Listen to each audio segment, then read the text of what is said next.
Uh-huh. Uh-huh. Okay. He's processing it. He's coming to terms with it. He said he's decentering men. Why are all your gays research assistants let Christian dance? That's true. Well, I just yeah, you guys just see him as a dancer, and there's so much more to him than that. He also Caroline touched on this too recently. Here, I'll look at what Caroline was talking Fran about too. Hong, that were not attacks coming from liberal media and from the right, but were attacks coming from the left. I think that there may have been something to do with her being an Asian woman. I'm just gonna say that because that is real. That is real, and I'm going to speak on that. And that is the type of shit that people need to. It definitely feeds into it for sure. It 100% feeds into it. You know, look, these are implicit biases. You can't make you can't make it the primary fixture of your campaign. You can't make it like the number one issue or anything.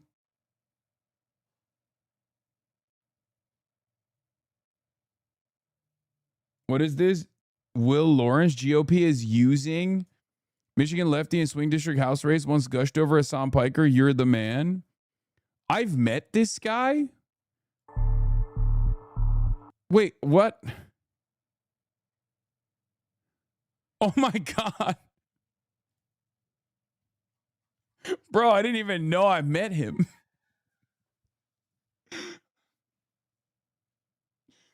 Hey, yo, that's crazy. Yes, at the Abdul student rally. How is this an attack ad, dude?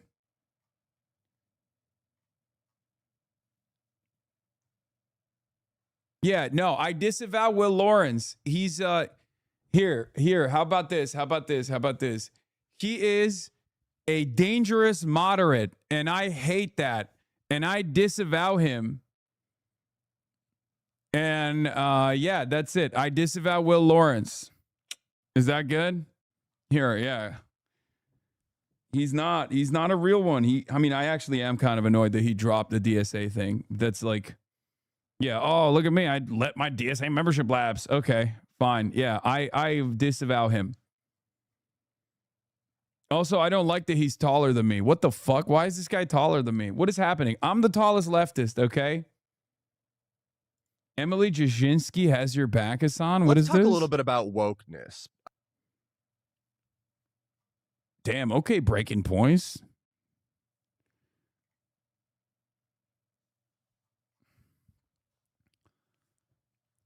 Relax, bro. At least your beard can touch your nose. Anyway, let's get back to it. So yeah, there's definitely an element of Francesca Hong being an Asian woman that played a role in this, but my point is a little bit broader, right? My point is a little bit broader than that. I'm not even talking about that necessarily. I'm talking specifically about how liberals and how leftists sometimes even don't realize what kind of media they're consuming and get fucking duped by it. And they end up developing resentment towards their allies, resentment towards certain positions. And I do think that there was more to the clip, man. Okay, guys, shut the fuck up. I'm sorry, okay? God, I can't even make a fucking point. You're like, no, finish the Caroline clip. Jesus Christ, shut the fuck up. That is the type of shit that people need to unpack. They need to examine within themselves, especially if you're someone who thought that Graham Plattner was a great candidate, or even if you didn't necessarily think. Here, I'm decentering men from the broadcast. Okay, it's just Caroline. It's just Caroline's broadcast, guys. Okay, is that good? Can I get a fucking word in edgewise? Can I? In my own goddamn stream without everybody fucking playing backseat producer. I sound like Mark Levin. Life, liberty, Levin, the great one.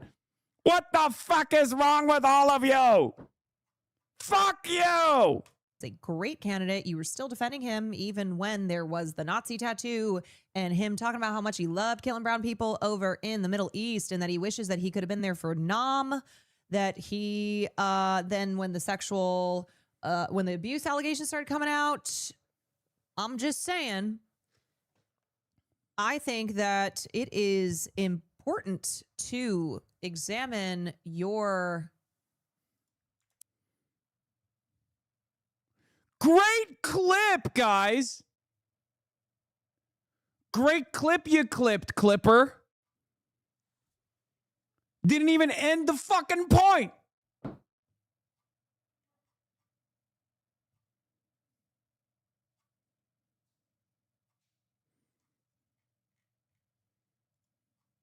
I don't give a shit about Hassan Piker. I don't give a shit about.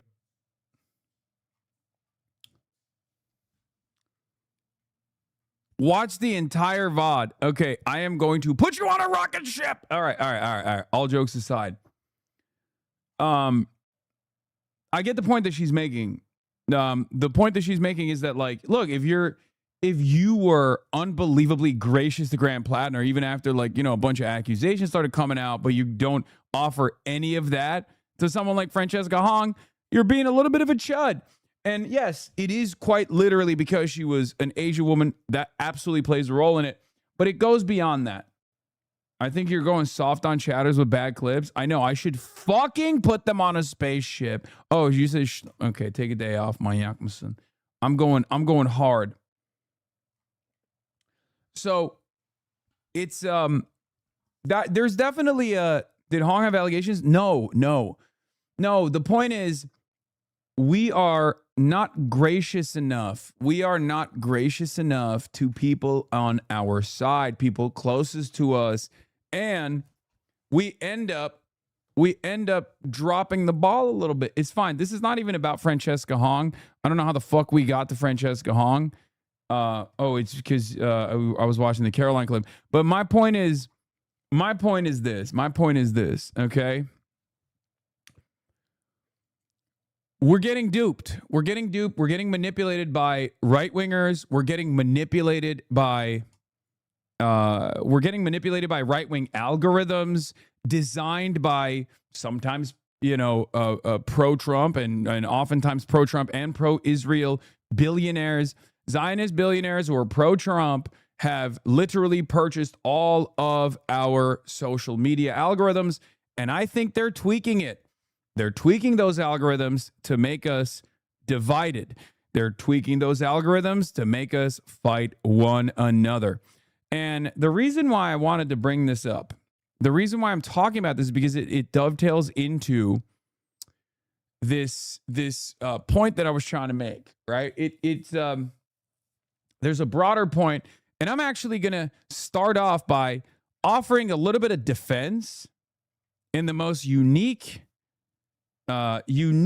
switch up of all time to David Crowley. Okay? That's right. Data Dave. I am going to talk about the Cardinal Seer David Crowley himself, who's, of course, defeated our candidate Francesca Hong. Data Dave Crowley. Now, why am I talking about this? Because they are about to do the exact same thing. The Democrats are going to fuck this up if they don't act right. Okay? I tweeted about this earlier this morning after having a little bit of a convo with Dave Weigel. Okay? David Weigel and I had a brief back and forth on the timeline, and I've been endlessly thinking about that. So one, I said, so many people on TikTok threads on here, all owned by pro-Israel, pro-MAGA billionaires, think they're liberal or woke or whatever, and absolutely get duped and repeat talking points designed by the right to constantly hit their left flank. I think the country is going to go more right-wing unless we get more diligent about this. Right? And then this guy says, insane levels of mental rape. It's like, dude, you use terms like mental rape. I don't want to fucking hear from you. Okay? Like, I'm sorry. It's like, what do you mean? Oh, you're not a person I want to be around. Okay? You're gross. Please stop. That's it. I check out. So the reason why I'm bringing up David Crowley is because David Crowley got clip chipped. And I even played a little bit of a role in this, okay? And I want to talk about it, right? I want to talk about David Crowley's broad perspective on data centers and what the shortcomings of it are, but also what his full assessment is. Okay? So, And what this means for the conservative, the the conservatives and what their goals are. So if you've been paying attention to the race so far, what's the one thing that you know about Dave Crowley? You know he's Data David Crowley. He loves data. He loves AI centers. He wants it in their backyards, right?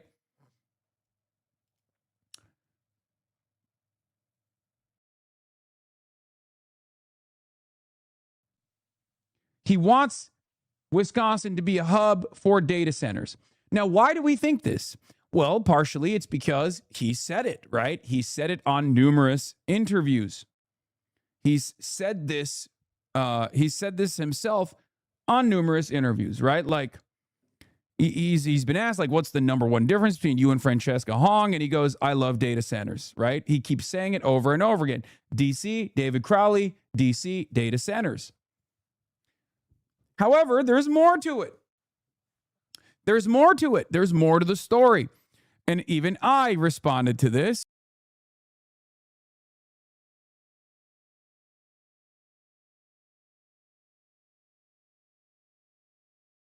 Like he's anti-data centers, or at least more anti-data center than David Crowley. Tom Tiffany's been hitting him hard on this. Tiffany launched his campaign in Mosinee with a hard line on data centers and attacks on Democratic opponent. To which I responded with, David Crowley, I know you hate me, but please don't do this. People fucking hate data centers. 76% of Wisconsin thinks the cost outweigh the benefits. Even Tom Tiffany is lying about taking a hard stance against them. So here is the problem. Okay? Here's the problem. David Crowley is not anti-data center, but neither is Tom Tiffany. As a matter of fact, David Crowley and Tom Tiffany have the exact same point of view on data centers. This is an issue. This is an issue, okay? Because Tom Tiffany, the Republican, is presenting himself as the anti-data center Republican and attacking David Crowley as the pro-data center Democrat. This is a huge issue, twofold. And it's identical to what happened in 2024.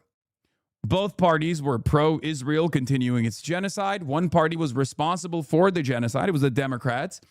And the Kamala Harris campaign refused to cut the dead weight, refused to pivot, refused to say that they're against genocide, right? And what did Donald Trump do? Donald Trump was not interested in actually stopping the genocide. He continued it. We know he's the president now, right?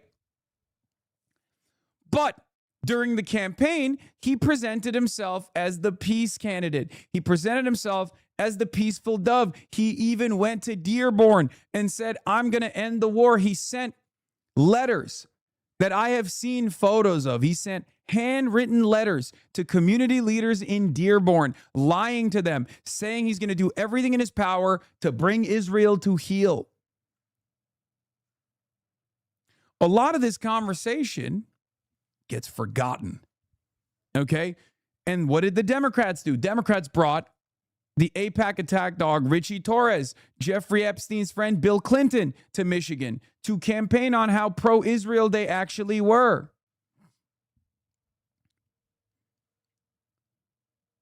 You have to remember, you're positioning yourself in a very short period of time as for or against a particular position. If Republicans at least dignify their audience and lie to them, and the Democrats constantly take this like unbelievably centrist position, okay, then of course people who are not paying close attention to anything are going to go, well, okay, I never thought I would vote for a Republican, but he's the one who's anti-data center. This is the issue. This is the problem. Do you understand? So there should be no world where David Crowley and Tom Tiffany have the same position on data centers. Okay? David Crowley should be objecting to more data centers being built. He should be objecting to it. He should be in favor of the data center moratorium. But the problem is Tom Tiffany is using his centrist message on this against him. Just like the Republicans, just like Trump used Kamala Harris's centrist messaging or pro-war messaging against her. Please wake up.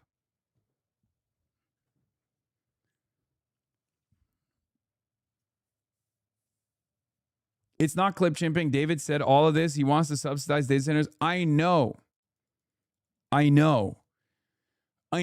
The problem is Tom Tiffany has the exact same position as David Crowley, but Tom Tiffany is attacking David Crowley on his openly pro-data center points. Tom Tiffany is smart enough to at least say that he's anti-data centers while he's very clearly pro-data centers, and then turning around and shitting on David Crowley for having the same position. My point is, this is bad policy and bad politics.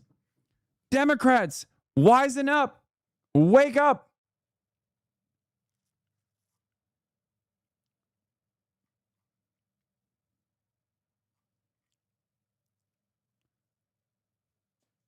It's so stupid.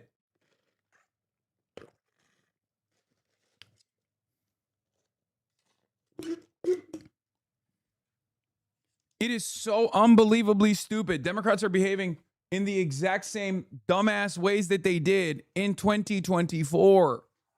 Okay? They're doing it again. They are going to snatch defeat from the jaws of victory once again. Crowley is not allowed to be for a data center moratorium because he's not paid to be for it. He's paid to be pro-data center. He can't lie because they want him to lend legitimacy to the idea that pro-data centers can be progressive. I understand that. I know that he is an empty suit, but my point is, you're going to fucking lose the race. You're going to lose. You are going to lose to the Republicans if you do this. You are going to lose to the Republicans if you do this. Please do not do this. That is my warning to the liberals. I know you don't fuck with me. I know you think I hate the Democratic Party, and I know you think I'm an op or something, but like, you're going to fucking lose. I said this in 2024 as well, and people just did not fucking listen, and they're not going to listen once again. And we're going to say, I told you so. Here it is. You're doing it again. Oh, I'm just so tired, man. I'm so fucking tired. But anyway, this is what the Republican strategy is. Okay? The Republican strategy is very clearly in the midterm elections, not just to like center me as like the figurehead of the Democratic Party or something like that. Their goal is to divide the base of the party. Their goal is to divide the base of the party between the left activist base that clearly is agitated, clearly wants change, and have actually showed up in massive numbers so far in the primaries all around the country. The Republicans are going to try to go to those people, our community, and tell those people, look how bad the establishment Democrats are. Look how dog shit the establishment Democrats are. Look how right-wing the establishment Democrats are. You should sit this race out. You should sit this race out. That is what they're going to do. And then in Michigan, they're going to do the exact opposite. In Michigan, they're going to go to the black communities. They're going to go to the Jewish communities. They're going to go to the rural communities where there's kind of racially charged white folk out there who may or may not like Islam and, Abdul el-Sayed, that's a weird name for me. And they're going to try to get them to believe that Abdul el-Sayed is this dangerous radical, this Islamic jihadist. And they're going to try to get them to stay at home or maybe vote for Mike Rogers. They know that, black people are not going to vote for Mike Rogers, but at least they're going to try to get them to stay home and not vote for Abdul el-Sayed. And that's exactly what's going on. That is the message. That is the strategy. Okay? Don't just assume that it's not going to work, by the way. That would be silly. Okay? That would be silly. Do not underestimate our opposition. They are smart. They are conniving. They could not win with their dog shit agenda if they weren't at least smart enough to dupe people. Okay? So here's the issue. Yeah, Fox keeps saying that their goal is to try to get black people to vote for Republicans, but the real goal is for them to stay home. They're not, like, black people are not going to go out and vote for the white supremacist party that's like openly running on racial agitation, right? That's not going to happen. That's ridiculous.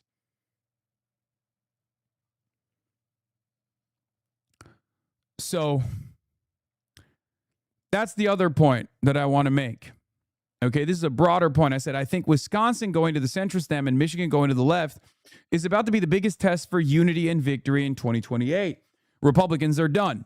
Trumpism is repulsive. People want changes. And more importantly, people want to punish Trump. But in Michigan, the GOP is trying to keep moderates at home. And in Wisconsin, they're trying to keep the left at home by, doing clip compilations, clip chimping, and the like. Let your anger for Trump and GOP be your North Star and don't fall for it. If both of these seats aren't won, the 2028 candidate will also lose to the GOP. Okay? Like, what they're trying to do is, because broadly speaking, if I were to put my Nate Cohn hat on for a second, okay? If I was a Nate Cohn head, all right? New York Times, Mr. Needle, Mr. Data Guy. What I would say is largely this. The Democratic Party's base of support is comprised of the quote-unquote activist left and also more moderate voters. The more moderate voters simply don't want Republicans to win, okay? They just don't want the Republicans to win. They're the electability guys, okay? They understand that the Republicans cause chaos. They're pretty bad. Like, Republicans are pretty bad. But they're also a little bit older. They have a little bit more of a nest egg. Oftentimes, these are homeowners or, owned and operated small business owners and the like. These are people who live in like more rural areas or suburbs, right? Some of them don't have a college education. Many of them are retirees. Those guys can be duped into not voting. Those guys could potentially get a little scared if the candidate is being presented as a dangerous radical who wants to open up the prisons and allow pedophiles to roam the streets. Like, they're old. These are old people. Some of them are your parents, right? Some of them are your parents. Not every single one of them has the same understanding of this like media environment that we now exist in. They're more likely to fall for AI ads. They're more likely to believe shit that they see on their timeline. Okay? So that's one part of the base. Abdul needs to win those guys, right? The left needs to be able to go to those communities and be like, hey, I'm a normal guy. I'm a cool guy. I'm super chill. I just want to make sure that, your grandchildren have a better future. Right? I want your grandchildren to have a better future. That's what we're fighting for. These guys are lying. They're Republican. They're insane. Okay? And for the record, I have endless amounts of faith in Abdul. I think he will be able to accomplish this 100%, especially because, again, these are some of the most loyal partisans out there, right? Many of the people that voted for Haley Stevens in the primary are some of the biggest, most loyal vote blue no matter who partisans. I don't think that they're going to be geared enough or tuned up by Republican attack ads enough that they're going to be like, I am not voting for this guy. This guy's a scary radical. He's a dangerous terrorist, right? Here's one great example of this, by the way. I mean, here it is. Yeah, I'm no fan of male Muslims. Not to say all are hateful Muslims. Politically, I'm no fan of Muslims that are connected to their country running for any political office. We are not their people, just know. So I read the above post. At first, I thought it was a fake story to get people to think he's a good person. But I read the whole story. Then I looked up the profile of the person who wrote the post. Guess what? We have a mutual friend in the animal rescue world, a person I respect. This friend once worked at our animal control here in Panama City, Florida. Jim was instrumental in working with me and our local Humane Society to partner with the Humane Society, of which I was the president of at the time, to pull dogs and cats out of animal control, a certain amount every couple of weeks. Anyway, if Melissa Miller says Abdul was an advocate for the animals that came into the shelter he worked at, then I accept what she says about Abdul caring to make a difference for these homeless animals. That gives me hope that Abdul won't go socialist during his term. Thank you, Melissa, for the insight. Now, guys, stop saying racist piece of shit. Stop. Remember, these are just regular Americans, okay? Not everyone is going to have all of the correct opinions. It's just, it is what it is, okay? It is what it is. This is good. We take those, okay? Shh. Stop freaking out.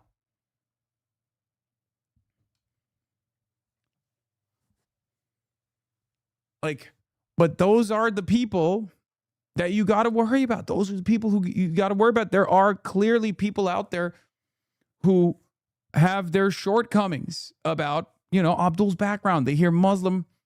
I mean, we're talking about 25 years of Islamophobic propaganda. If you think that some boomers and some Gen Xers are not going to feel some type of way about Islam after all of that, you're wrong, right?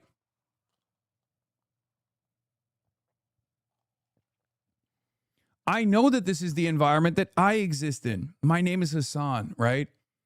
I know this is the environment that I have to exist in. It's just, there's nothing you can do about it. You just have to put in the work and work through it.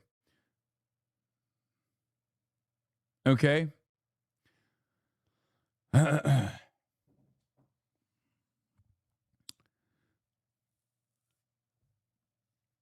So,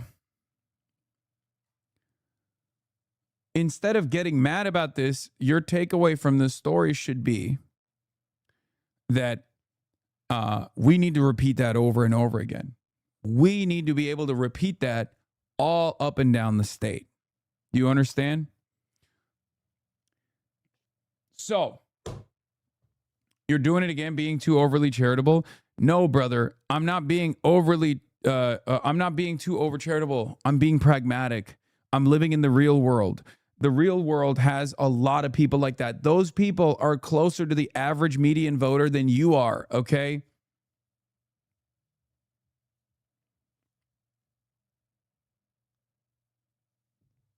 It sucks. That's why I also appreciated Zoran for eating it for the longest time. They were saying heinous shit about Zoran. The attack ads were heinous. How do you think that makes me feel? I was used against him too. How do you think that makes me feel? I'm also a fucking 34-year-old Muslim socialist. You think I like seeing someone who is that close in representational politics to someone like myself being called a fucking a terrorist every goddamn day? No, it doesn't feel great. 35-year-old now. Yes. It doesn't feel great at all. But it doesn't matter because you just got to fucking eat it. You just got to eat it at times.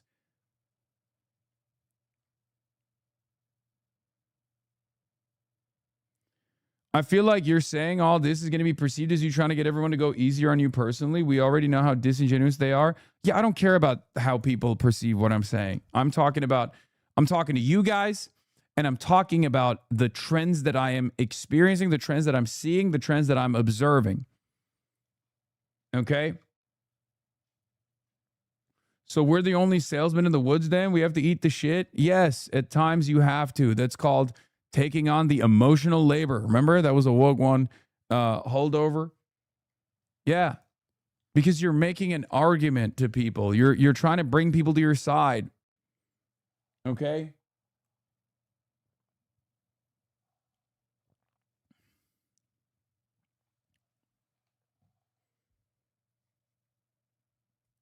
That's how you do the work. That's how you do it. Sometimes you got to eat it. It sucks. But it's true. I do it all the time, right?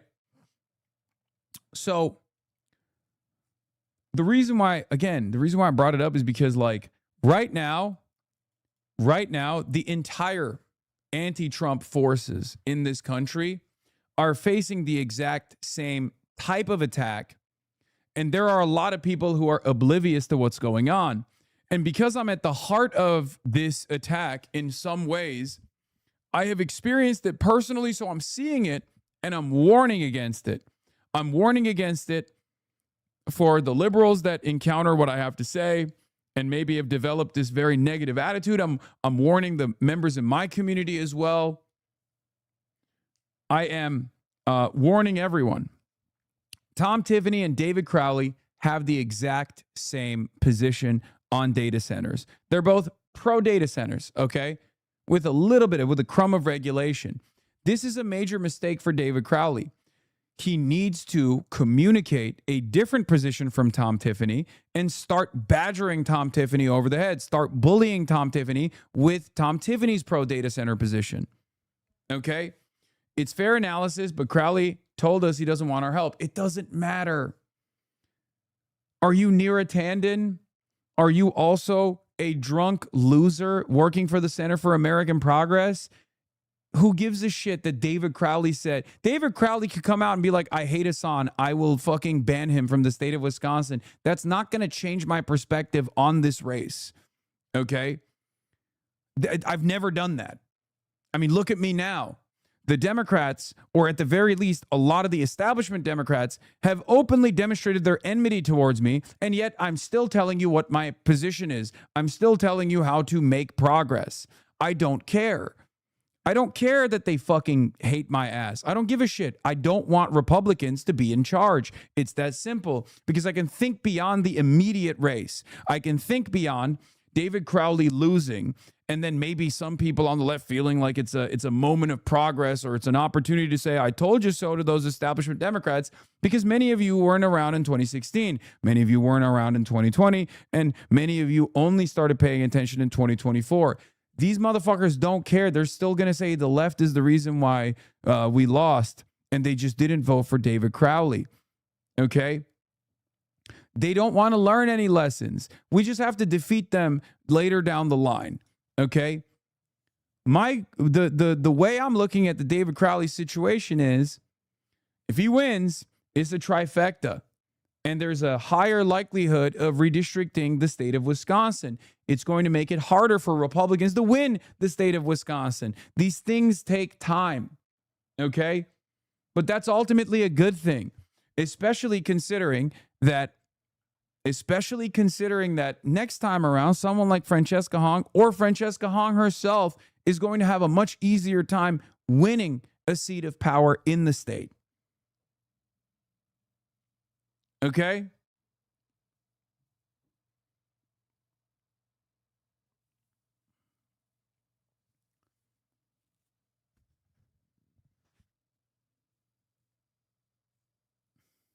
Do you understand? What's the difference between Crowley and Tiffany, really? I mean, he's not an election denier. He's not a Republican. He's going to sign off on a lot of the stuff. He's going to sign off on a lot of the stuff that the Democratic majorities in the fucking House and the Senate are going to push for. Like, there are differences. There are differences that are not significant enough for the average voter right now, unfortunately. But if you're asking me sincerely, like, what are the differences? Like, yeah, of course. You're not voting for David Crowley. You're voting for redistricting. You're not voting for David Crowley. You're voting for, you're voting for the agenda of the Wisconsin Democratic Party to be passed. And that is a good agenda, broadly speaking. There's going to be bad elements in it, like the pro data center nonsense, right? But ultimately, there's good in there as well. So that's it. That's the problem, though. The problem is most people don't want to fucking see it. Most people don't want to recognize it. And I can't propagandize for David Crowley anyway. If David Crowley's out there being like, I love data centers, I want one in my backyard, I want to hug and kiss data centers, I'm in love with a data center, I love ChatGPT. If he's doing that shit, then yeah, of course, Tom Tiffany, who has the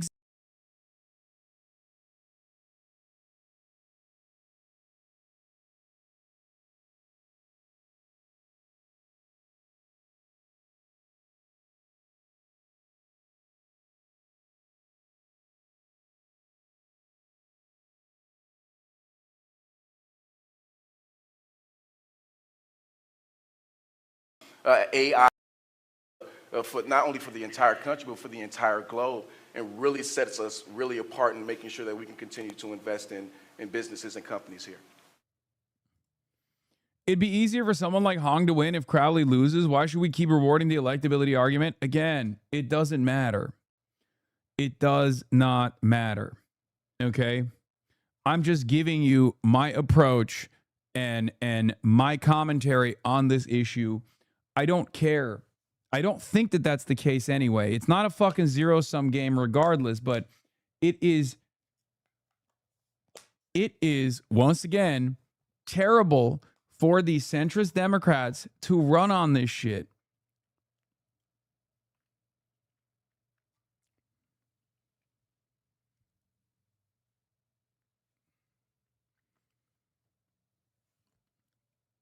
The problem is,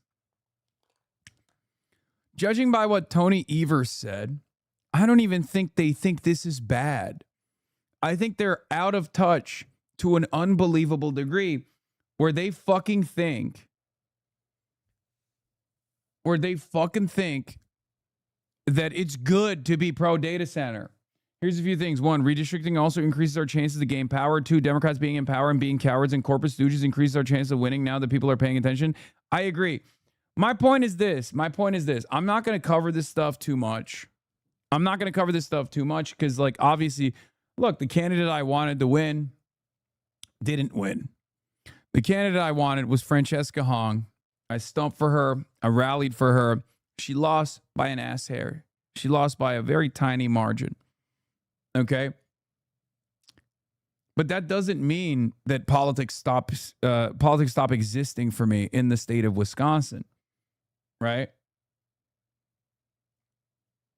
It's no different than the 2024 Kamala Harris mistakes that they're repeating. So I'm going to use this as an educational moment for everyone that's tuning in, everyone that cares about this race, everyone that wants to understand what the flaws are. Okay? That's a major issue.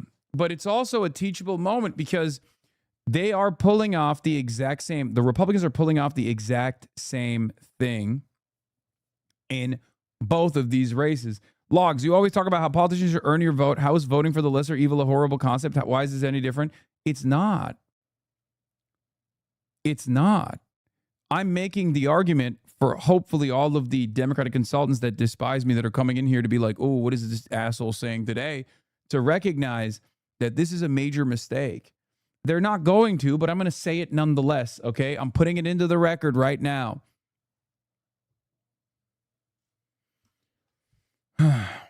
I want David Crowley to take on some of Francesca Hong's platform and policies, one of which would definitely be to sign on board with a data center moratorium. If he doesn't do that, because a data center moratorium doesn't mean we just stop building data centers. It means we stop building data centers before we actually identify exactly how we are going to build said data centers. Okay? That's the real secret here. A lot of people don't realize that, like, even the data center moratorium is not about, like, not building data centers ever again, right? It's not the point.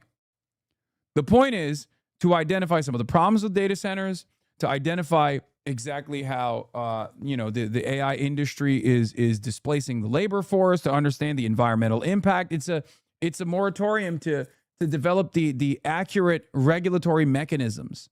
It's also an unbelievably popular policy. Okay? It's good policy and it's good politics. So, of course, Democrats are refusing to abide by it. In any case,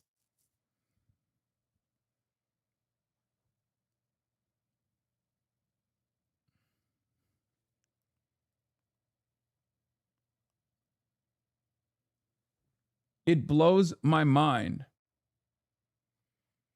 that this is a 75-25 issue, and the Republicans are at least smart enough to position David Crowley as the pro-data center candidate, and people don't even realize it because the Democrats are fucking it up again. Chad needs to realize that Wisconsin has had Republican majorities in its state house and state senate. If Tiffany is the governor, they can do everything that every other red state has done: cut healthcare, cut taxes, persecute trans people, defund public schools, and restrict abortion rights.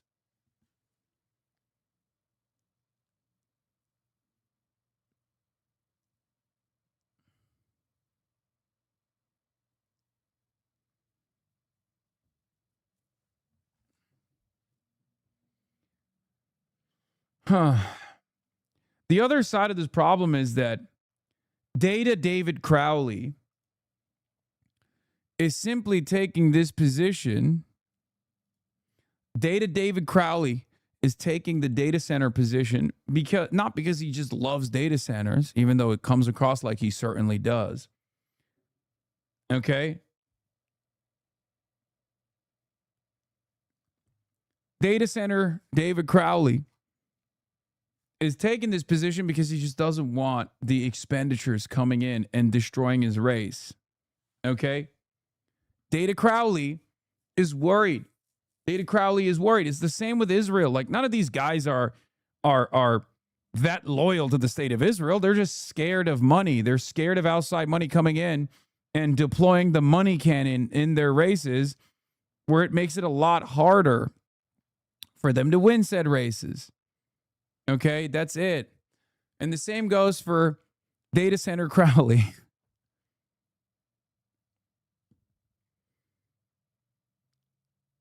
He wants the corporate money to be spent in his direction, not against them. You understand?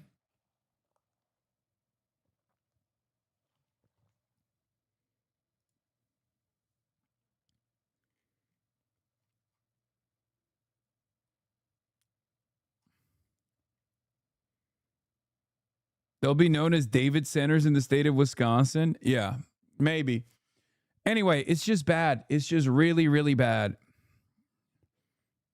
It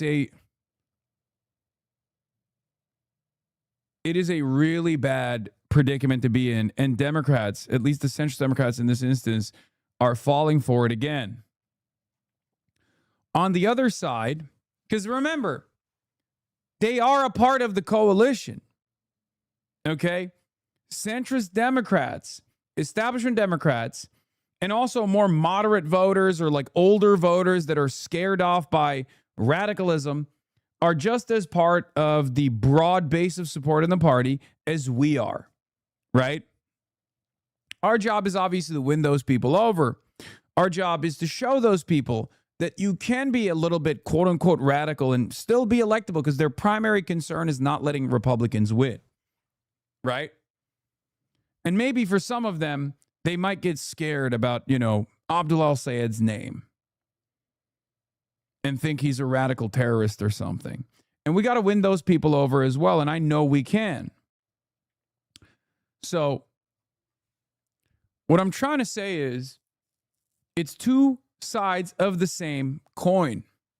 Republicans know that in Michigan, they can really boost the radicalism of Abdul al-Sayed. And they know in Wisconsin, they can hit David Crowley on being pro-data center for the 300,000 people that went out and voted for the data center moratorium that was anchoring Francesca Hong's platform.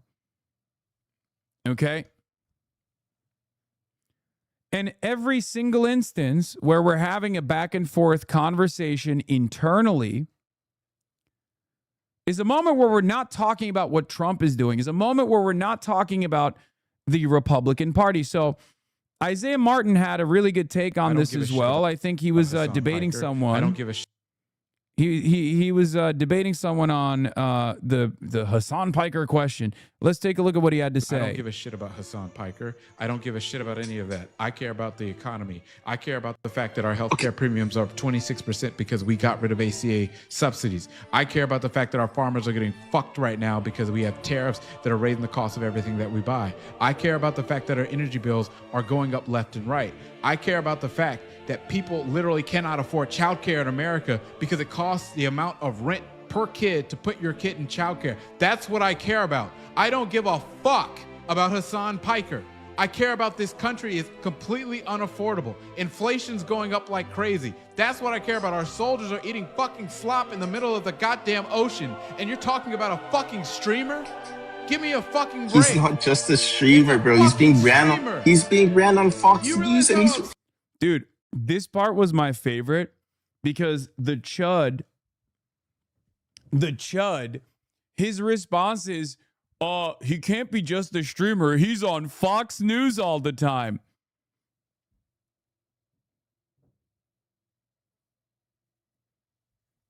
What do you mean, brother? Do you think I want to be on Fox News all the time? Like, you literally are admitting you fell for it. Chud brains, dude. Chud brains are incredible.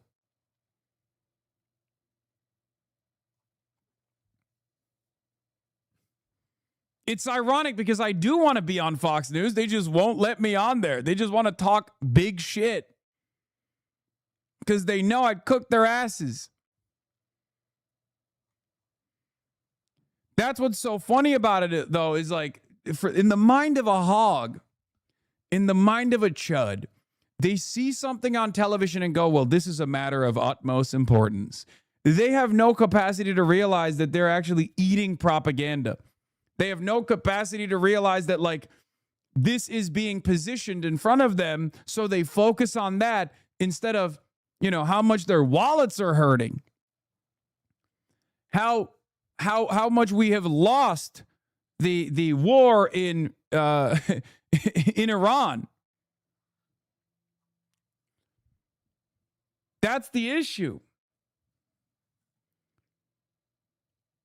And that's what I've been trying to get liberals to get on board with. And I'm glad that there are a lot of like liberals like Adam Mockler, this guy Isaiah Martin, Midas Touch, like a lot of liberals on the independent media side understand exactly what's going on because this is the critical moment. And they've basically been born into this like contentious, hostile, right-wing base boosted, algorithmic media environment. So they recognize where things are headed. They're a lot younger too, and they're a lot more in touch with what the base wants. So you'll never hear from these guys a damn thing about Abdul Al-Sayed, like any negative opinions about Abdul Al-Sayed, any negative opinions about Zohran Mamdani, AOC. They like all of those people. They like that this is like breathing life into the party. Okay? We don't agree on everything, but it doesn't matter. They understand that the constant focus on someone like myself is actually simply designed to chop the base up into different pieces and divide and conquer, right? That is the goal. The goal here is to divide and conquer the base. And more importantly than dividing and conquering the base, the goal is to not talk about the ineptitude, the corruption of the Republican Party. That is what they're doing. Because every moment that we spend talking about me, talking about my old takes, talking about the role that I'm playing in the Democratic Party is a moment that we're not talking about the fucking president. We're not talking about the Epstein class. We're not talking about the endless wars. We're not talking about the affordability crisis. That is exactly the point that the Republicans want to drive home. So to the liberals, I say, wake up. To the liberal wannabe DNC consultants that play that role for free on Twitter, wake up. There are those who are getting paid to also play this role, masquerading as liberals. There are absolutely those who are getting paid right now, 100%, to continue this divisive rhetoric to make the base not feel united against the Trump agenda. Okay? There are those who are doing it. So I will always respect those who do not fall for it. Okay? Absurd this is to people in common sense America. Okay, I have a question. Do you realize how absurd this is? You're worried about a damn streamer and our soldiers are sitting in the ocean because our president went and got into war because Benjamin Netanyahu told him to, and they don't know what the fuck is going on. And you're worried about a damn streamer? This is what's ridiculous about. This is why people laugh at the Republican Party, because it's just filled with people who think that we're all stupid. This country's going to shit. Our president is literally insider trading. He literally is refusing to release the Epstein list. You've got all this stuff. He's talking about running in 2028, and you're fucking talking about a goddamn streamer? Who gives a fuck? No one cares. I have a question. No one. So yeah, I mean, the other side of this, of course, is like, obviously Republicans are going to do this, right? Because like they're cattle. They're cattle. So of course Republicans are going to do this because they know that they have no other argument. They want people. They want people to pay attention to that shit instead.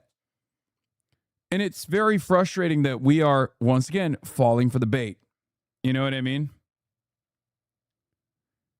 We're once again falling for the bait. We cannot let right-wing algorithms on Twitter, on Threads, on TikTok, and right-wing algorithms concocted by Zionist pro-MAGA billionaires be the news desk editor for CNN, be the news desk editor for MS Now.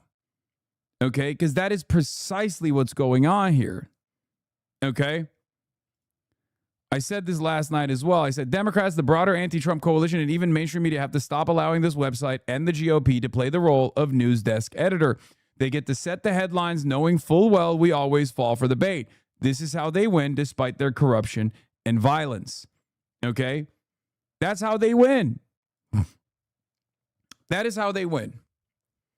They should not be winning anything right now. It's a +7 national Democratic environment. Okay? +7. It should be +20. The only reason why it's +7 is because we still keep falling for it. Okay? And it's not like Fox News doesn't realize what they're doing. Look at them. They're doing it. They're flexing.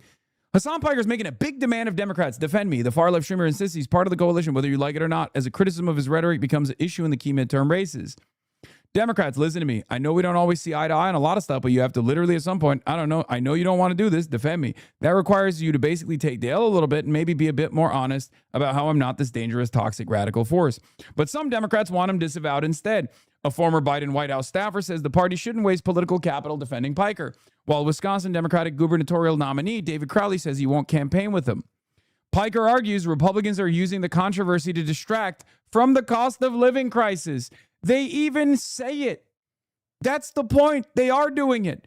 And they're so successful at doing it that they can flex in our faces that they are doing it. Do you see? Like, that is literally Fox News' own digital team openly flexing that they're doing it.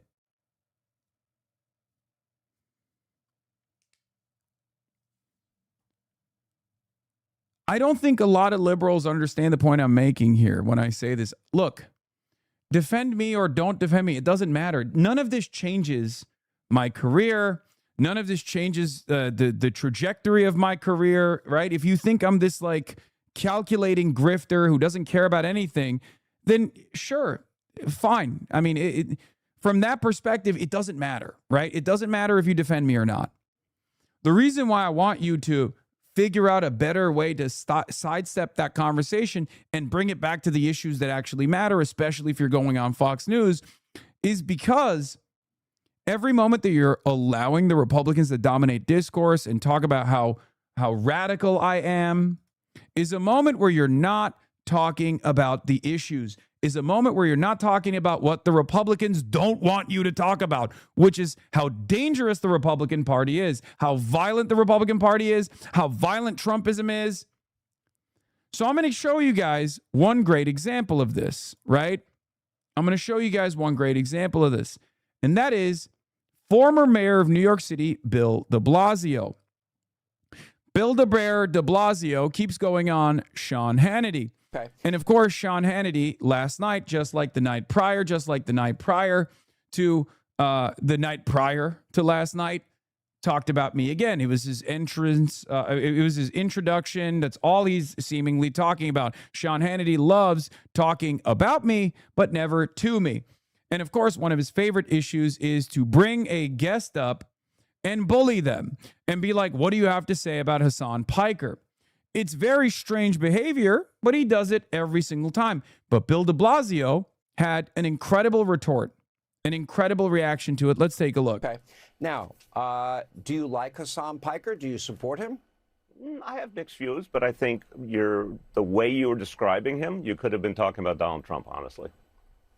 Okay, Cozy's up to dictators, says extreme things. All right, but Bill, you're breaking the rules. I didn't agree to the rule, my friend. Here's my question. Else. You're breaking the rules. What rules, Sean? What rules, Scott? What rules, Scott? What do you mean? What are the rules? No talking ill about daddy? He's like, listen, Bill, I brought you on. I brought you on so you could dunk on Hassan. I didn't bring you on to talk shit. Yeah. Also, Ryan Grimm, here they are watching Mamdani win.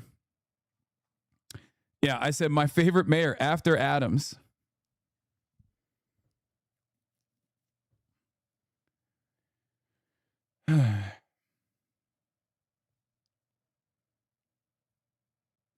So yeah, Bill de Blasio did the perfect the perfect attack, right? The perfect retort.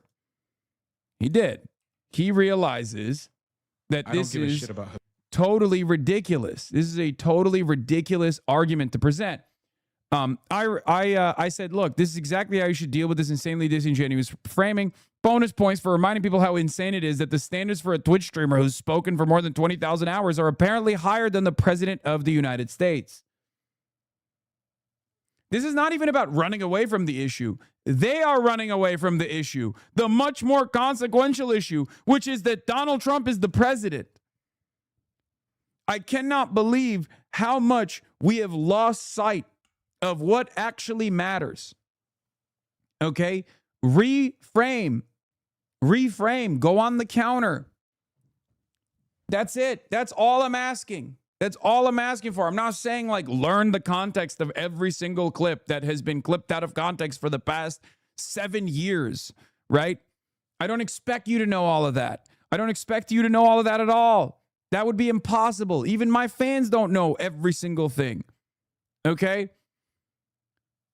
The real expectation here is to be smart and just be like, really? We're talking about things that may or may not have been clipped out of context from 10 years ago from a Twitch streamer? That's your main focus tonight and every other night? That's what you want to talk about? Why do you want to talk about this so much? Perhaps you want to talk about this because you can't talk about your president and all of his accomplishments because he has none. Okay? Because he has none. We are the masters of our own destiny, okay? We control what we can say.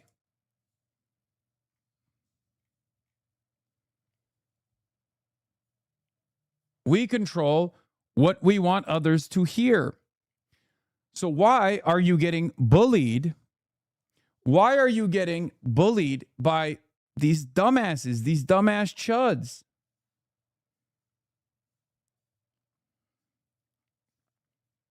So Muslim of you? I don't know what that means. What is the Islam version of this?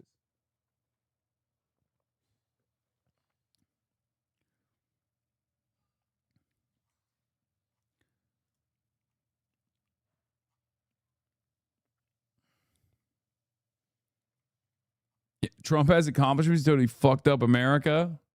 Yeah.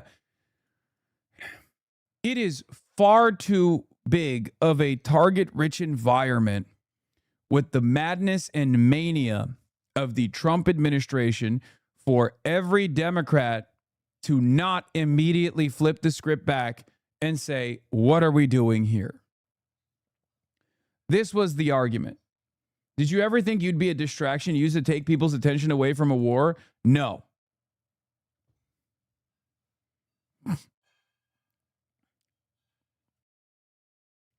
This is how they steal food from your table, money from your pockets, and then make you feel as though the guys who are doing that are the good guys. Okay? So we got to be a little bit wiser, folks. And I know I'm preaching to the choir here, right? Because you guys are already aware of this, but I think it's utterly unacceptable for prominent liberals to entertain this kind of madness at a time when Donald Trump is the president. And Chris Hayes is doing it right now. Look, he's already pushing back. I'm on vacation, but I got to say, as much fun as it is to debate Woke One and Hassan Piker, the Trump administration is currently engaged in mass murder on the high seas as surely as any serial killer or lynch mob. And viewed from the distance of vacation, the discourse doesn't seem to give a shit. Or the fact that Capital One closed all their accounts for money laundering. And the media is doing everything it can to distract us from the fact that with stories about Woke One and Hassan Piker. I like that. I don't even know what the fuck Woke One is. What is if the kids like to say people need to touch grass a little more? I like that. I don't know who the fuck Hassan Piker is, but I probably consider myself whatever conservative types deem woke. He's an anti-Israel streamer in AIPAC that AIPAC freaked out about a few months ago because anti-Israel politicians had him on for some campaign events. Moderate Dem politicians then, unironically, just got a list of talking points to cover about why they don't like him. Cory Booker declared that he would never go on a stream and then later admitted he didn't actually know anything about Hassan Piker. He was just told by his staff to say it. Thanks for the quick primer. Blue sky liberalism, baby. Blue sky liberalism. We're going to win. They know better.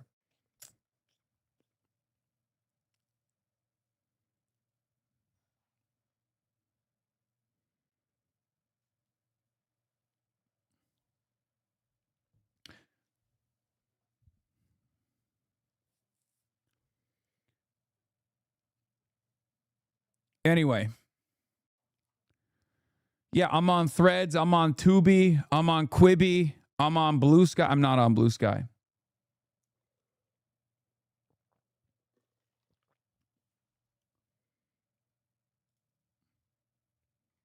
Yeah, another great retort, another quick retort, because there's so many different ones. But another great quick retort to this kind of slander op, smear op is to be like, where'd you get that clip? You watch his streams? You have any idea what he's about? Who gave this clip to you? Why are you bringing this up? Why is the clip only 13 seconds long? What did he say before? And what did he say after? What is the context of this clip? Are you aware? Are you aware of his positions at all?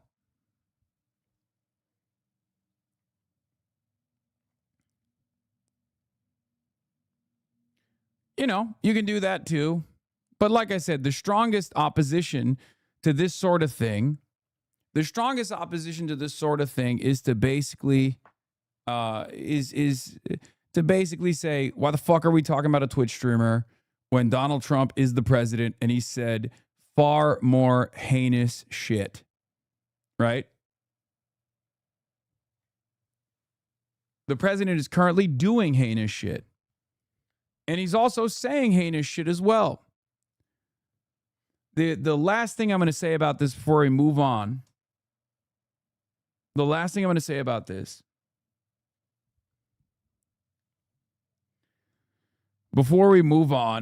is a point that I heard get addressed earlier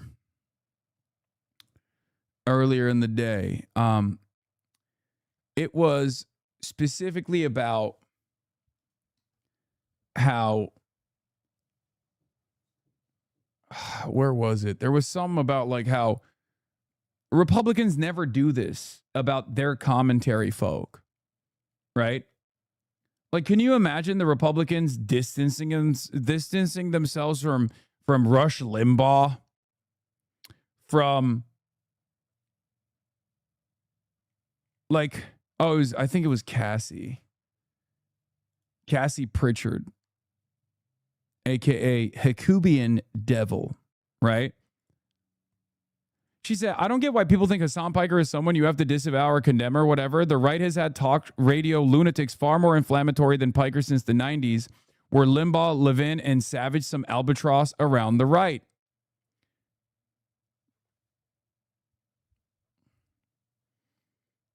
Now, of course, I know the structural differences between someone like myself. I know the moral differences between someone like myself and Rush Limbaugh, right? But the structural differences, of course, and the differences in the commentary is that those guys are loyal soldiers. They're loyal servants of the party.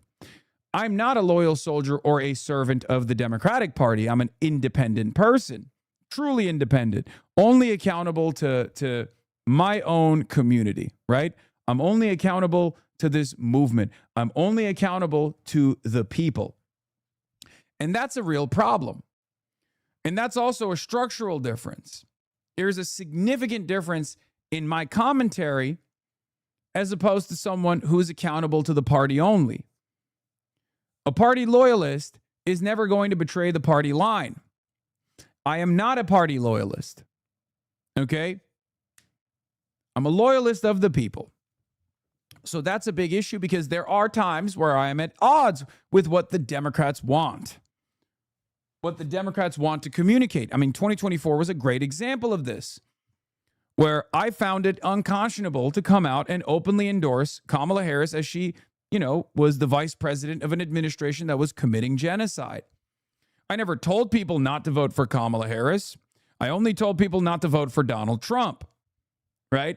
But of course, there are a lot of freemium DNC consultants out there that get no paychecks whatsoever who constantly repeat this idea that I told people not to vote for Kamala Harris. They do it all the time. They say it nonstop. It's not true, but it doesn't even matter, right? Yes, I also told people not to vote for Jill Stein, but that's a separate point. Even if it wasn't Kamala Harris, that point would still remain because, I'm not a Green Party guy. I think they're deeply unserious, but that's besides the point. Okay, that's not even relevant to the conversation, right? The only person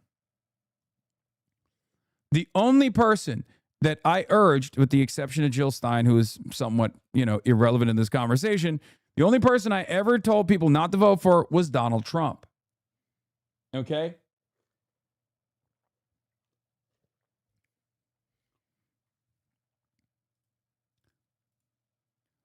But it's unbelievably bad faith, and they still hit these lines over and over again. It is crazy. Okay? It's crazy.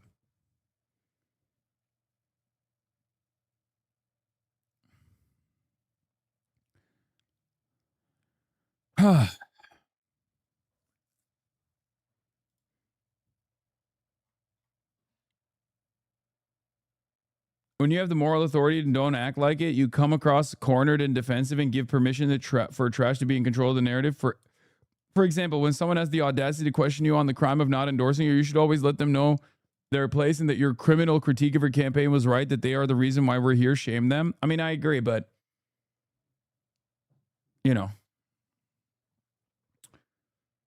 it's just like silly to relitigate that because I feel like it's an unserious point of contention. Because then it's just like, oh, well, you let it happen. You did everything in your power to make sure that she doesn't actually win the race, like as though I have this kind of power whatsoever. It's just stupid. I would rather have a more productive conversation.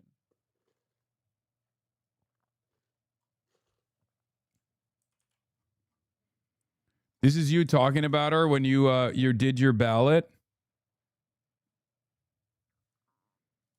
Yeah. No. Did I forget the president? No, I did not forget the president. I voted for the president. I'm just not telling you who I voted for. I am not going to influence your opinion in any direction unless it is to vote for Trump, in which case I will tell you not to do it.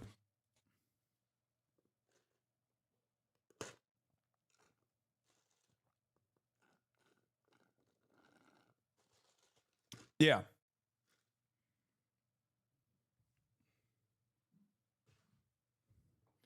And this was consistent throughout 2024. I consistently told people that the only decision that I will influence is if you ever dare entertain voting for Donald Trump.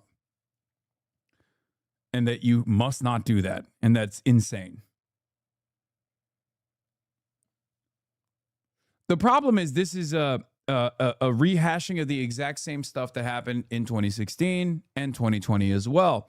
It's ironic because I endorsed Hillary Rodham Clinton and I endorsed Joseph Robinette Brandon in those races. But even then, and so did Bernie, right? Even then, what did the establishment Democrats do? In 2016, they said it wasn't sufficient. You weren't excited enough. You should have been losing your mind. You should have been like, oh my God, I'm so excited to vote. I'm with her. Right? That was the argument. That was the environment that we were in. That was literally the argument back then. So the point is not that, oh, I didn't endorse this person or I did endorse this person, but the endorsement wasn't sufficient enough. The point is they're looking for someone to blame. Okay? They are looking for someone to blame. It's never good enough. It's never enough. It's never enough. When the establishment Democrats lose, it's the left's fault. Okay? Always. It's the left's fault. It's Russia's fault.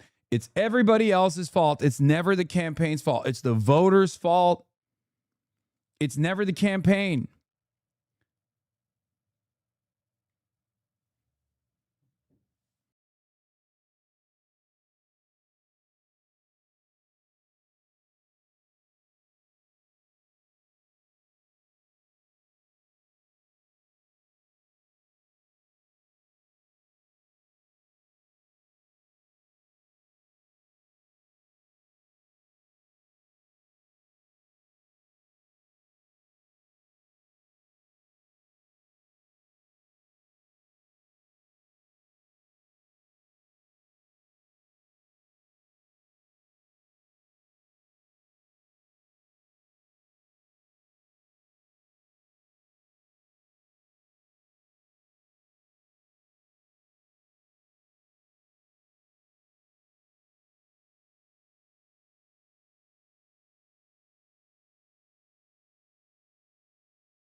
behind every insurance claim being denied. There's a real family behind it.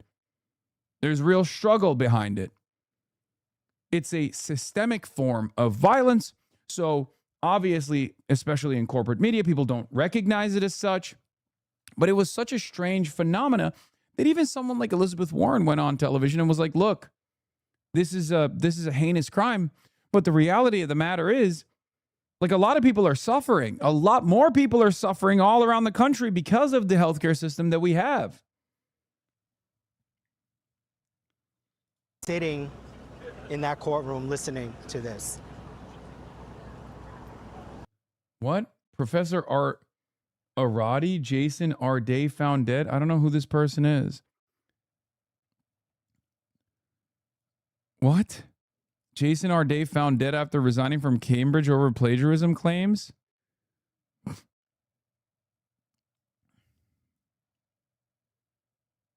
I don't know what this is. I don't know who this guy is.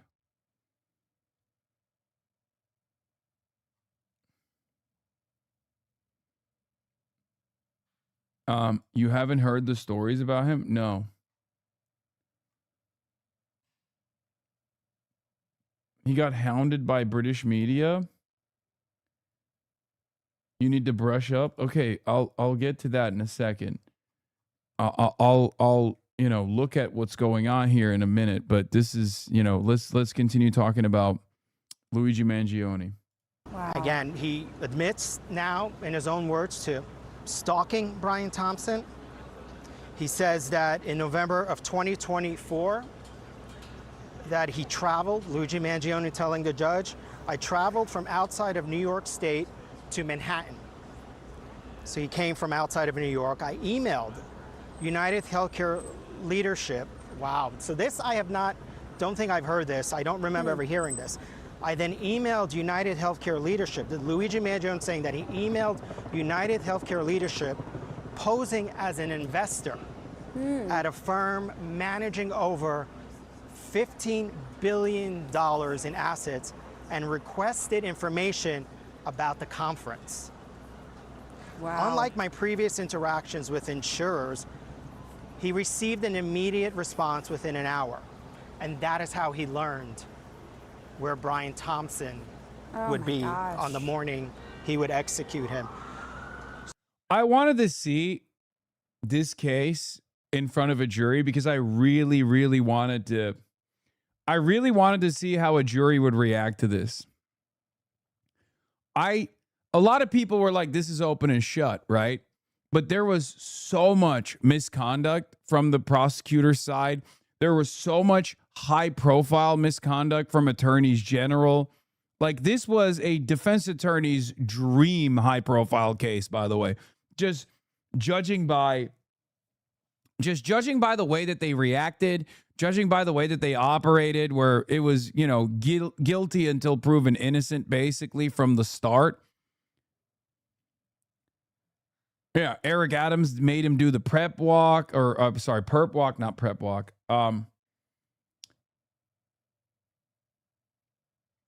It was going to be a real interesting case. I think they're going to fight the state case, get jury nullification.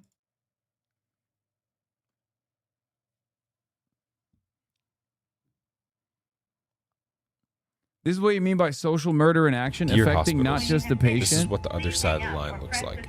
This is my sister Michelle. She can't walk because you guys messed up 24 years ago. We don't mind waking up at 6 a.m. to take care of her before ourselves. We don't even mind carrying her down 5 flights of stairs when the elevator breaks. But the one thing we can't stand are the pieces of paper you keep sending us. The ones with no context. Prices pulled from your inflated charge master, billing errors, charges for things that we never received. Most importantly, it's the time you've stolen from us. Most people don't realize it, but nothing I can do.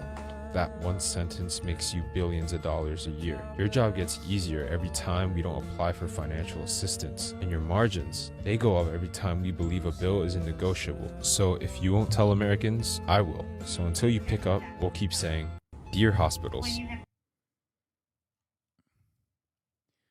Wealthiest nation on earth, man. Only OECD country. Only OECD country where there is a concept such as medical bankruptcy. Think about that.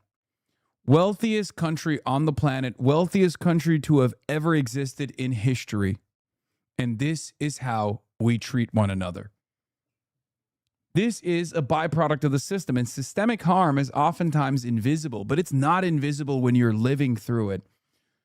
For the individual, it is very visible. It's a constant reminder. It's a very important part of this family's lives, right? I can't believe it.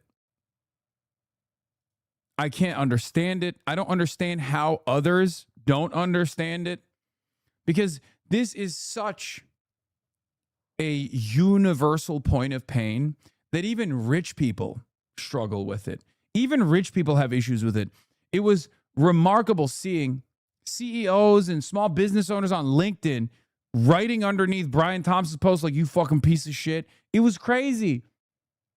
It's crazy. I get it. It's a multi-billion-dollar industry. And, you know, it's good for the GDP and stuff, right? It's a very powerful industry that spends a good deal of money lobbying Congress, right?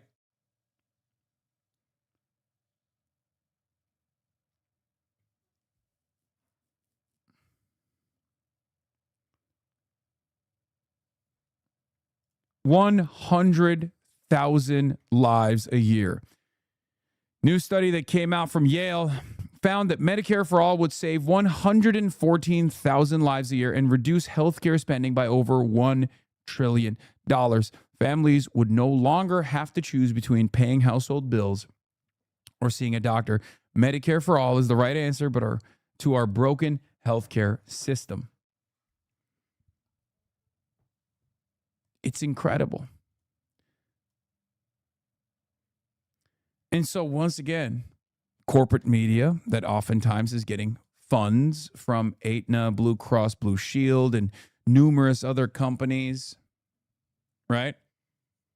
Numerous other profiteers of our pain can turn around and focus on how people reacted to Luigi Mangione, how people reacted to this innocent man, Brian Thompson, getting slain. But the struggle continues. The pain continues. The pain is very real, and it is very universal.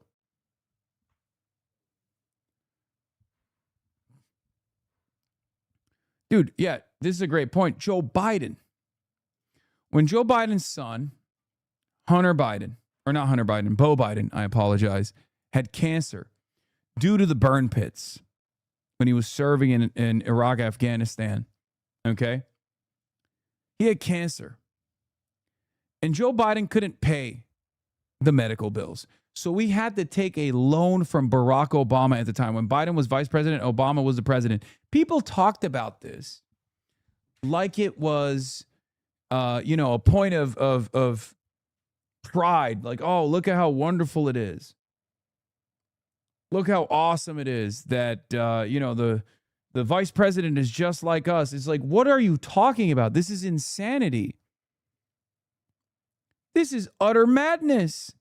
Joe Biden says Obama offered financial help during his son's illness. That's what I mean when I say this impacts everyone, even in the highest office.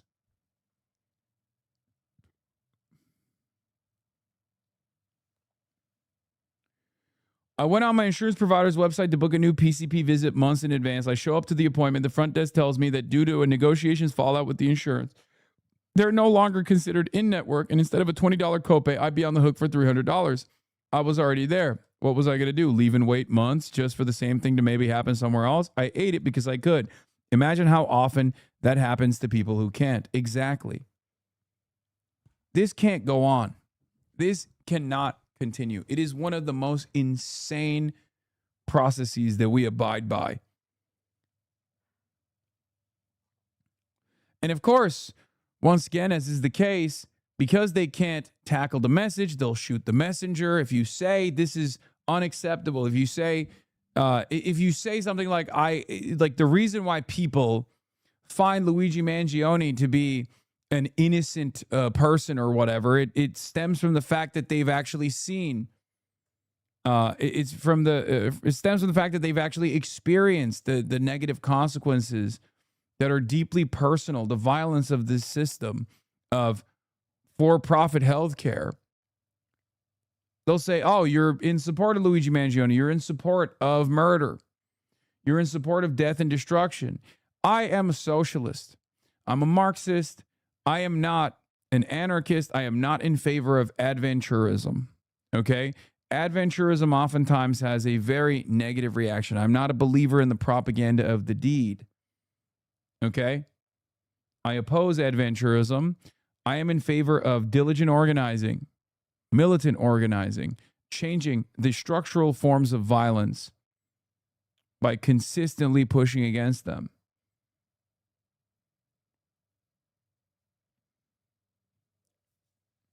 That's what I believe. That's my theory of change, right? You are not a Marxist. Okay, thank you, Ashashin. 1, 2, 3, 4, 5, 6. I know. You're the real Marxist. Okay?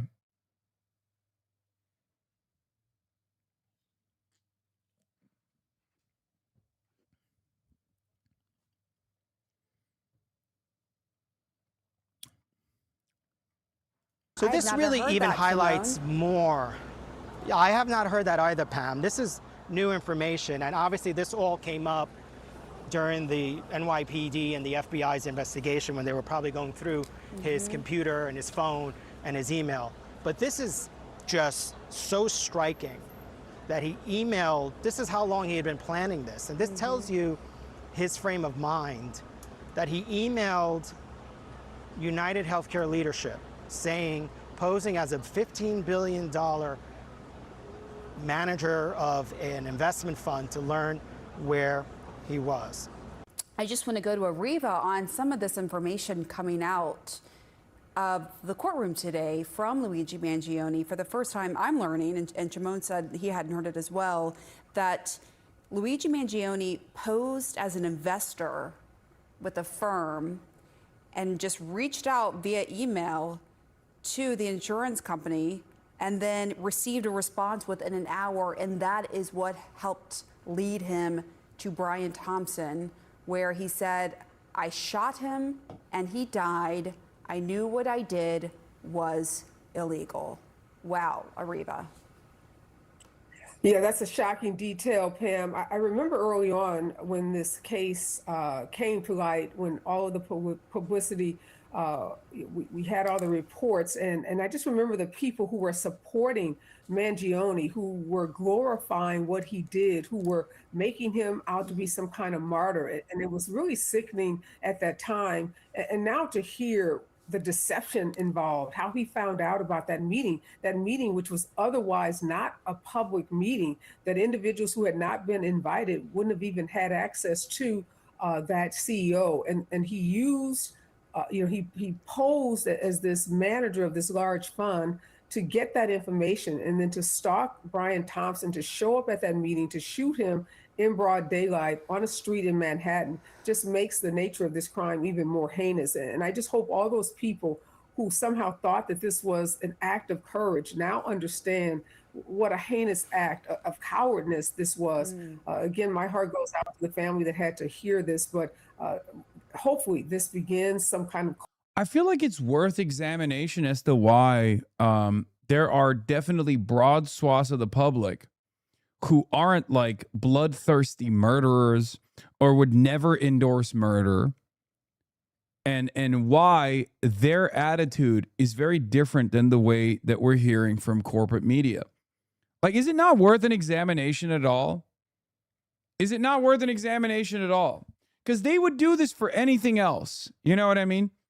The media loves when there's like a fascinating, fascinating aspect of like a serial killer. They'll cover endlessly, you know, the Charles Manson supporters and like try to figure out why people love Charles Manson, because that's not dangerous.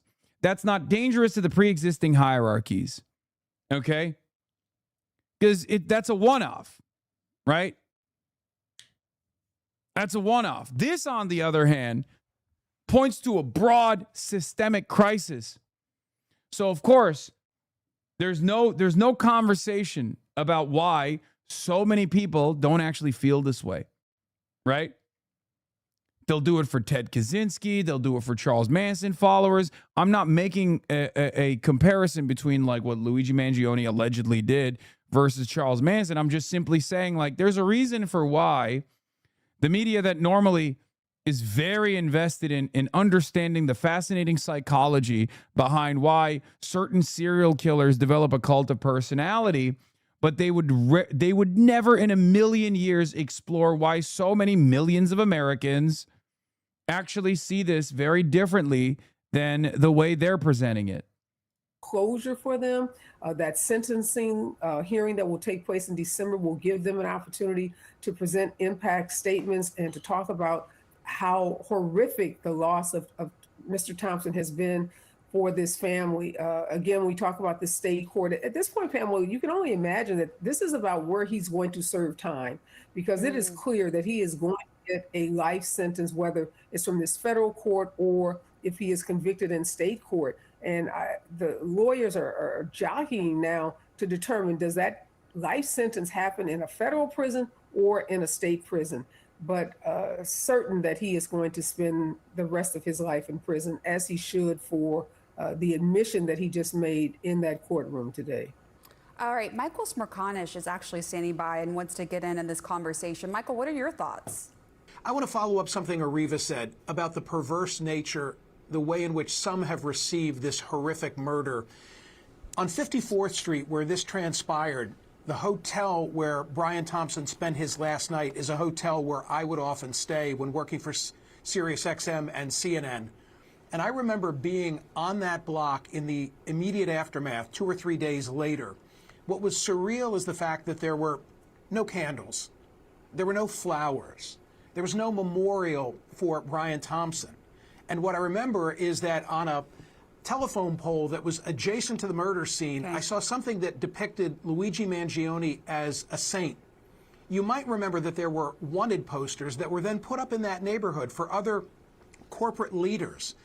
And all of the glamour and panache that has surrounded this man, I just find twisted and tragic. And I can only hope that the way in which now he has just articulated exactly what he did is going to change minds, maybe not, but of those people that have glamorized this killer. I can say killer now without any fear of. So here's the other side of the story. It's like, you can keep slamming murder is bad over and over again, but you're not making a broader point that people disagree with. Like, of course, wow, a brave take. You know what I mean? Brave take, guys. Murder is bad. I had no idea. Like, yeah, no shit. No shit. I don't know. I just don't understand why no one, and I mean no one, wants to explore something beyond simply saying over and over again that murder is bad, immoral, evil, wrong. Everybody fucking understands that, dude. That's kind of the point. Of contradiction because of what he has said. And one other observation I'd make is what a sin that we all couldn't watch. Here, I'll give you one other fucking comparison here, okay? Every single time, if it's systemic violence or if it's state violence, the media takes a very different tone, a very different attitude, right?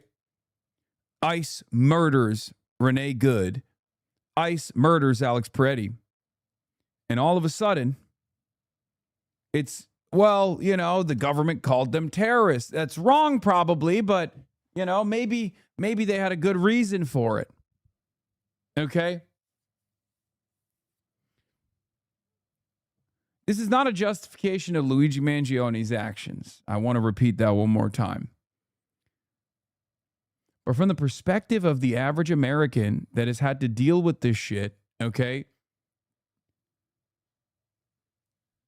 they see it as murder as well. When someone cannot pay for their health care, when someone cannot pay for their health care and they watch their loved ones die as a consequence, they don't look at that and go, oh, well, sucks to suck. That's just a byproduct of the capitalist system. Sucks to suck. That's totally valid. Sorry. My grandmother should have grinded harder. They don't think like that. Okay? They think that's a death that did not have to happen. That's murder.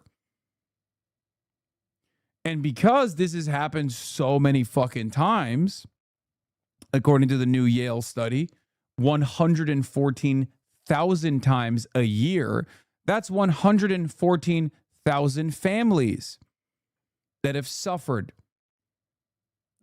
from murder. They don't analyze it as well, this is a byproduct of the system. I should have worked harder. My grandparents should have worked harder. They should have just not gotten cancer. You know what I mean? They see it as these people should not have died. My loved ones in their final moments should have had peace. And instead, all they knew was even more pain. There ought to be cameras in courtrooms all across the United States, including federal courtrooms and including the Supreme Court of the United States. Yeah, I am with you on that, Michael Smerconish. Our Kara Scannell just came outside of that courtroom. Kara, you were there for every second of what went down. Tell us about it. Well, Pamela, Luigi Mangione was led into the courtroom. He's wearing a beige prison outfit, escorted by 2 U.S. Marshals, where he sat down between his attorneys.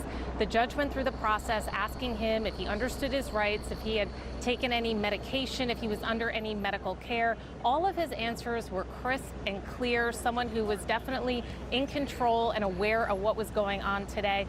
And then when she started to ask him the specifics of his guilty plea, to explain what he had done that was wrong, Mangione chose to stay seated, and he started to read from a piece of paper. The judge actually stopped him and asked him to slow down because he was going too quickly through it. But a few things that stood out to me from what he said is he started it by saying, after years of enduring severe pain for a broken back, navigating obstacles in the healthcare system. So underscoring again what his motive here in this case is.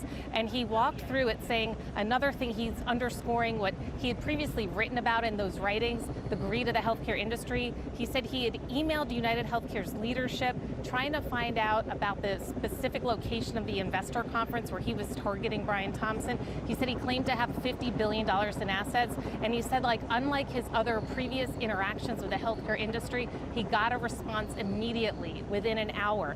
Then he went on to explain that he had made a gun using a 3D printer, that he had obtained a silencer, and then he said he traveled to New York with the intent to shoot Brian Thompson. He said, I knew what I was doing was illegal. He did not say it was wrong. Defense attorneys are now at the microphones. Let's listen. Good afternoon, everyone. I mean, it is 100%. Like, the way that people are going to utilize this is they're going to weaponize anyone that says, like, oh, it was awesome or whatever. And they're going to use that to slam it against, like, advocates of Medicare for all. 100%. I'm just letting you guys know. So if you're not disciplined in this moment, if you think you can make jokes or anything like that, sorry, you can't. The knives are out, and abso-fucking-lutely 1 million times over, they are going to utilize this opportunity. They are going to utilize this opportunity in mainstream media and corporate media to get everyone to shut the fuck up. Okay? It's a classic case. It's a classic case. You are not allowed to say anything about this beyond murder is bad and wrong. Everybody understands that reality, by the way, but, you know, it doesn't even matter. They will present you as pro-murder, pro-death, pro-destruction. You want to kill all the capitalists, blah, blah, blah, blah, blah, whatever the fuck they can get, okay? So you just have to, you have to be very careful with how you communicate around this issue. They are probably already, there's probably clippers in here already that are actively looking to see what they can clip out of context and then tie back to be like, oh, Hasan Piker endorses this action. Hasan Piker loves this action. What do all the people who have campaigned with Hasan Piker have to say about that, you know? Details of what Luigi Mangione admitted in court, but just to explain what we just heard from his attorneys, Kara, and you have been talking about this, one of the reasons why they decided to go ahead and have this plea deal is so that the charges in New York State could be dropped because of what's known as the double jeopardy law in New York State. That's right, Dana. That was one of the objectives today by Luigi Mangioni's team. He was being charged both federally and in state court, and the state trial was set to begin on September 8th.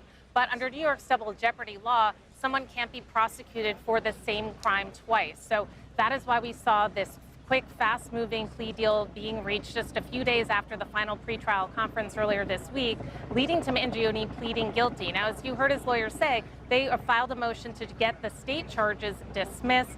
The state prosecution has not responded to that yet, although throughout this entire case, they have been saying that they think they did the legwork on this, they did the investigation, they caught Mangione, and they wanted to bring this case to justice. So we will wait and see what their reaction is going to be in court. We can expect them to probably try to fight this. It will be up to the judge overseeing the state case to make that decision, and then sides could appeal. But it does look like the state trial set for September 8th will likely be delayed as this is all figured out. But these are still a lot of moving targets, Dana. Okay, so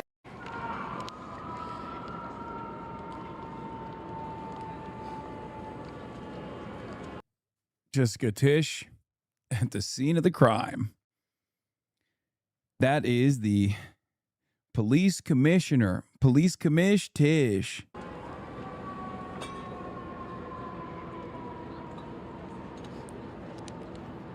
Jay Mershon says the strategy here from Luigi's team is to get the state case thrown out because New York State has very strong protections against the dual sovereign double jeopardy doctrine. They even filed a motion to dismiss in the state court today. You can read that here. Zoran's fave? Yeah.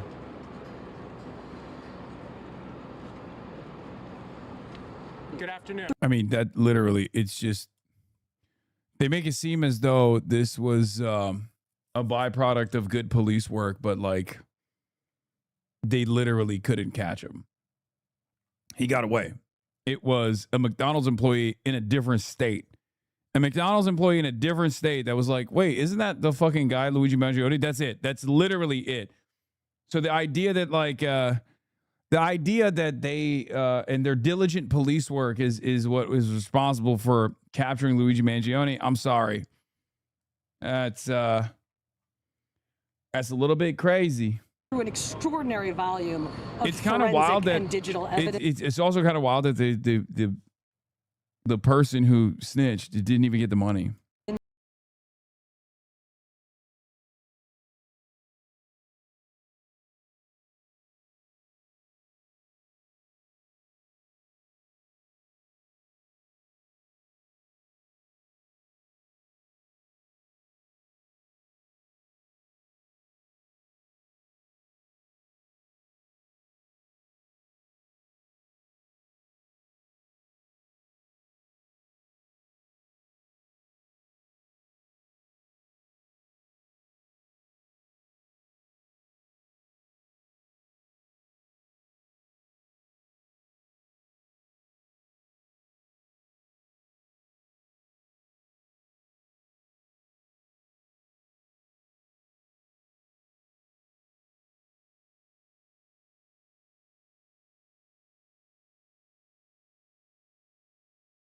I'm sorry, James Barnacle. Okay, Officer Barnacle.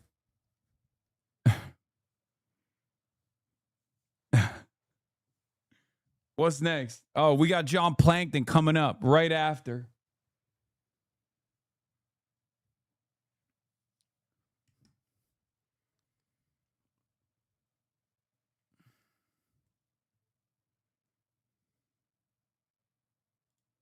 I think the other reason why obviously this is such a high profile case is because of his status, right? And therefore they have to really stress over and over again, like, you know, this is, don't even fucking get any thoughts. Like, cause like, obviously when a poor person gets slaughtered in the streets, they don't close Manhattan, right? Like they don't do a 10-day search or anything like that. I mean, they're still incompetent all the same. Whether it's a poor person or a rich person that gets killed. But there's a reason why they were in a panic state after this, and they created like a CEO hotline. I don't know if you guys remember, but there's also a similar reason as to why the government came down pretty aggressively against like people who were even remotely sympathetic or came across as sympathetic to Luigi Mangione and like insurance denial calls. Like there was the case with that woman in Florida that straight up, I think, is going to prison.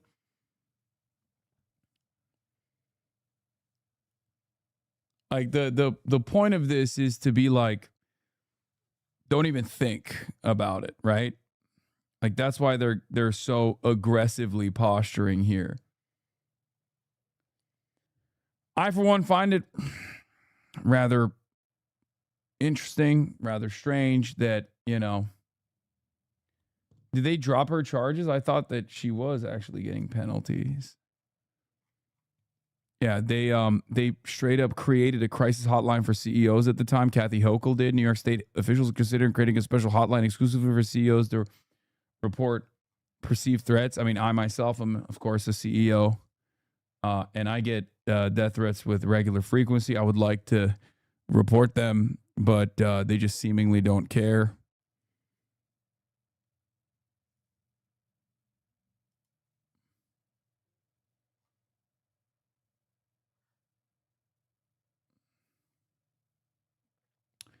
It was a very, very interesting time because I think like some of the companies very quickly stopped. I mean, their approvals went up. Like their insurance claim approvals went up instantly after this. Once again, I'm not an advocate of the propaganda of the deed. Hasan, check out the replies under your X post from today. Which one?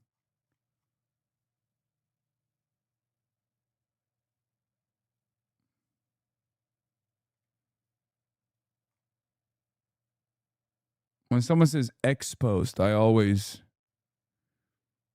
a little disturbed by that. It's like when someone doesn't use Twitter and says X post, I'm like, that's strange.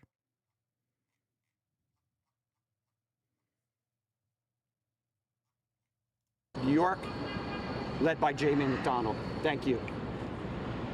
Yeah, CEOs remove their photos from their websites online.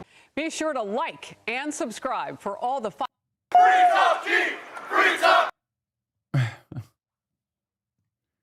That is insane. Oh my God, dude. I don't know how to deal with the concept of Florida. It got me healthcare back. Healthcare randomly decided I wasn't disabled anymore. Went in person. Security told us to leave. Called from the parking lot and gave them every paper we were missing. Got it back after 8 months without.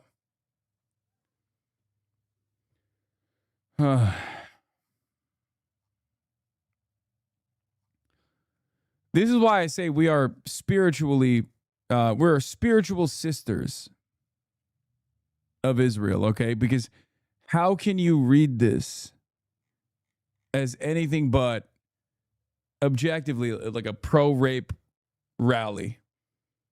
One that took place in Israel not that long ago, if you remember, where they did a pro-rape January 6th.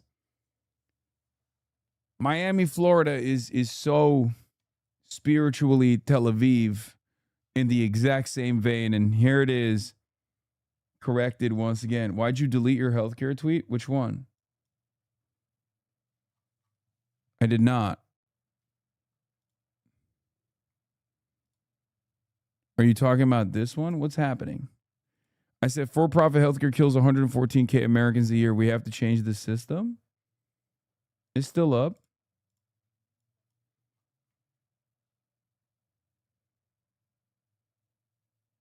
At least I can see it. They might have deboosted it or something.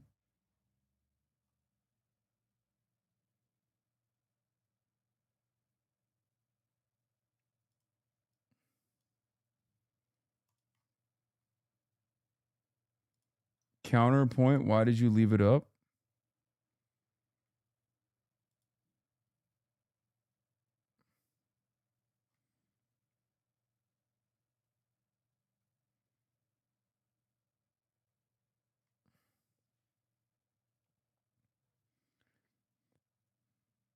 America beat plot lines get weirder by the day. Yeah. According to these guys, there's a real miscarriage of justice going on, and Tate supporters are rallying for brothers ahead of bail hearing in Miami. Free Top Chief! Free Top Chief! Free Top Chief! Free Top Chief! 24, 25, 26, 27. Bro, this is exactly what I thought it would be looking like. I'm gonna keep it $150. This is wild. Straight up, free Top G. They're doing push-ups outside of the courthouse. What the fuck is happening, man?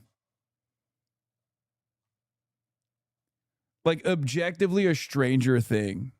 Objectively a stranger thing than what we've seen thus far outside of the Luigi Mangione court hearing.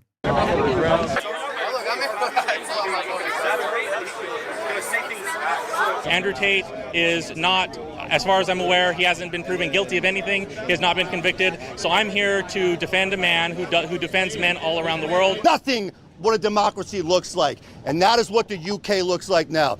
That's awesome. I love the Tate brother attorney being a Tate prototype. That's awesome.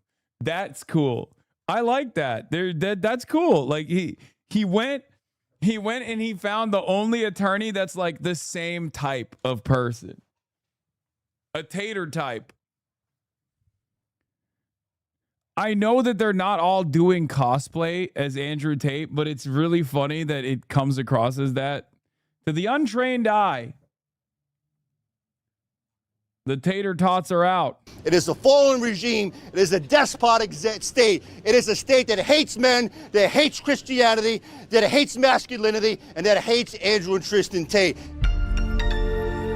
Come on, there's got to be more for this, right? We got to hear But more. Andrew and Tristan Tate are built different. And on top of that, they have the spirit of innocence inside of them. Nelson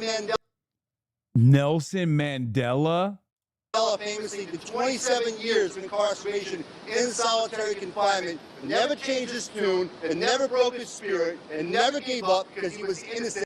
Comparing the Tate brothers to Nelson Mandela is wild work, dude. Every day we devolve further and further into madness. Oh my Lord. What can I even say about this?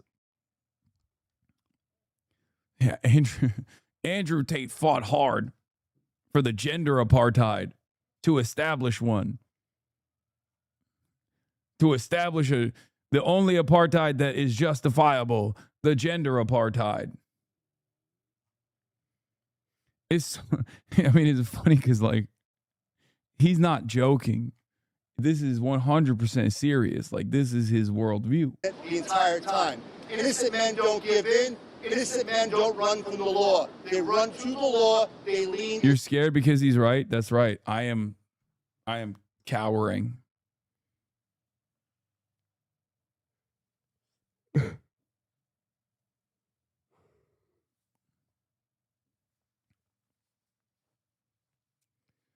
That attorney used to be my coworker. That is definitely his normal personality amplified. Oh, for sure. You got to be a real sicko to take on this case and you know, be the prominent lawyer. You got to be really invested in the media, in what this will do for your personal brand.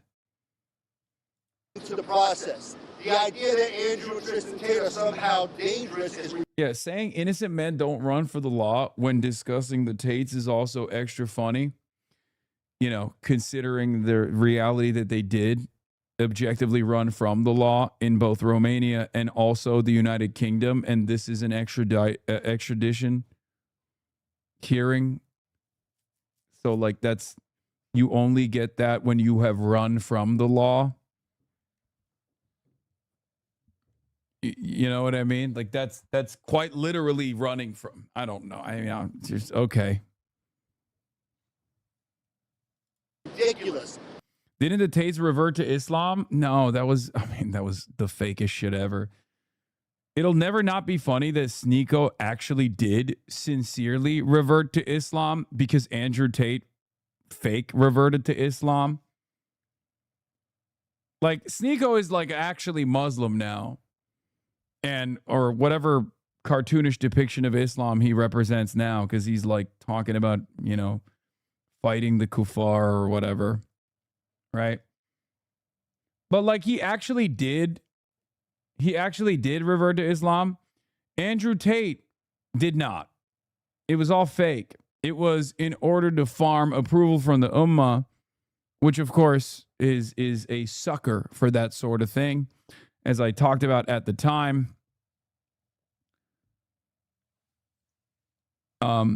You know, Andrew Tate did that so that, you know, people in Dubai like him a lot more. People all around the Muslim world immediately fell for it and were like, oh my God, mashallah, mashallah, he did it. He converted, brother, our new brother.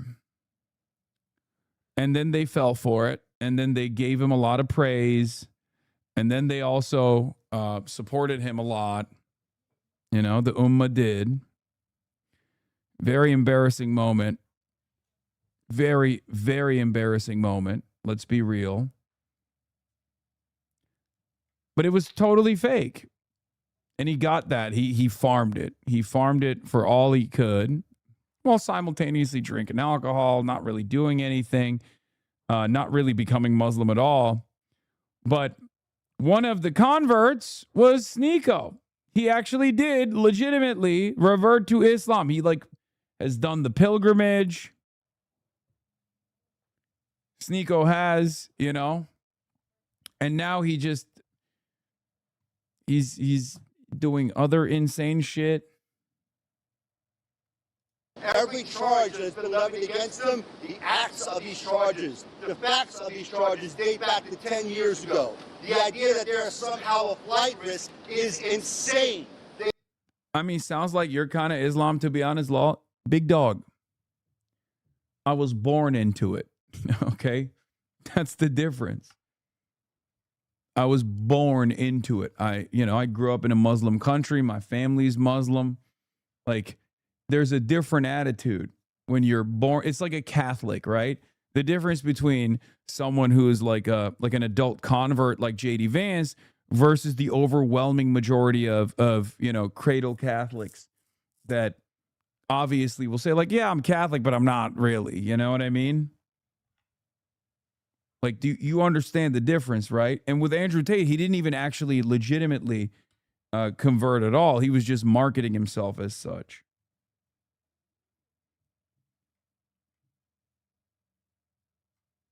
They have been on judicial release for several years in Romania, and no matter where they are in the world, they fly back to Romania to make their court appointments all the time.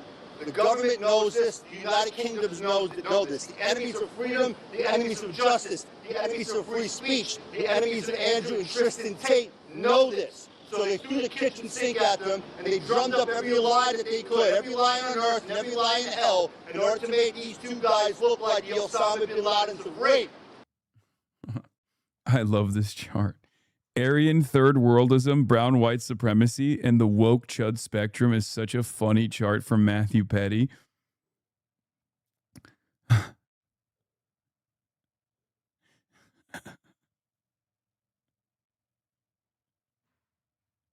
This is the only chart that matters.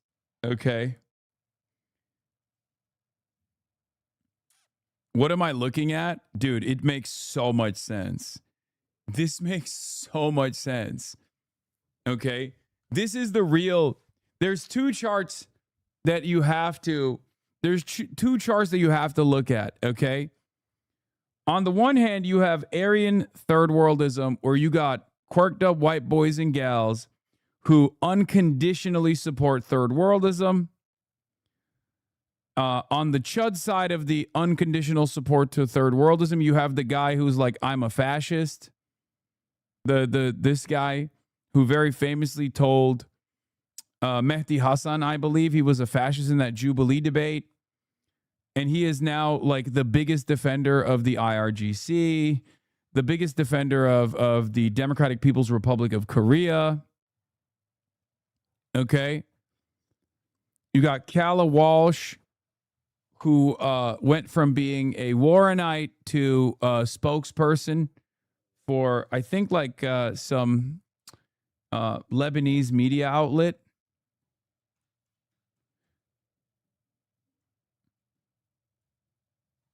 Right? Oh, this is a different guy? Am I mixing up my guys? Oh, I think he was on the Jubilee debate stage, but he never got. Did this guy not speak at all? He didn't get to speak at all?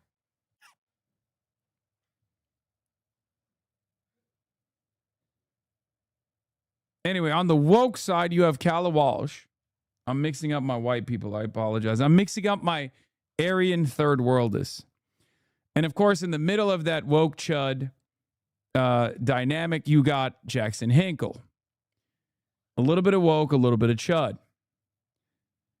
In the middle of the brown white supremacy and Aryan third worldism is Zohran Mamdani on the woke side. On the chud side, I guess you have Kanye West and Nick Fuentes, you know. And you have at the center Mario Nawal, dead center. Right smack dab in the middle of Aryan third worldism and brown white supremacy.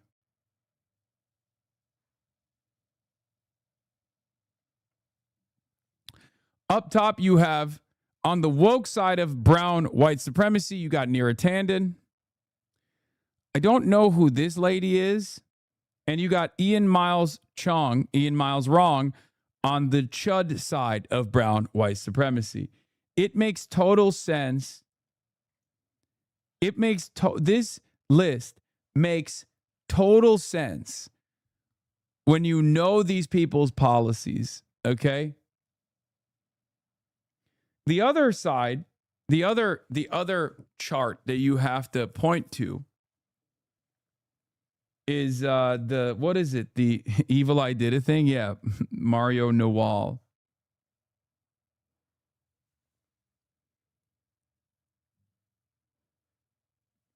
There's another chart that you guys need to understand. Mario Nawal, you probably have seen, but you have never, like, you've seen his post, but you just don't know who he is. He's like the Twitter power user.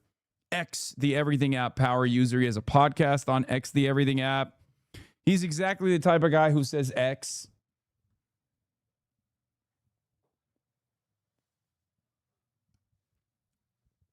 Okay. It's not I Did a Thing. But there's another one with like Marco Rubio and all those guys. Fuck, it's like the two ethnicities. I forget the other one. I'm sure you guys have seen the other chart. Someone in here has seen the other chart. Please send it to me.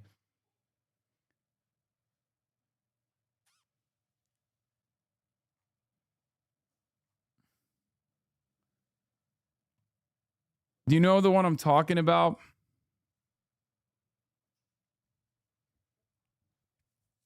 The one that has like Doja Cat on it, Marco Rubio on it, and it's about like Groyper. Not is it Groyper? It's like shit. I've seen it before, but I can't remember. Top middle lady. This is the woman. Who is this? Oh, Zineb Rabua. Okay. I don't know who this person is.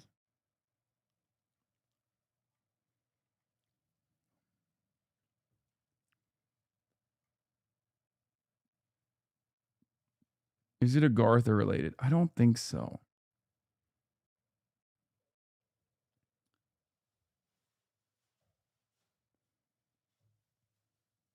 It's okay, Grandpa. Let's get you to bed. All right, whatever.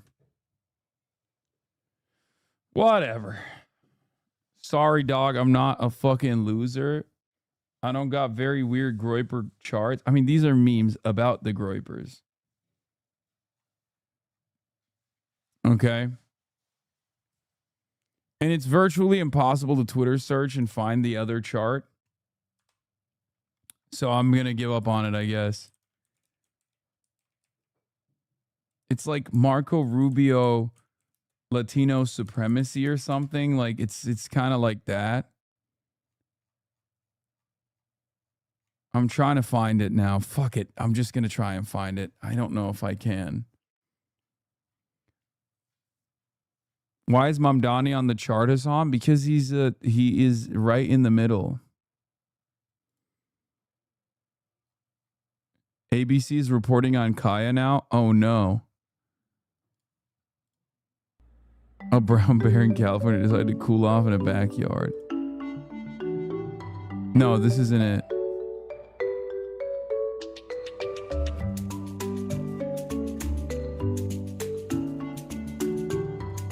Yeah, what? What? It's a hot day. She's cooling off. What's the problem? What? She's not allowed to? She's not allowed to cool off in the pool? I don't even know how they found this this video from my house.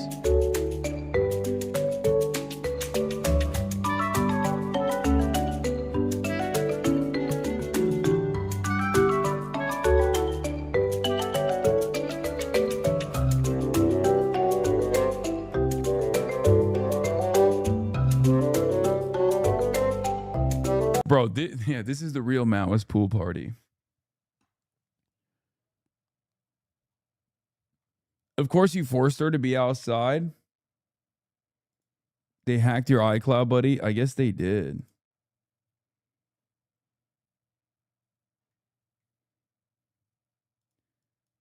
Petty deleted nearly all his tweets. I feel like it was the first one I saw posting it. Yeah, the other one, but I can't find it now. That's what you're talking about, right? The other one with like Marco Rubio on it.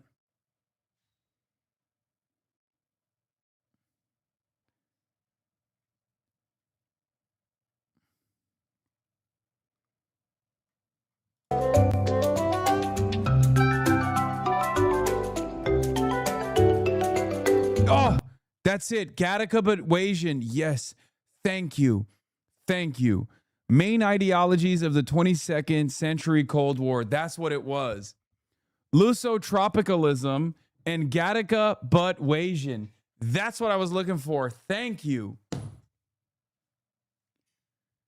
These consult the charts, okay? Consult the charts going forward. Thank you. I was I don't know why I was fucking trying to explain it. I did such a horrible job trying to fucking explain this shit, okay? Consult the chart. Main ideologies of the 22nd century Cold War, Lusotropicalism, Gattaca but Wasian.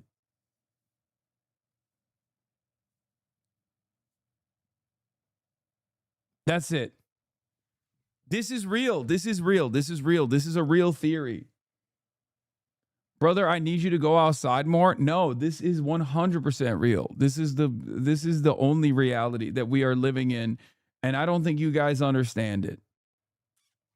Okay? What am I looking at? It's self-explanatory. I don't even know what you need. I don't know what you need to understand what's going on. Okay? The only two ideologies that matter in the 22nd century Cold War is Lusotropicalism versus Gattaca but Wasian. Dengists, Chinese development, and gene editing, CRISPR gene editing, Gattaca but Wasian. Okay? And then you got Lusotropicalism, Marco Rubio, Odessa Ozion, which is, I mean, she's not even actually, she's not even in any way, shape, or form Latino, but it doesn't matter.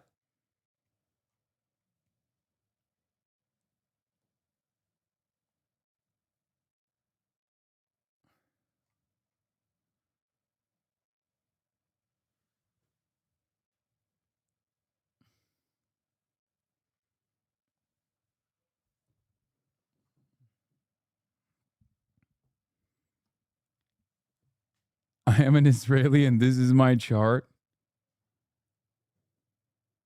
Dude, this is for you and 4 other people. Dog, this has 1 million views and 8.9K. By the 22nd century, the world's 2 major competing ideological power blocks would be Luso Luso-tropicalism versus Gattaca Bewasian. The conflict between these two ideologies will form the basis of that century's Cold War.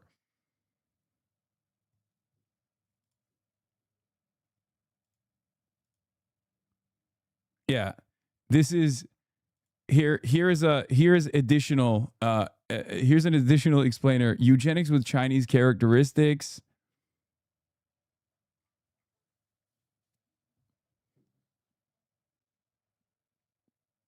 So it's either Latino Aryanism or Asian techno-socialism. Yes, I know which side I'm on.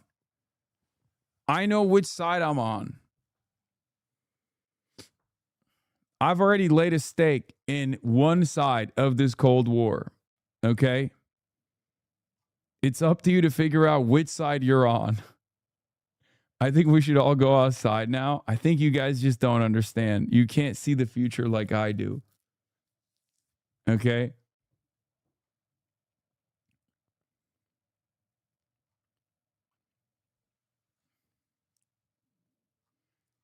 Fox News guy is very confused right now on how to create headlines off of this.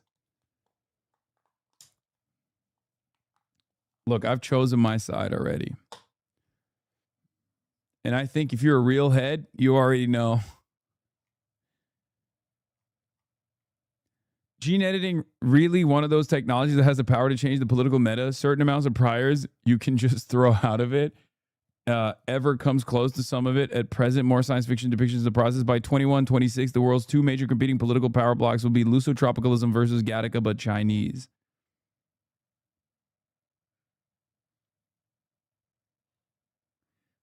Steve Saylor responded.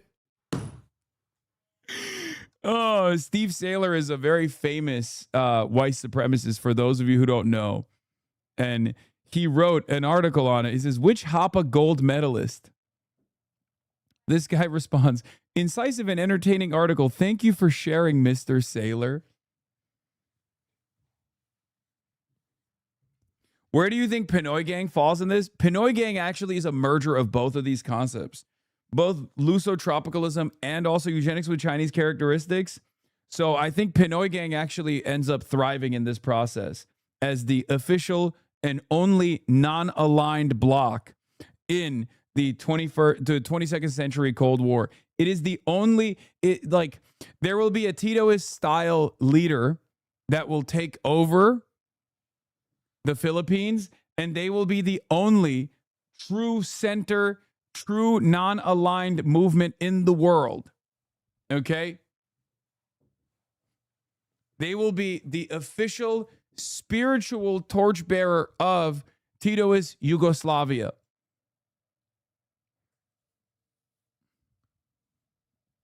That's right.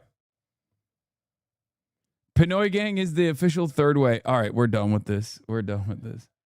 The news can't be this slow, Lamau. It's not. There's a shit ton that we have to discuss. I'm just having a little bit of fun. It's Friday. The vibes are immaculate. Let me do my damn thing. Let me do my damn thing.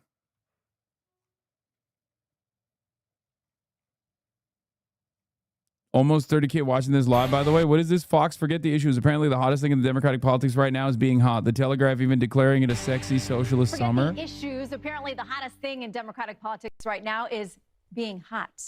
The Telegraph even declaring it a sexy socialist summer, touting the, quote, hotness of the candidates who have a naked appeal to young voters.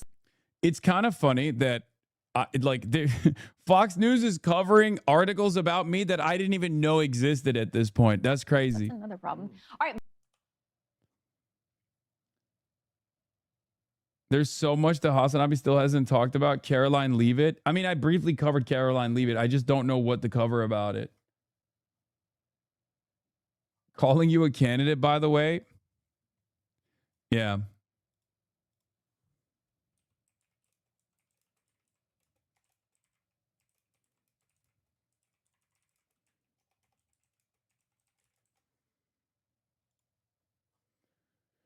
Meanwhile, in Florida, Laura Loomer, Randy Fine have gotten 2 different locations to cancel on Oliver, Elijah, and Rashida. We have a 3rd location lined up, but it's crazy still. We're not doing too well down here. Yeah, I already talked to Oliver to not repeat the mistake a second time.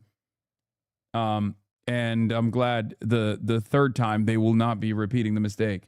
Never put the address of the location that you are going to. Never put the address of a location if you are of the insurgent left, if you are, rabble rousers. Never put the address of your location on the flyer. It opens up an opportunity. It's basic OPSEC that you have to do. We learned this the hard way, okay?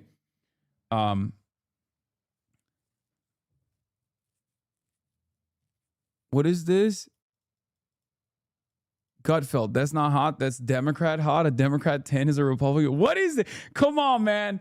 I said I don't want to cover this shit. I said I'm done covering the Fox News Power Hour, but they're pulling me back in.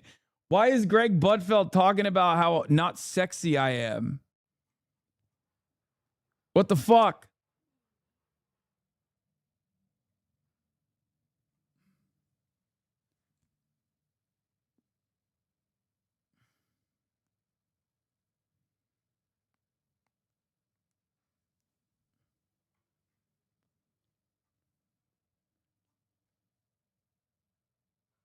Hasan, what do we do instead of putting an address? What do you mean? You say in the RSVP that the address will be sent to those who RSVP. It's that simple. If you are trying to put together an event, one, you can't really tell the event you can't really tell the location, the venue, what you're doing. Okay? You just can't do that.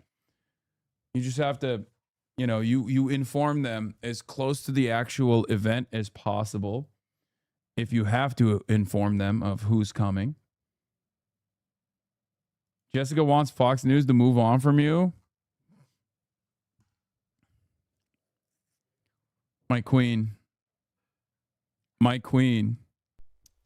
Well, and one of them is Hassan Piker is out there, and he's giving Democrats a lot to talk about. He is saying that they need to be defending him. But Jessica, I would think the last thing Democrats want to do is even be talking about Hassan Piker, much less having to defend some of the stuff that he said, which, for a lot of people is very anti-Semitic and anti-American.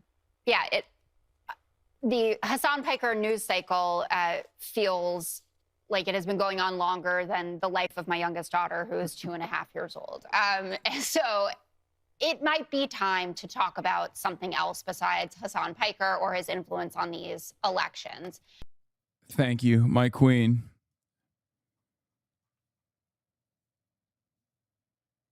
My queen.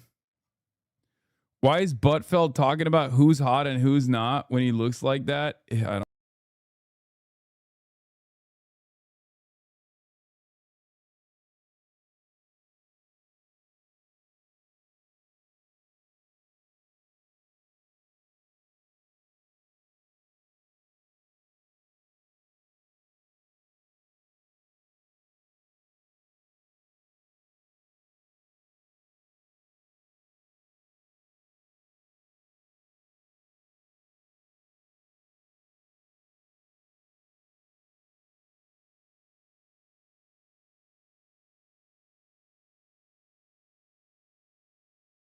Host, so I want you to know that city crews were out here today at noon. But unfortunately, there was a car that was here, so we couldn't repair the pothole. So you know what we did? We put up these no parking signs so that hopefully there won't be anybody parked here tomorrow morning, and the city crew. No. Karen, what is wrong with you? Come on, dude. What are we doing? What are we doing? Don't post the L. Just wait a fucking day. Wait a day for the car to leave. And then fill the pothole and then make the video. No one needs to know that it took one day. And even if it took one day, that's still good. LA in a nutshell, unfortunately, there was a car here.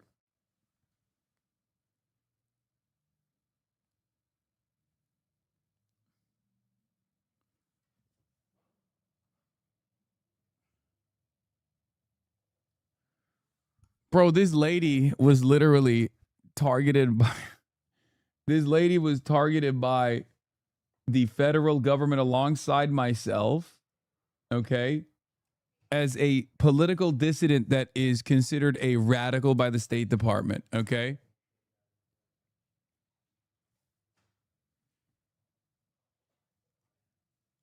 will be back. In the future, if you have any problems like this, you can call 311. If it's graffiti, if it's a pothole, or if it's just random trash. So thank you, Simone. Thank you for being a great LA citizen. We're going to get this done.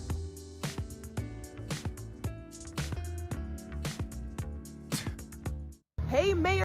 And then she goes and gets a burger for a job not finished. For a job well left for the next day.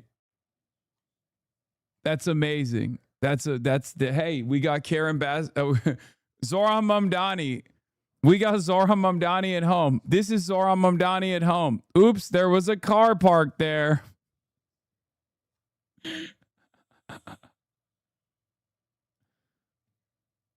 What is this? What the fuck is this account of the chart?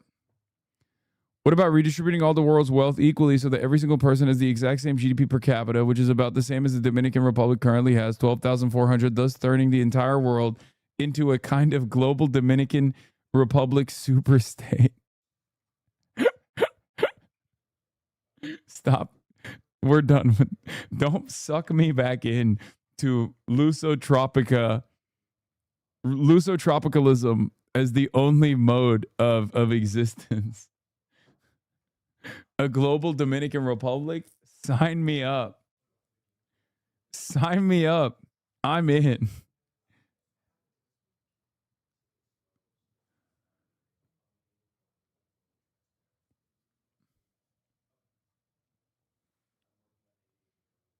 So Jay Electronica was right. The Dominicans own the banks, huh? Yeah. Rashad Pussy got me acting strange. I started saying the Dominicans own the banks.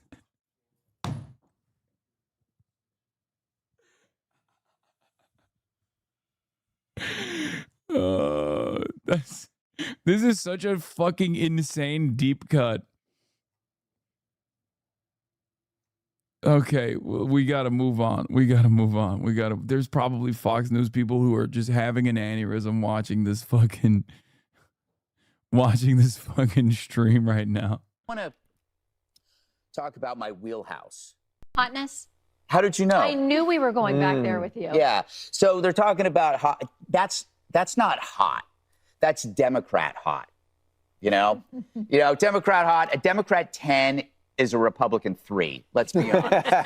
Jessica exception. But let's face it. They're very homely, sad looking. I mean, you have Jerry Nadler. I think it's really funny to try and make this argument because this was a big point of contention when the New York Times wrote about me as a progressive mind in a MAGA body. And everyone was like, have you seen a MAGA body? Like, I don't think it's important. Like, I don't think your looks are important at all. I don't think they matter. But it's very funny for a Republican that looks like that to make this argument about me when I look the way I do. And it's also funny to make that argument as a broader movement. Like, oh, obviously the Republicans are the hot ones. Like, okay, sure. That is. You have Randy Fine. Randy, I don't even know who that is. That can't be your excuse for everything that I ever said. I don't know. I'm glad I don't know who Randy Fine is. Yeah, you should be glad. But here. Does Gutfeld really want to do this? Okay, so I disagree with double anarchy. I think Stephen Chung is the sexiest man in the White House. I think Stephen Chung might be the sexiest guy in general. Don't get me fucking started about my goat.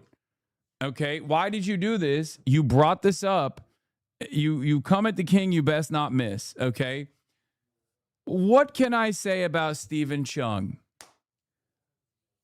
Let me start off by saying that no human being is shaped like he is, okay? Which, I mean, no shape is like him, honestly. Not just human beings, like, he is an entirely new shape, okay? Like, scientists have tried to come up with new shapes that we have never foreseen before. You got mathematicians, like, doing geometry, trying to comprehend what this guy's shape actually truly is. And you over here have the audacity to disrespect them. Okay? He is everything and nothing we have foreseen. Okay? He is He's everything to me. He's everything to me. I love him. I find him to be so sexy. Yeah, he's non-Euclidean. I don't know why people even disrespect him, because he is so perfectly rotund. He is so perfectly shaped. And I respect that, because I don't think you guys understand, like, oh, everyone can just like go to the gym, get on TRT, take retatrutide, and like look a certain type, like fit a certain mold. No one looks like Stephen Chung. No one on the planet, nothing looks like him. So I don't think you guys understand how impressive that is. He is truly sculpted by God. He is truly, and I mean this sincerely, this is not a joke. He is truly, like, God took a lot of time on him, okay? When he was going through the conveyor belt, God was like, I'm spending extra time. Now, this is also a fancy shared by Xi Jinping as well. Xi Jinping, leader of China, paused in bewilderment after seeing Trump's morbidly obese. Okay, chill, right-wing cope. Look at this. Like, he does a double take. It's beautiful. It's a moment where Xi Jinping also goes, I've never seen anything like this before. Okay? It's brilliant. He's like, I'm shaking all the hands of all these fucking dinguses, and right here, I got to take it all in.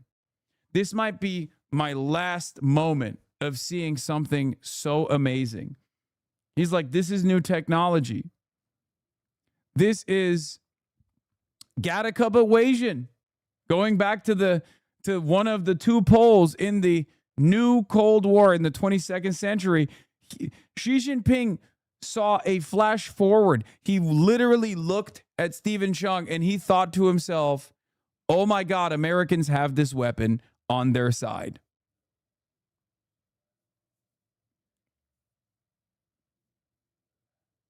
We might be cooked. Like, he really reconsidered doing strategic export controls of the United States of America, because he was like, we can't overcome. We cannot overcome. We cannot fight against this we cannot fight a battle. We cannot wage war against America.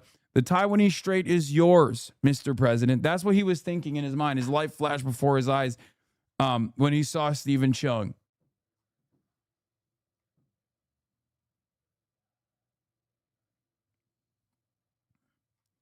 Like, why do you guys think China cut their imports by half instead of refeeding their strategic petroleum reserves?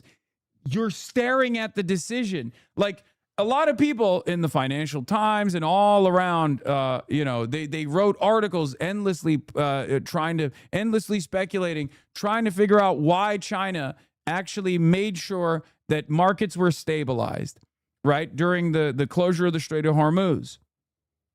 He's the reason. This was the turning point for him. Xi Jinping stared directly into the eyes of Stephen Chung, and he thought to himself, wow, this is the most impressive thing I have ever seen. Not guy, necessarily, just thing. A true higher being, a deity, if you will. His face can be 180%. What? Oh, yeah. His face can be rotated and still look the same. Yeah. It's perfect. It's perfection. It's perfection. You just literally showed me. You proved that it's perfection.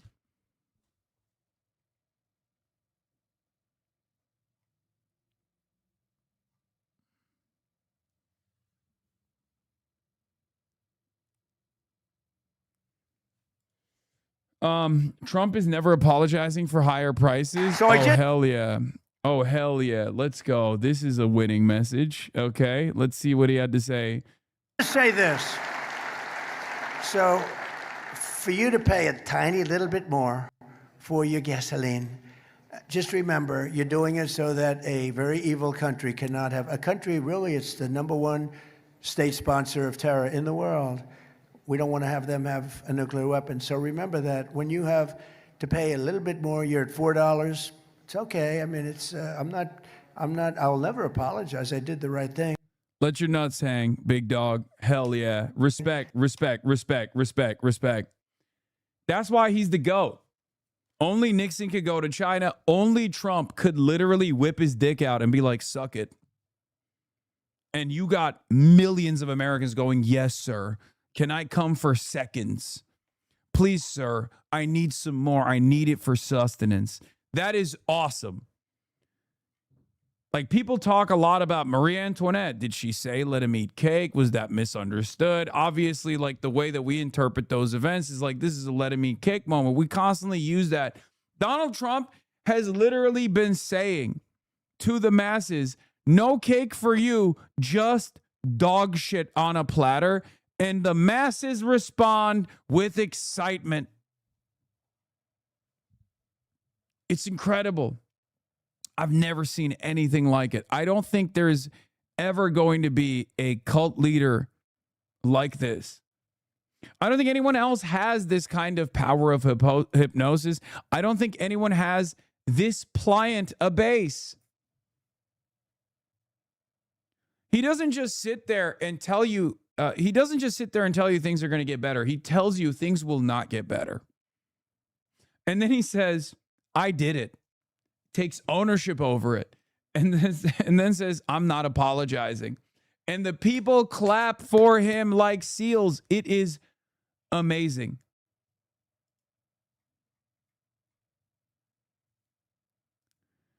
Breaking from the Wall Street Journal, Trump White House officials have asked Trump's Justice Department to consider a new prosecution of David Hearn, the man accused of vandalizing the reflecting pool, as Trump fumes over U.S. Attorney Jeanine Pirro's decision to drop the case. It must be awesome to be someone who genuinely loves Donald Trump, to know that there is literally nothing he can do that would humiliate or shame you. The freedom of total self-abasement. If only they had the capacity to read, if only they had the capacity to understand things, they would feel a sense of shame. If only they had the capacity to feel shame. But they do not. And we're stuck with them.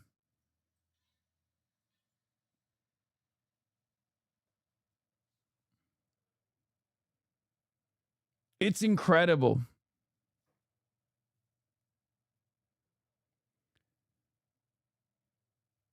I'll give you another example of Trump's madness, his mania. I saw this from the Bulwark the other day, or last night, rather.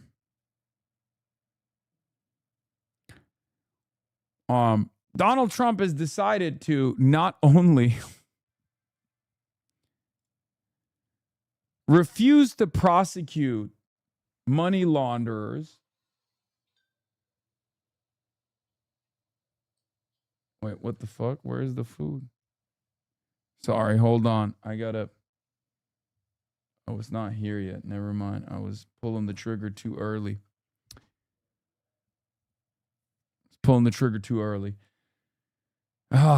Donald Trump has decided that it's not enough to merely shut down the anti-corruption database. He is deleting the data so further investigators can't use it. That is where we're at. Trump's gift to the money launderers. The Treasury isn't merely shutting down the anti-corruption database. They're deleting the data so future investigators can't use it. Beast mode. Beast mode. Who is this for, you might ask? Like, in the base. And it's just for his besties. That's it. Now, of course, nothing is ever deleted, obviously. Damn, the guy who abuses animals because he's an impatient prick still has 30K viewers. Y'all are some sick fucks. Lamau says, Hadjir Gaming. Yeah, it's true. No, people come in here for the animal abuse. You might as well. If you're imagining alternative scenarios, you might as well imagine that that's what people come in for.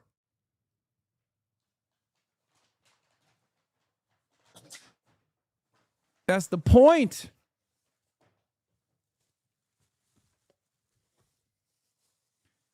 They initially came in for the commentary and they stayed for the animal abuse. That's the goal now. That's what the Democrats are doing. Those are the rules now. That's the goal now. What's going on?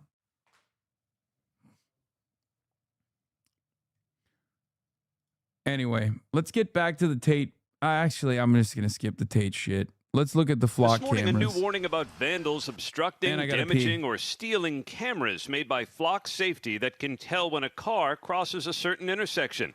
Someone smeared a glue-like substance on this one in Edina, Minnesota. In nearby Plymouth, Minnesota, a camera was destroyed. The camera was found just broken into pieces, sitting at the base of the pole that it was mounted to. In North Carolina, police said these are the vandals who cut through a metal pole to steal a camera in Craven County. A law enforcement bulletin reviewed by ABC News is warning of a week-long protest later this month, encouraging people to disable the cameras and cover their license plates to fight back against what critics call an invasion of privacy. This guy posts videos of himself on social media covering cameras with tape and stickers. There are 120,000 flock cameras deployed around the country to read license plates and store the data for police to search. A lot of this is done for abductions, but also counterterrorism things matters as well. Put them on bridges, put them on highways, and you can find someone committing a crime. Flock says that's exactly what they do. We helped in over 1 million crimes last year, over 10,000 missing people. But just this week, this former police officer in North Carolina was arrested for allegedly using flock cameras more than 30 times to track her boyfriend's ex-wife. At least twice, she accessed these cameras while she was off duty. In Ohio, 2 officers resigning after they were accused of repeatedly searching the same license plates without a legitimate reason.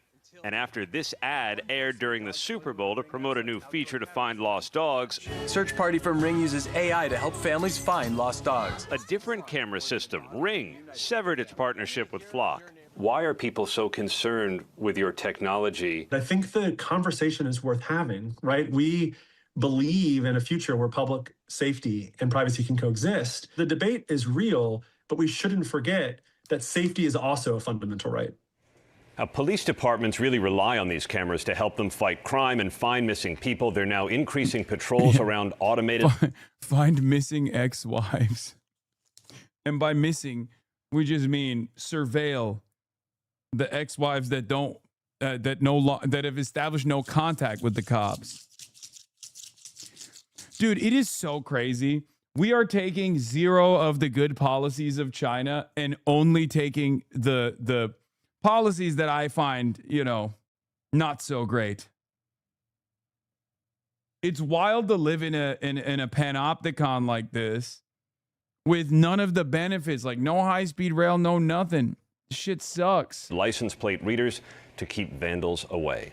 Guys. Yeah, you can see why there's concern, though, about privacy with it all. Sure. All right. Thank you, Aaron. 6 former Savannah Police Department employees, including 4 officers, are now under criminal investigation after being fired for allegedly misusing these controversial surveillance cameras made by the company Flock. Totally honest, I'm disappointed. I'm pissed off about it. The employees allegedly using the system to make personal searches involving family and acquaintances. The high-tech AI-powered cameras read license plates and store that data for police departments to use. Over 120,000 deployed nationwide to help fight crime. They're on streetlights, bridges, and highways. But backlash is growing amid rising reports of misuse. Dozens of officers now charged or accused of using the technology inappropriately, including stalking. This North Carolina police officer arrested for allegedly using it to track her boyfriend's Girl boss. Girl boss. Girl boss alert. Wife more than 30 times. She's set to appear in court at the end of the month. That's what bothers me the most, that That women are doing it too. Our women law enforcement are doing it too. If the men were doing it, it's fine. That use this stuff for personal gain. Critics also calling these cameras an invasion of privacy. Some are being vandalized in acts of protest. In Texas, this camera cut in half.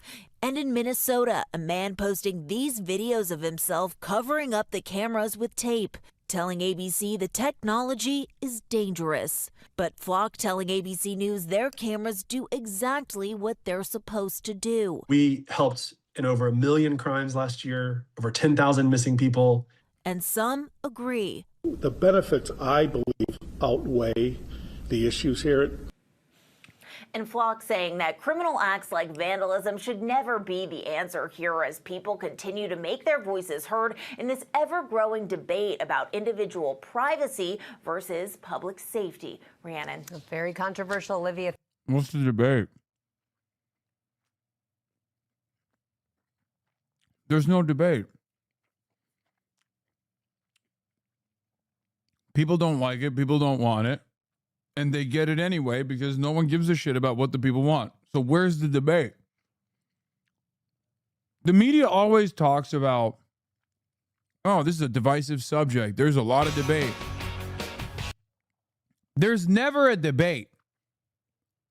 It's the same with Israel, right? Like, people obviously have made up their minds on the issue, and the politicians don't listen to them because there's no real, like, theoretical democracy.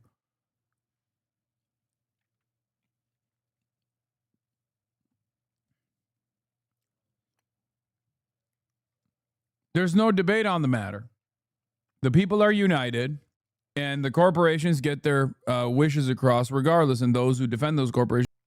Wait, why not? What?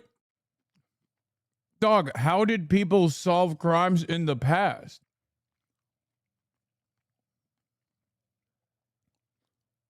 My man said, obviously, we have no capability of doing police work.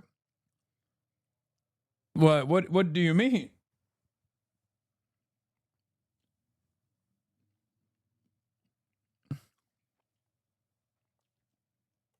I'm unconditionally against the surveillance state. The panopticon really bothers me. But I will say this. There would probably be there'd probably be a lot less critics. Lol, not even 30K viewers. You're going downhill, you terrorists. Yeah. There would be a lot less criticisms about this kind of stuff if cops like generally did their jobs. If they served their regular law enforcement function, I think there would be a lot of people who would be frustrated by it. Right? It's so ironic that dude said not even 30K and it's literally at 30K, by the way, but that's besides the point.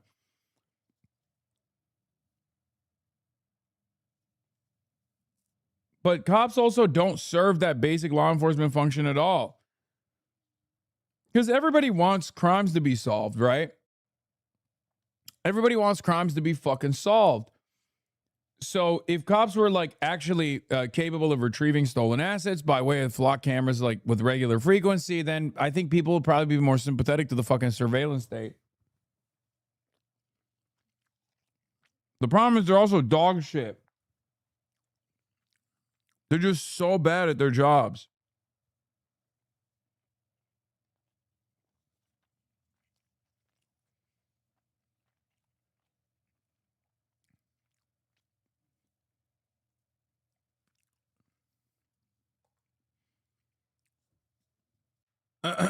Respect. Didn't know it was like that. You'll be shocked to learn Flock's biggest investor is Andreessen Horowitz, was an early seed investor in the Free Press, both in 2021, which is oddly not disclosed in this segment. This is straight up infomercial. Looking forward to CBS News Properties doing commercials for other Andreessen Horowitz products.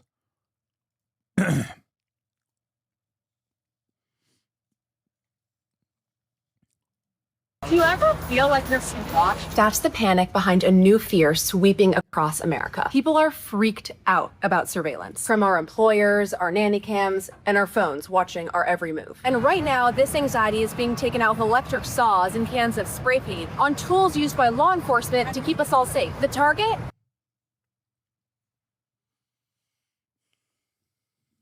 Bro, these people are so wild, dude.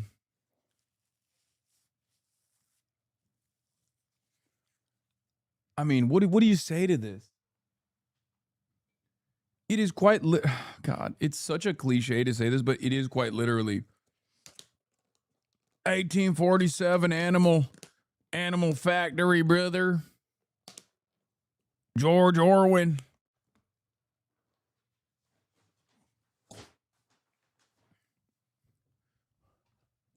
I mean, this is, I don't know. Am I crazy? I feel like this is insanely authoritarian. Like, we have rules. We are supposed to have protections against unwarranted surveillance. Nope. Warrantless surveillance is now fine. Flock safety cameras. In upstate New York, someone cut down a Yeah, by the way, the mere fact that we're discussing this in critical terms puts us as anti-tech extremists, by the way, just so you know. That's the other thing that the Trump administration has decided is also on the terrorism watch list. I mean, the terrorism watch list nowadays for the Trump administration, according to the NSPM 7 list, is basically just being a Hasanabi head. They should just say, like, you know, are you a Hasanabi head? Then you're going to jail. block safety camera with an electric saw. In Oakland, California, another was covered in paint. And in Idaho, someone rammed one with their truck. And in good old Florida, a man just sits in his lawn chair with a cardboard held up for the lens. Since January, roughly 23 cities have canceled their contracts or shut off their flock camera over Fourth Amendment concerns. There's even an open source intelligence website, Deflock, that's finding these cameras so people know exactly where to vandalize them. Here's what's actually under attack. Here's what's actually under attack. The profit margins, the state's function to surveil you without warrants. That's what's actually under attack. I'm here to tell you that's a bad thing. We have to make sure that the state can engage in warrantless surveillance at all times at direct odds with the Fourth Amendment. 2025 alone, the system helped locate 10,000 missing people, about 27 people a day, or about one every hour. Over 40% of agencies said Flock helped recover over half of the stolen vehicles in their jurisdiction. In Indiana, an infant abducted at a shopping center was found in under 2 hours. In Ohio, a missing girl was located in under 30 minutes. And this is the tool that people are treating like the enemy. It is fair to have concerns about how companies use and track our data, but that's not what these cameras are for. To be blunt, they're not interested in you, unless you're a kidnapper, a thief, or someone who intends. Dude, this is always the argument. This is always the argument. It's always, oh, it's not for you if you're not doing any crimes. Okay, what happens when tomorrow things that weren't considered crimes today are considered crimes? I mean, that's literally happening right now. So is this lady AI? I don't think so. It did come across like AI to me, but yeah, nothing to hide, nothing to fear. That's what they always say. You have a lot of involvements with people that have a history of committing crimes is a crazy thing to hear. All knowledge knockers on the off chance like sleeping. How is that probable cause? How is that, like, now it's just guilt by association? I mean, this is the underlying basis of dragnets.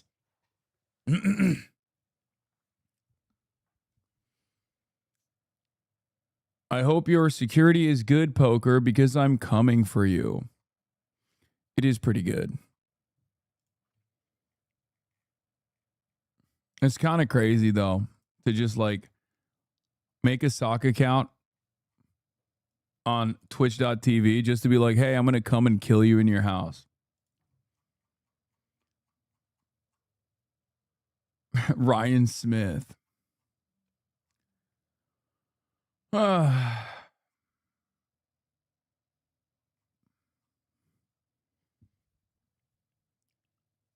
Guy who watches too much Fox News.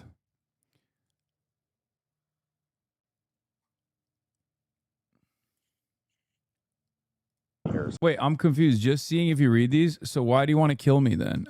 This is a confusing process. So you're a guy who hates Fox News, but you want to kill me? What's up? You're like a liberal that wants to kill me? I'm actually fascinated. Please explain to me what your position is on why you want to murder me. Or do you just want to come over and suck my dick?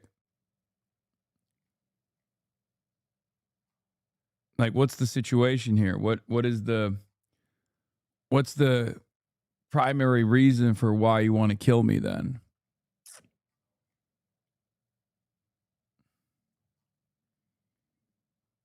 We rarely ever get a opportunity to hear from someone who issues a silly death threat.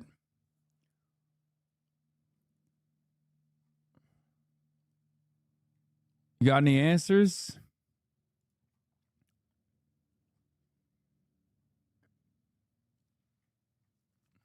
What are we doing?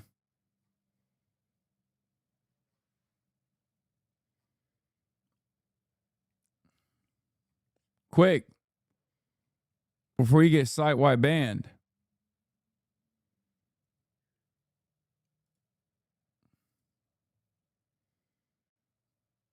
Oh, he might have gotten, I think he already caught a ban.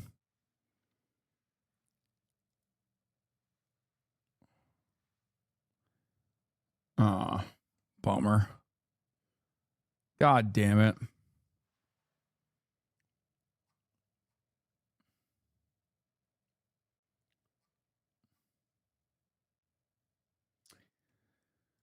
That's sad.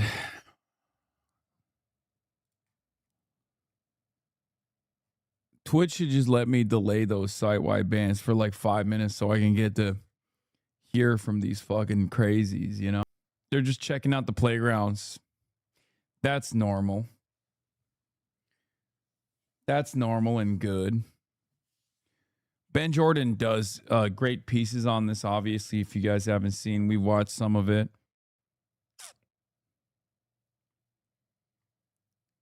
But, yeah.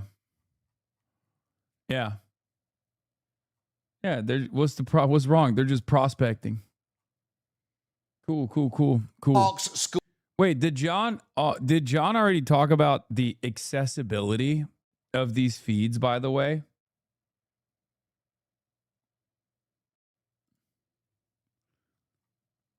There are ways to use ALPR safely. It's just that decentralized data and one-off transactions aren't sexy to venture capital investors.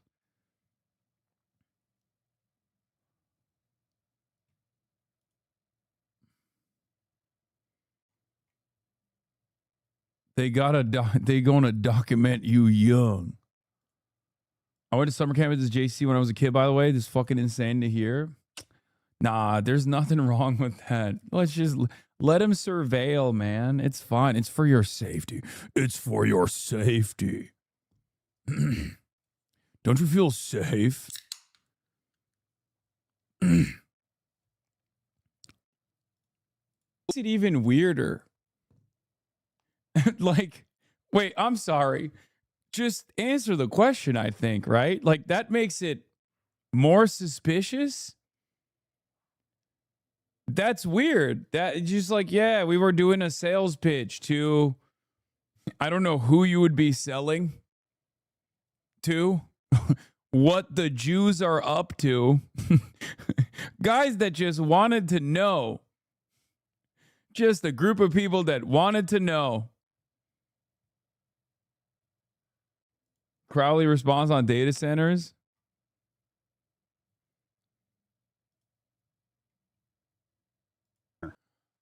Oh, there's more. Hundreds of local police departments are preparing to deploy AI-driven surveillance drones capable of following a single vehicle across an entire city, capturing footage through apartment windows, and generally recording daily life without being noticed. Awesome. I love it.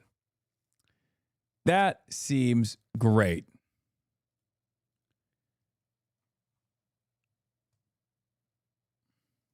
The sci-fi dystopia is here, and we only get the worst elements. Like, none of the benefits. You know what I mean? No self-suck robots. Nothing like that. Just the panopticon, drones, constant mass surveillance in the hands, accessible to all who want it. Just nightmare scenario. Same with China. We always, for years, we talked about how like, oh, Chinese surveillance is overboard. Chinese surveillance is crazy. China is doing mass surveillance. And it's like, okay, but they have the high-speed rail and the mass surveillance. We don't have the high-speed rail, just the mass surveillance. Yeah, we got shock gloves. ICE is using shock gloves now. Gloves to shock you. Has a taser embedded in it. We got mass surveillance all the time, and no pussy too. And pussy too. I thought we would have gotten pussy too by now. No pussy too. Just more ways of hurting you and more ways of watching you all the time. The drug. NRSC Snopes did a video of Hassan Piker speaking about black people's heavily edited missing key context. The footage of popular streamer surfaced in August 2026 and made headlines for supporting Democratic Michigan candidate Abdul Al-Sayed. Okay, Snopes. A video circulating in August 2026 allegedly shows Twitch streamer and left-leaning political commentator Hassan Piker making derogatory remarks about black people, saying he wishes the U.S. would return to a time of lynchings. The video circulated in light of Piker's support of and campaigning for Abdul Al-Sayed. In sum, the video consists of fragmented excerpts from 3 different streams, genuinely shows Piker speaking, in that it isn't a deepfake or AI generated, yet the video is heavily edited and presents Piker's spoken words without full context, and in some cases out of order. As such, it is misleading. Conservative political commentator Scott Jennings reposted the video with his own commentary, which included falsely claiming Piker said he had a plan of returning our country to lynchings. A full review of Piker's unedited remarks about the lynchings confirmed he was sarcastically mimicking other people's opinions. We emailed Jennings to ask whether he reviewed Piker's full episodes and wished to share further remarks. We also emailed a Piker representative and Al-Sayed's campaign and request for comment, and we'll update this article if it receives further information. In August 2026, people alleged a video authentically showed popular Twitch streamer Hassan Piker making derogatory remarks about black people and saying he wished the U.S. would turn to a time of lynchings. The video, comprising of 3 separate clips, circulated at a time when Piker, a left-leaning political voice who streams live for many hours daily, was campaigning for Abdul Al-Sayed. For example, on August 11th, the conservative political commentator Scott Jennings, who often appears on CNN Newsnight with Abby Phillip, posted a 41-second video in which Piker appears to make several offensive statements targeting black people, such as, I don't give a fuck what black people care about. And mentions going back to a better time when lynchings are happening. After showing it, Jennings asked his audience, might these black voters find a home in the Republican Party this fall? Well, if Democratic campaigns are adopting the Piker plan of returning our country to lynchings, that might just happen. In sum, the video consists of genuine sentence fragments uttered by Piker.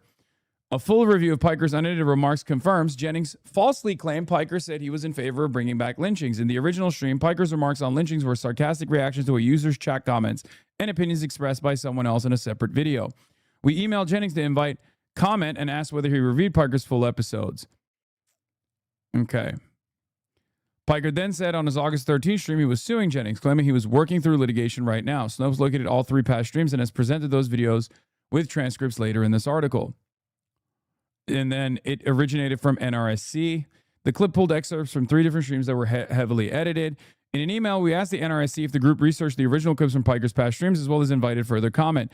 NRSC spokesperson Bernadette Breslin did not directly answer the former question, saying via email, Hassan Piker is a communist fanboy and a terrorist sympathizer who glorifies racism and violence. He's the product of Democrats' failure to curb anti-American extremism plaguing their party.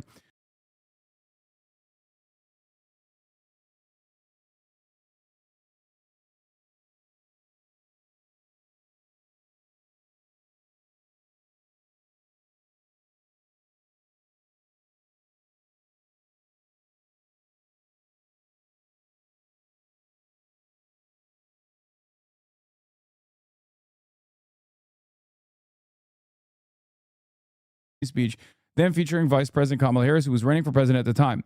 He reads out loud a chatter's comment that says, like it or not, black people care about the border.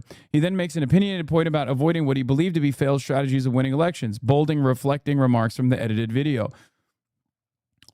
Yeah, they deleted this part. Man, shut the fuck up. Black people care about the border. Or what you think black people care about, okay? I'm talking across the board. The Democratic Party is literally going to fucking lose. Even if they don't lose, move the country significantly to a more right-wing position, okay? Oh, black people care about this, black people care about that. Like, shut the fuck up. That's not how politics works, okay? I hate that. I hate this, like, shield, okay? I hate this fucking idiotic shield. Oh, well, Hassan, how dare you? Like it or not, black people care about this issue. It's like, it's such a fucking stupid stance. It's such an idiotic stance. Nobody operates like this. Black people don't operate like this either. Shut the fuck up. Stop using this as a fucking shield. Moments later, Piker continues making remarks on the same subject. He previously addressed the same comments from 2024 video in an early 2026 stream. The second clip, the 41-second video, was from Piker's June 25th, 2025 stream. Beginning at the mark, Piker reads out loud a user chat message saying, "With all due respect, you don't know black people." Piker responds to that user, "With all due respect, I know polling." At 3:20:41, Piker reads aloud a message that says, "Can you shut the fuck up when it comes to black folk, because you really don't want to talk about us unless it comes from voting. When is the last time you spoke about Sudan?" Piker then forcefully responds, appearing to tell the person he believed their stance doesn't work in elections and would continue leading to their political demise. Bolding reflect remarks edited from the video. "I am going to fucking ether you. Any other black folk want to engage in radical activist language as a fucking chat, suck my fucking cock. Okay, you stupid fucking radlib, get the fuck out of here. Get the fuck out of my chat. Fucking stupid, moronic fucking radlib nonsense. Suck my fucking dick. Fuck you." You think you have a pass in here to fucking speak like this? Get the fuck out of here, dumb fuck. You think I'm gonna fucking baby you? Go ahead. Post a fucking clip about how much of a white supremacist I am. Suck my dick, annoying dumb fuck. God damn it, dude. Oh my God, I curse so much. We are talking about creating a larger, broad, people-backed movement and creating solidarity, and you immediately got root.com article regurgitators in here instantly to be like, "Oh, sweetie, you don't understand black people. Shut up. God damn. The attitude left a long time ago. It doesn't work, okay? Keep advocating for your own demise then." Standpoint theory ass motherfuckers. Oh my God. This is the last one, which is the most egregious one. Piker presses play on a Jubilee video showing a black conservative commentator, Xavier DeRusso, who says, "We have all these woke DAs who are putting forth policies." Piker then pauses the video and then laughs and then mocks DeRusso, saying the following. He said, "We need more Klansmen as DAs, okay? Can we go back to a better time when lynchings were happening? This is what I like as a black man. Also, there's no real racism in America." My man said, "Woke DAs, dude. What are you saying?" Moments later, Piker reads out loud a chat message that says, "Why are you always doing too much with black people? Leave them alone. I want to go back to lynching, but I get it, but fucking relax." The transcript proceeds as follows, beginning with Piker's remarks of the chat, user's message, and followed by sarcastic remarks about being racist. Like, there's a line, okay? When talking about, or to black conservatives, I do not cross that line, okay? I might come near that line, but I do not cross that line. So shut the fuck up. I understand the boundaries.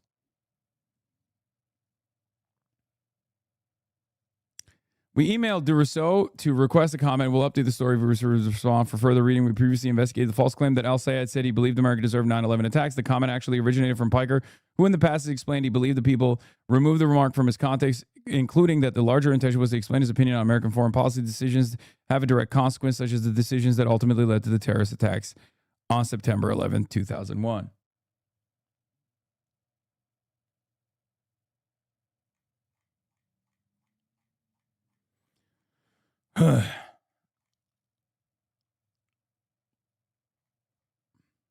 I know that people don't give a shit, but someone sent Jennings that shit and they didn't check it all the way. They just ran with it. Could get Scott in trouble. Yes. And it's not even Scott Jennings. It actually originated from the NRSC account. And yes, I know, I think I know exactly where they got those clips from. And yes, they were dumb enough not to actually check it. So yes, I'm pursuing legal avenues currently. It is crazy, though. It's crazy that these guys are so stupid that they just didn't even look. They did not even try to see if this is like a valid statement. They were just like, nope, those words came out of his mouth. I cover the news.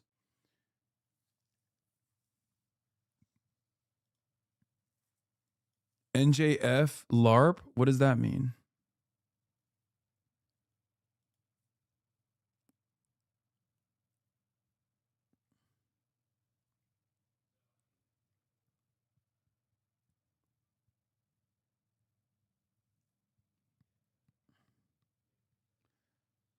It's also kind of crazy because I don't blame black people who don't want to associate with Hassan. It's not unfounded. I would never speak to a black person about how Hassan was only sarcastically joking about black people being lynched. I respect people's boundaries law.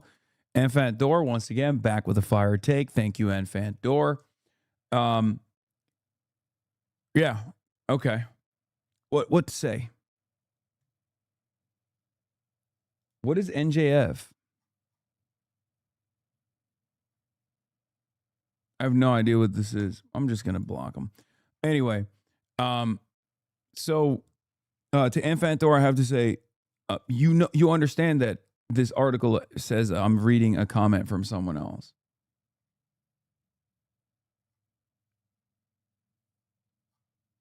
Like I'm reading someone else's comment.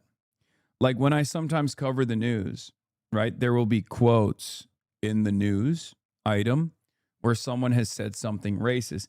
If I read that out loud, that doesn't mean that that's my opinion personally, right? Like you can comprehend that, right? Like this kind of stuff matters, I think, I hope.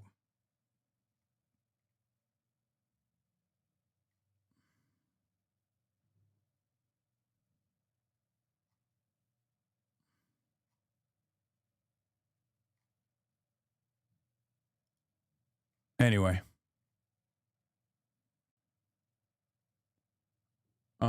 This is the Jason R. Day, the professor, right? Who did he? I mean, he died. I don't know if he killed himself or not.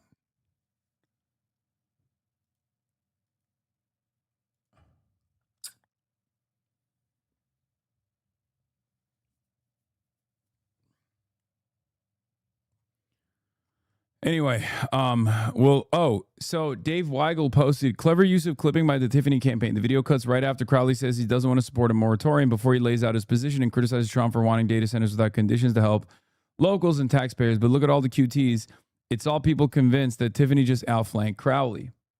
So the reason why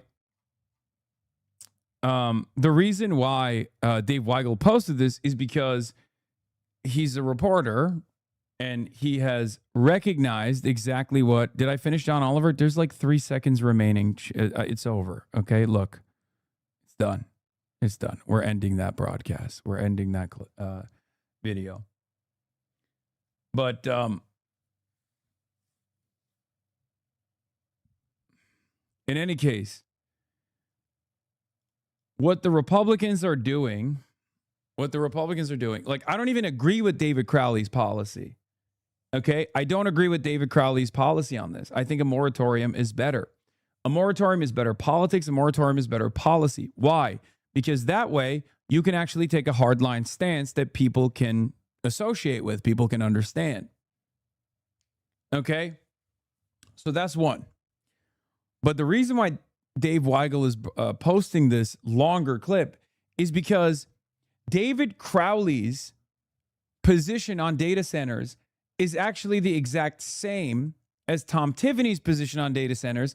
However, Tom Tiffany keeps clip chimping David Crowley to make it seem like Tom Tiffany is anti-data center and David Crowley is pro-data center. In reality, in the real world, they're both pro-data center with some limitations, with some restrictions. Okay? This is yet another instance where Democrats end up, due to their centrist positions, due to their moderation positions, they end up losing to disingenuous liars on the Republican side. This is the fault of the Democrats at the end of the day. Obviously, the Republicans are lying, but we know that they're always going to lie, right? So either address that they're lying or establish a position that is so clear that people don't misunderstand it. The only reason why Tom Tiffany is doing this, by the way, specifically doing this, is because Tom Tiffany understands that data centers are unbelievably unpopular in the state of Wisconsin. They're unbelievably unpopular nationwide, and they're exceptionally unpopular in Wisconsin. It's a 75% disapproval. That's the issue. So now at least the Republicans are lying about stopping data centers, whereas the Democrats, just like in 2024, they couldn't get themselves to say that they're anti-genocide, that they were going to put a stop to the genocide, that they were going to hold Israel accountable. Okay.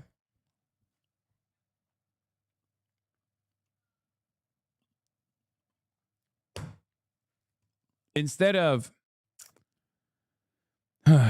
taking a firm and committed position and even following through on said firm and committed position, Turning now to the latest twist in the Democrats are still trying to hit the, moderate, reasonable center on this issue. Mark Levin's latest video about you. We don't have to watch everything, dude. Oh, this is.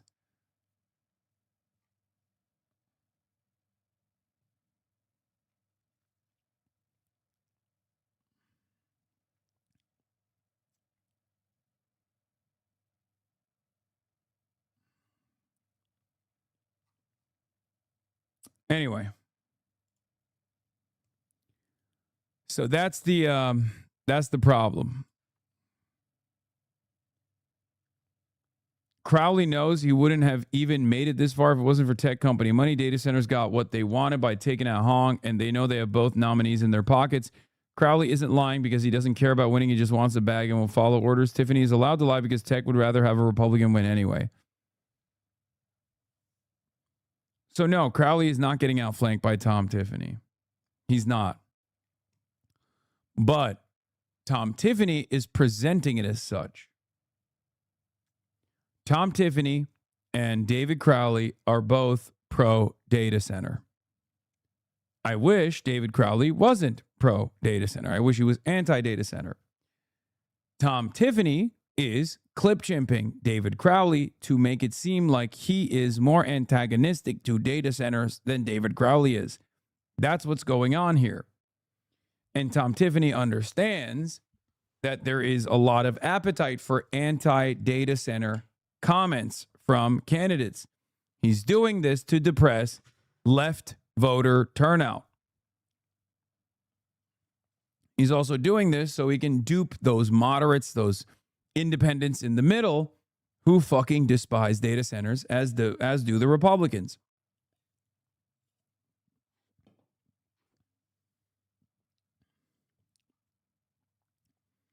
What is the point of following this anymore? Why does Wisconsin governor matter anymore? Great question. It's because these races are not happening in an isolated and totally separate reality. It's happening in this current midterm cycle. And it's the same Republican Party that is using the exact same technique. I like using this as an example because David Crowley won as the moderate centrist in the Wisconsin gubernatorial race, and Abdul El-Sayed won as the left flank progressive in the Michigan Senate race. Therefore, we get to see how the Republican Party operates in two states where one candidate is a centrist and the other candidate is a progressive. We get to see a very unique case here. We get to see a very unique case here, a unique insight into the Republican tactics of divide and conquer. Okay. Damn, did he change his position overnight? No, this was always his position. We've been traveling and talking to many people. I want to address something that we've been talking about that people have asked questions about, and that is the data centers here in the state of Wisconsin, right? And I want to be very clear. Local communities should be the end all, be all when it comes down to data centers. They should be able to make the decisions when it comes down to data centers. And if they don't want a data center, they should not be forced to have a data center. And there's no and, ifs, or buts about that. I want to be very clear. And as we've been traveling,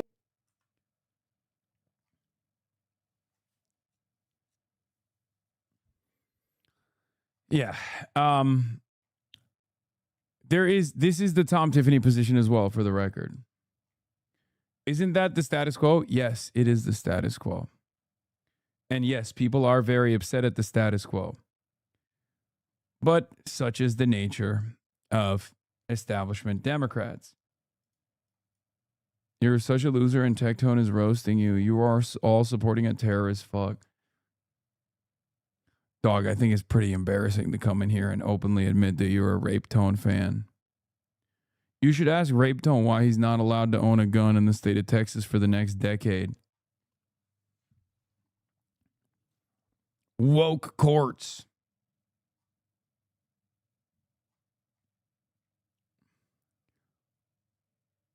Tectone is roasting you. Oh my God. How embarrassing. Actually, an Asmond fan? Man, you just swapped out of that real quick, huh? You just didn't even want to defend Rape Tone. Damn. That's sad. That's sad for Rape Tone. His loyal soldier came in here and was like, yo, Rape Tone is roasting you right now. And immediately, as soon as I said, you should ask him why he can't own a gun for the next decade, you went, actually, I'm just an Asmongold fan. That's also embarrassing. Like, you think that's better? I mean, I guess it might be better than Rape Tone. It probably is better than Rape Tone, but that's also equally as embarrassing to openly admit. Where's your proof? Dog, there's a literal court case. What are you talking about? What? Where your proof?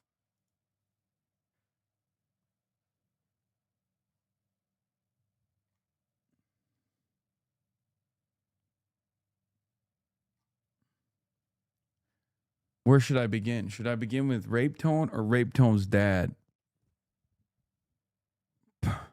Papa Rape Tone.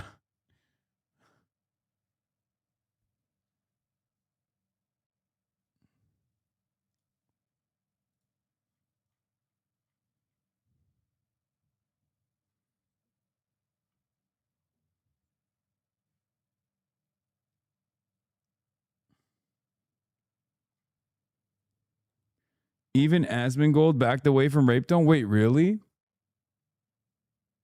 Bro got banned from Asmongold chat? No. Dude, these guys are awesome. They get like timed out and fucking banned. I ask a question on white rage or white fragility theory, and what do you think? Can I ask a question? I really don't want to get banned for spamming. Can you check my chat log, please? White rage or white fragility? What do you think of it? Zach Rahr, play Elden Ring with me. Banned. You said yourself you want to end the white race. Are you stupid? I'm white. I am white. I mean, I know you're stupid. I shouldn't have said, are you stupid? Because I know you are.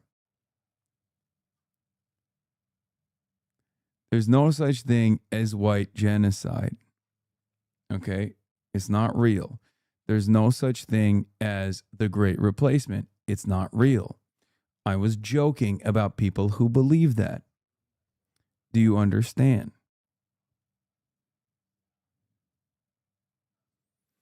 Because if you think about it a little bit further, you will start realizing that consensual race mixing amongst adults is what people oppose.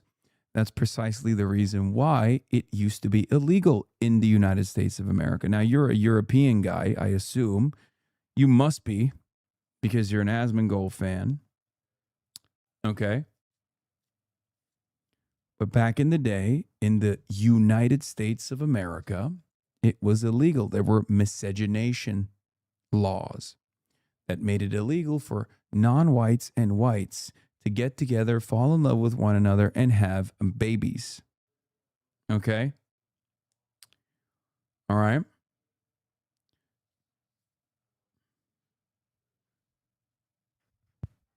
But it's wrong to want open borders? Wait.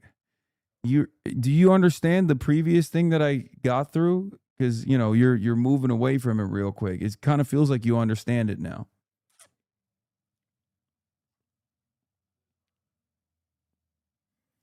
Because you live in well, you used to live in the European Union. Now you don't if you're in the UK. But remember back when you guys had the, open borders process where people could travel unrestricted from state to state? Do you feel like it's better for the UK now that the Brexit happened?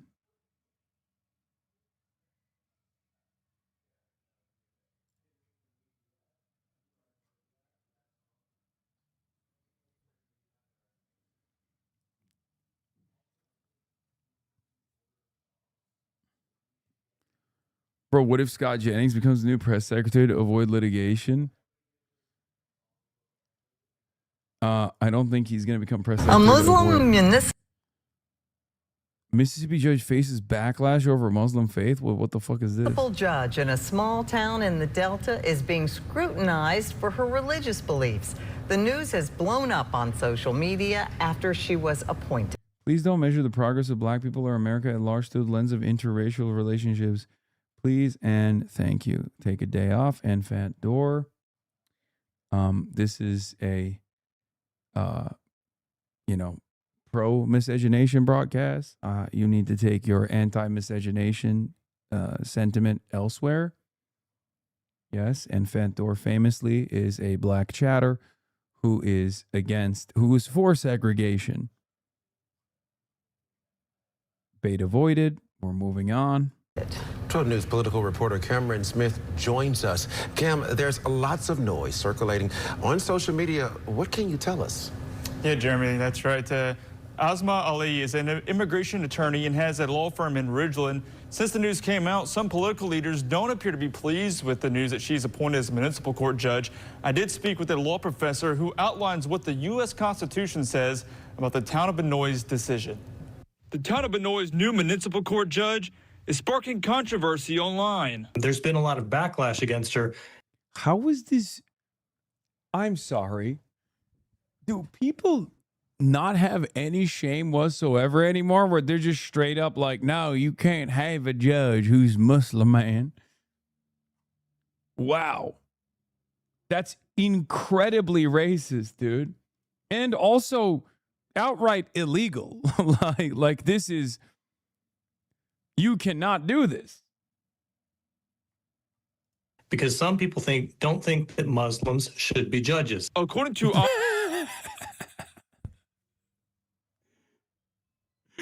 what the fuck, brother? That is incredible. That is, wow. I mean, I don't know what to say. That's okay. That's interesting. Asma Ali, she was appointed and sworn in as a municipal court judge. She posted the oath of office and meeting agenda on Facebook, saying a part, quote, I was born in the United States, and as both an attorney and a judge, I am committed to upholding the United States Constitution and the laws of the state of Mississippi, end quote. We also asked Franklin Rosenblatt, he's an associate professor at Mississippi Christian University School of Law, what the Constitution says about her appointment. In Article 6 of the Constitution, Clause 3, there's a provision that says there shall be no religion test for any. Yeah, I don't think. Controversial take. I don't think Republicans care about the Constitution. Controversial take alert. Okay. I just don't think they care. Straight up. Public office in the United States, period. It's an unambiguous rule. The mayor of Benoit put out a statement this afternoon on her behalf and the Board of Aldermen. The statement reads in part, quote, being Muslim is not a lawful basis for denying or terminating the appointment. Based on such, she meets the qualifications to serve as a municipal court judge in the state of Mississippi and for the city of Benoit, end quote. The news has a few Republican leaders weighing in on the state Sharia law ban passed in 2015, which they say doesn't go far enough. In 2015, Mississippi passed a bill that said there shall be no other law other than the U.S. law or Mississippi law. And when this bill was debated, it was commonly called by its proponents the anti-Sharia law, seen as a means to make sure that Sharia was not implemented in Mississippi. Sharia refers to the religious textual rules of Muhammad and his followers. Mississippi State Senator Michael McClendon issued a statement on social media. He says he will introduce legislation called the Don't Sharia Mississippi Act during the 2027 legislative session to strengthen Mississippi's Sharia law ban. Part of the proposed legislation reads, "We shouldn't wait for Sharia law to become a bigger issue in Mississippi." But that's the biggest issue in Mississippi. That's right. Yeah. Following the hadiths. That's incredible. God, we are getting dumber and dumber as a fucking country, man. Holy shit. What do you do? What do you do with these fucking hogs, man? What do you do? Yeah. I like that he said we shouldn't wait for it to become a bigger issue, implying that it's already an issue. Like, Sharia law is here in Mississippi already. I do declare. It's already an issue, but we can't allow it to become a larger issue than it already is. Educate them is what we do with these hogs. I just don't know if that's a possibility. I don't know if that's in the cards, man. before we act, we have the opportunity to get ahead of it, and that's exactly what this legislation will do, end quote. They are saying that because of her religion, and without knowing anything else about her, they insist that she will implement Sharia law in her rulings. That should be very offensive to anyone. That's like saying because someone is a Catholic and goes into public office, that we should not accept them because we will assume they are taking their commands from the Vatican or from the Pope. The town of Benoit's statement concludes by saying that they hope they can move forward for the citizens of the town.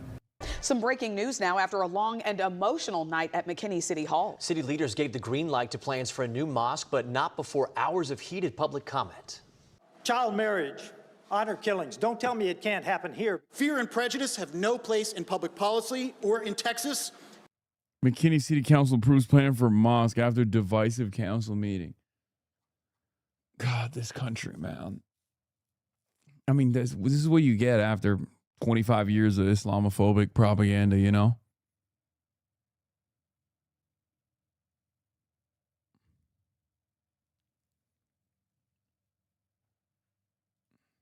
This is the byproduct. We made people into psychopaths. We made them into fearful little monsters, like little tyrants who are terrified of their own shadows.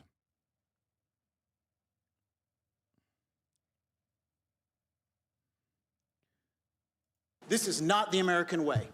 The chambers were packed, as well as the overflow room that they had available. Natalie Haddad is in the newsroom with what happened. Good morning to you, Natalie. Good morning. What was described as a procedural vote quickly became one of the most contentious city council meetings McKinney has seen in a really long time. While the vote focused on whether the proposed mosque met city development standards, the public comment period revealed deep divisions in the community.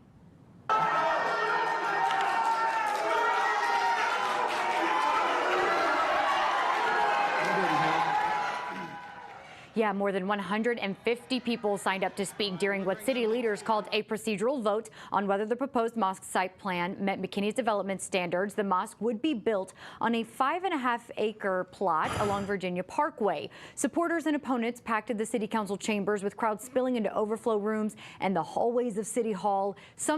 I mean, this is literally the legacy of segregation. Like, this is, you know, it's a more modest version of what many of these little townships and cities did to black people over and over again. I suspect some of which still want to do it to black people as well. I mean, this is the legacy of the Klan.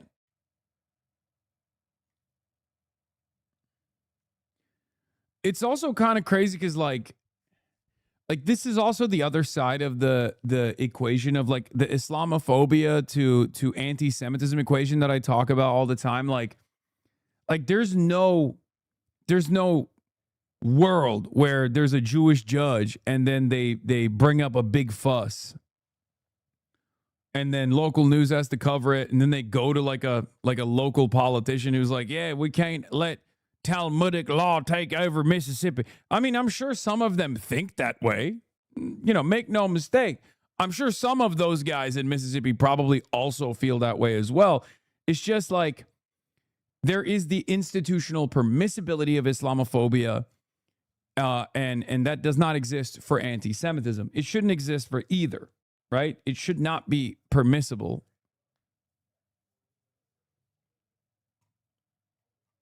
And then back to back, we go into the other story where it's like, there's a proposed synagogue. What are they doing?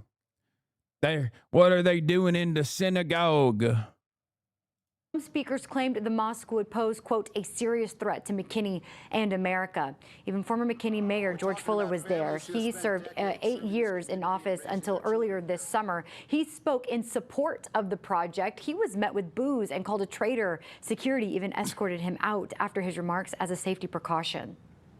Every religion and every culture have its extremists and radicals, and they should be condemned wherever they exist. But that is not who we're talking about tonight. We're talking about families who have spent decades serving this community and raising their children here. My issue with this. That's crazy. That is fucking insane.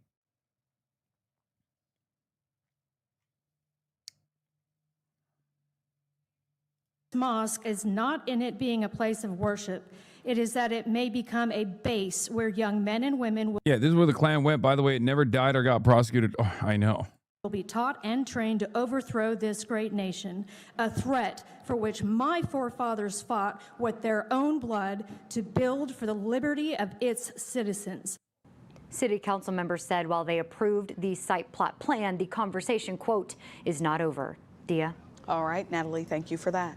The city of McKinney just gave a major approval for a proposed mosque last night. City council voted unanimously 7-0. I cannot believe how this is news. It's insane.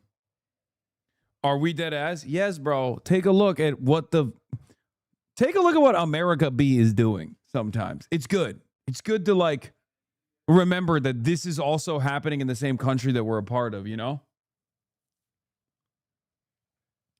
Yeah. My policy on it is data centers instead. Let's stop this mosque nonsense and put, instead of a place for Allah worship, how about we worship ChatGPT at the data center? I would like more data centers. That plot right there, you're going to put the Allah Akbar plot. You're going to use it for worshiping Allah, when we should put one of those big black square boxes like the Kaaba that they have over there in Mecca, but instead, inside of it is more modems. Put a data center. Put a data center on that plot.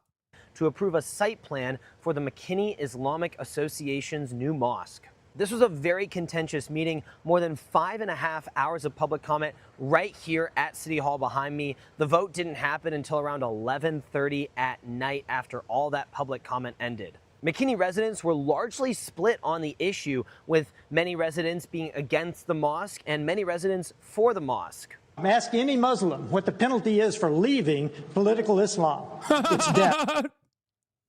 Dude, you're not Muslim. It's fine. This is my favorite. Like, this is a holdover from like early post 2001 Islamophobic propaganda. Okay. Why are you stressing, bro? Why are you stressing? You're not leaving Islam. Is that what you're stressing? You're worried? It's like, my faith has been tested. As you all know, I'm faithful to Allah. And yet my faith has been tested, and I'm thinking about leaving the light of Allah. I'm thinking about leaving Islam. It's true, though. Yeah, no, totally. They're always, yes, dude. Yes. Muslim countries are constantly executing former Muslims. It's happening all the time. I love when motherfuckers, I fear saying it to my mom. Oh, come on, dude. Please stop. How are you still alive?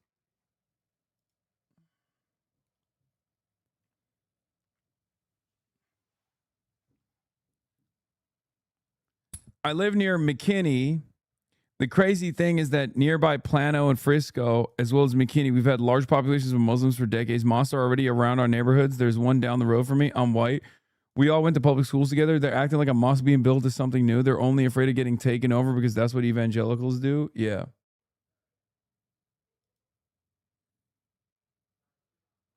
Wait, what? The campaign of Mary Peltola said it was focused on the issues important to Alaska and did not approve a message of support from Ms. Harris. Oh my God. Beast mode.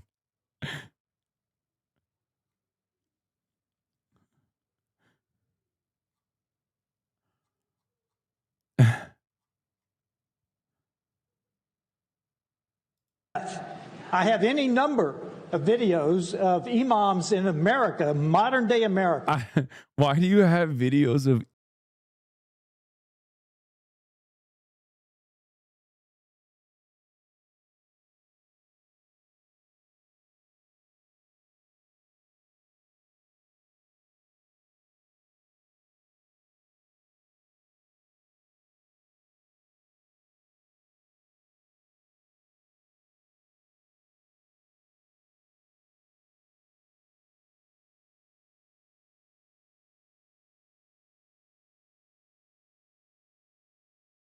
away in Oklahoma is Lake Murray. It was named after him because they thought he would block the building of the lake because of a synagogue in Ardmore, Oklahoma. They thought he'd ignore his bigotry for his ego. That's crazy.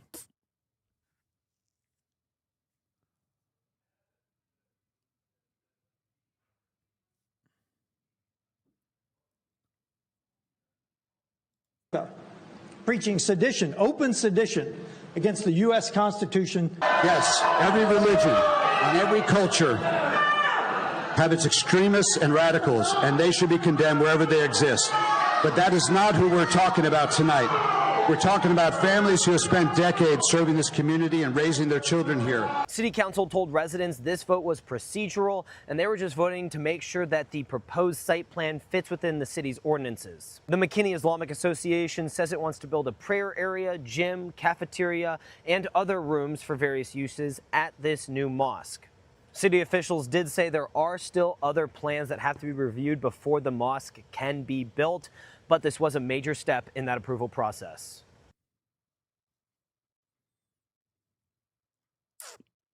McKinney, Texas had a heated city council meeting where people spoke out against a proposed mosque. Sharia law survived. Man hilariously trolls city councilor Sharia-seeking Muslim. Oh, brother. Oh, God, this country, man. What are we going to fucking do about this goddamn country?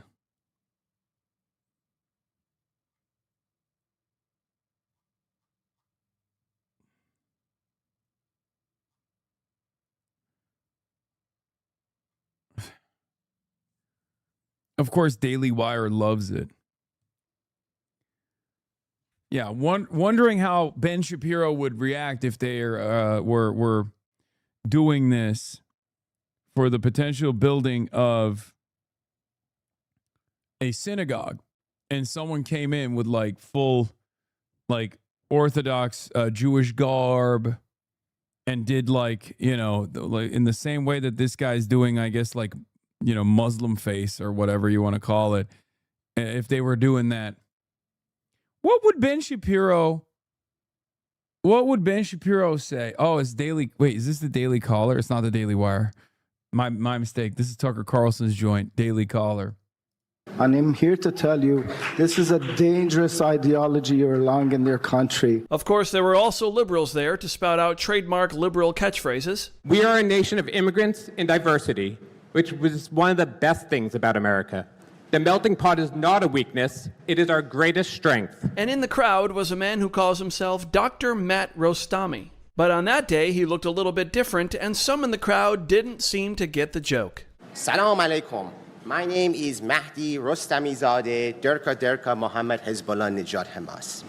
And today I am here to speak in favor of the mosque because we need the mosque as a first step to add a new board, the Sharia board.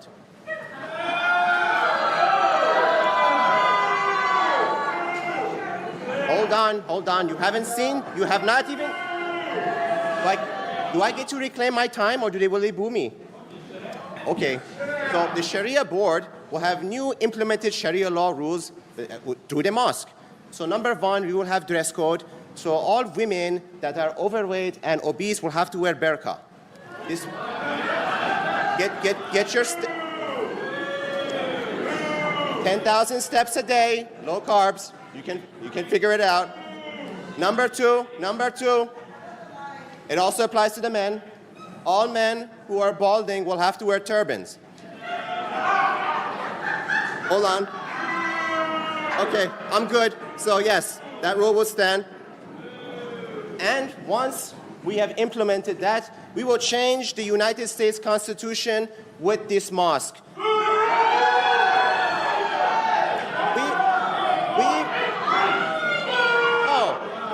The first order we will do, we will. I think it's funny that it kind of feels like he's trying to, I mean, it feels like he's trying to make fun of Islam for this audience, but the audience is so angry. The audience is too angry to actually appreciate the joke that he is tailoring for them. Conservatives, once again, like, this is comedy tailored for them. I inferred he was libbed up. I don't think he's doing that. I don't think he's actually libbed up. I think he's actually, being Islamophobic and like making a joke at the expense of Muslims, but they're so racist that they're just like, boo, I don't even want to say that. Well, first, partially because he's also brown. We will first add to the United States Constitution, we will ban alcohol. And we are going to add it right here. Wait a minute. 18th Amendment, what is this? Transportation intoxicating liquors, therefore export prohibited. Wait, you guys already banned the alcohol already? Okay, that's okay. Wait, it was repealed? Thank you. Next speaker is Ahmadine Al-Turi. Next up is Edward Arnold. In the end, the mosque was approved, and it did not go over well. McKinney now, there's a recall petition there that has been filed with the city naming the mayor and I've been a McKinney resident for 20 years and have never been more ashamed at the behavior of some of its residents than what I see here tonight. The MIA is simply asking for what any church, synagogue, or temple in the city already... No, he said he was there to mock Islamophobia. It just did not land. Yeah, I mean, partially because this is an unwinnable comedy skit because it's too crass for liberals and conservatives are too dumb to get the attempt at satire. Yeah. Yeah, so much so that Daily Caller thought it was hilarious, and those are conservatives because they thought he was actually mocking.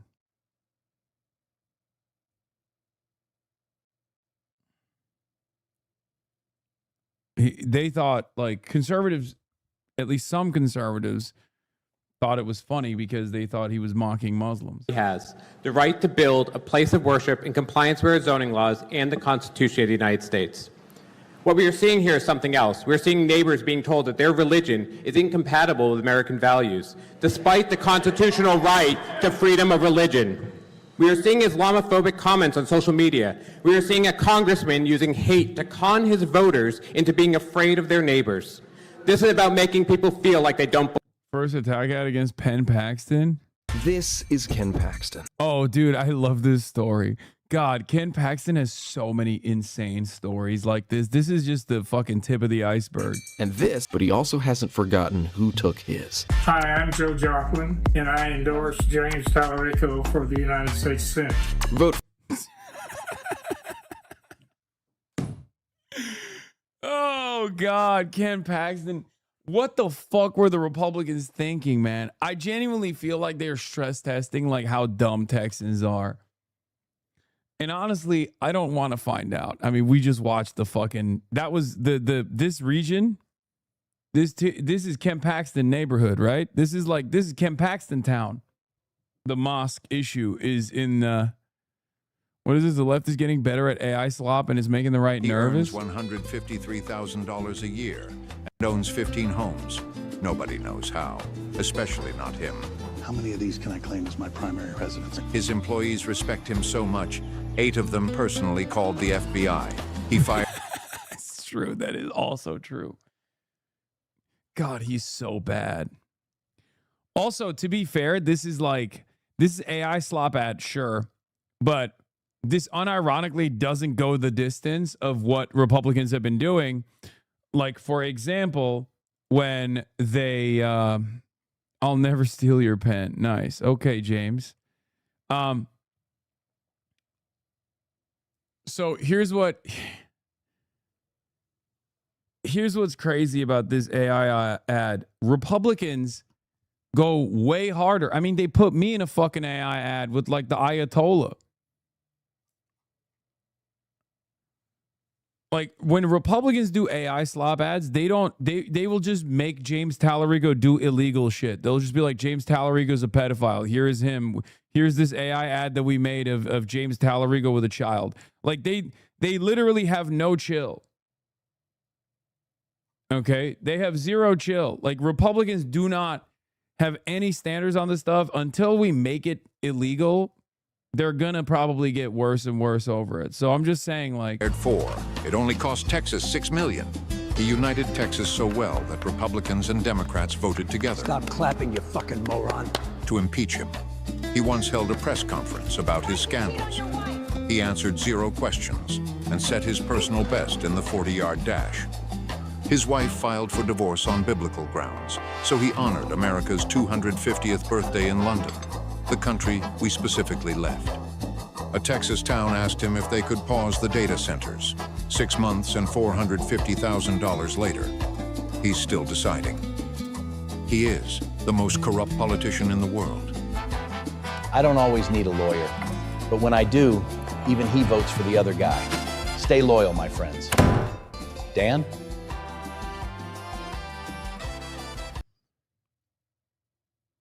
insane Kent Paxton ad with Tallarico AI. Yeah, see? Yeah. New Trump-aligned org citizens for... Dude, see, this is what I mean. Like, everything that this AI ad, everything that is featured in this AI ad is real, right? This is all real information. These are all things that Ken Paxton did. The only thing that you can look at, and I mean, they even made him look more normal looking. They just made him fatter, right? Like, they actually couldn't, the AI ad couldn't get his ugliness down correctly. Here's how the Republicans did this months ago. In white dresses with blue satin sashes, girls dust with hormones till they grow mustaches, changing the gender of all your offspring. These are a few of my favorite things. What's crazy about this is like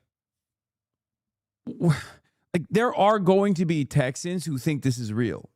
There are going to be probably tens of thousands of Texans that are like, I will never vote for that homosexual. I saw him wearing that dress and dancing. I promise you, bro. In Kentucky, they asked the fucking boomers why they didn't vote for Thomas Massie. And there were a decent chunk of boomers that said, I find it unfathomable that Thomas Massie was in an open relationship with Alexandria Ocasio-Cortez and Ilhan Omar.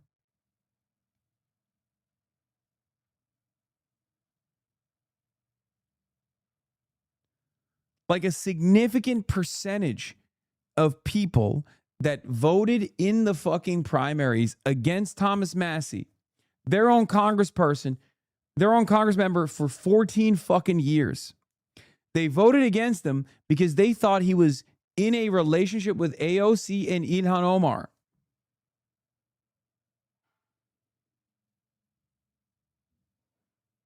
Do you understand how fucked we are?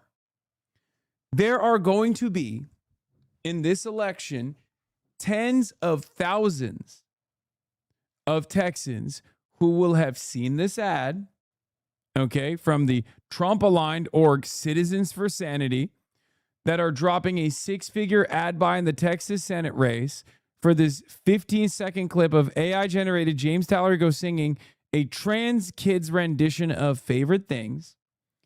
And they are going to sincerely believe that James Tallarico put on a dress and sang this song about transgendering your child.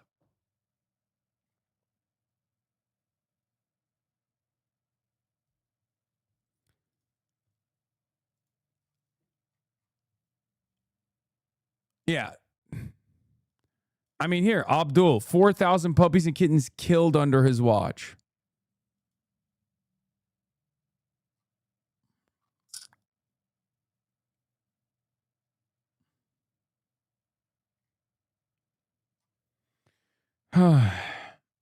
Why they twinkified Tallarico? I don't think they twinkified him. No disrespect, but that's just kind of how he looks.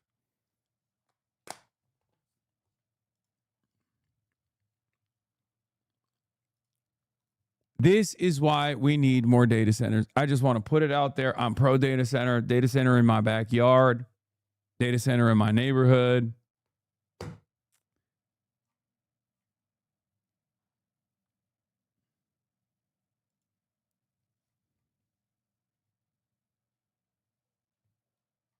That's what I need. That's what we need.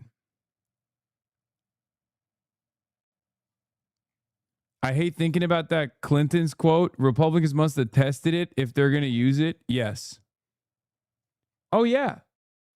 Now, there's the other side of this, of course. If they tested it and they're using it, that doesn't always mean it's the best thing. It just means sometimes it means it's the only thing they have.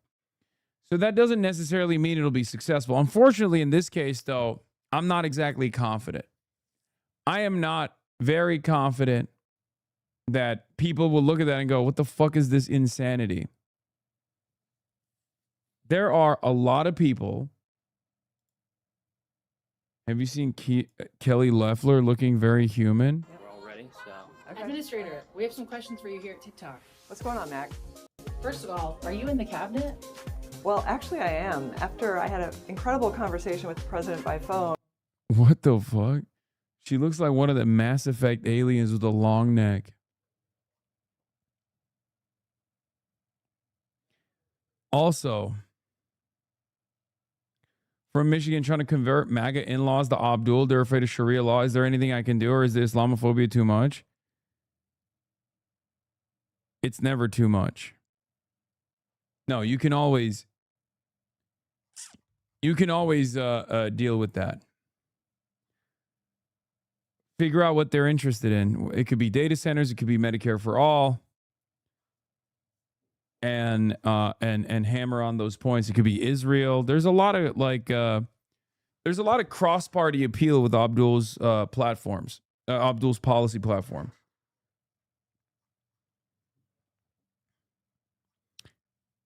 I want to hear back from you, chatter. I want you to talk to your MAGA in-laws in Michigan. Try to understand what they care about. Ask them a couple things like, what do you think about data centers? What do you think about DTE? Like, what do you think about Israel and like giving all of our tax dollars to Israel, stuff like that? And then explain to them what Abdul's positions are.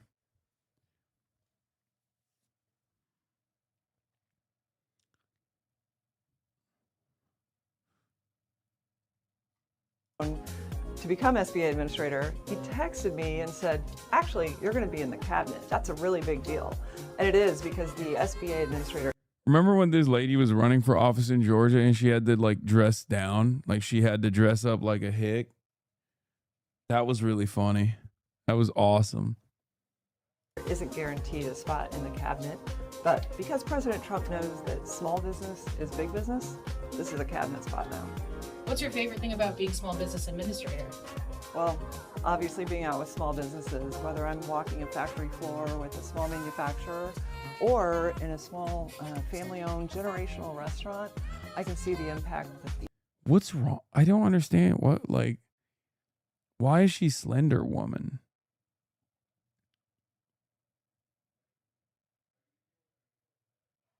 SBA is having through the work that our team does every day. Last question. How tall are you? With or without heels? Without. Let's just say without heels, I'm 5'11" and a half. Thank you for your time. So eerie.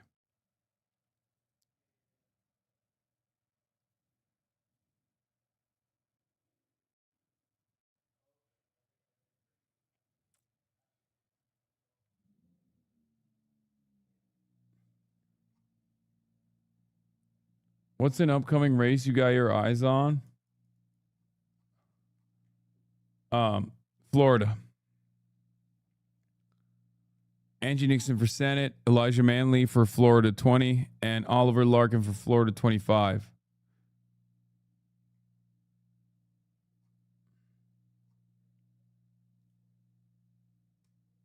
All right, this Moss thing is making me sad. I'm skipping it. We have finally reached a low point in the debate over biological men playing in women's sports. This week, the best and brightest minds at the WNBA, they got together behind closed doors to determine the eligibility of trans athletes.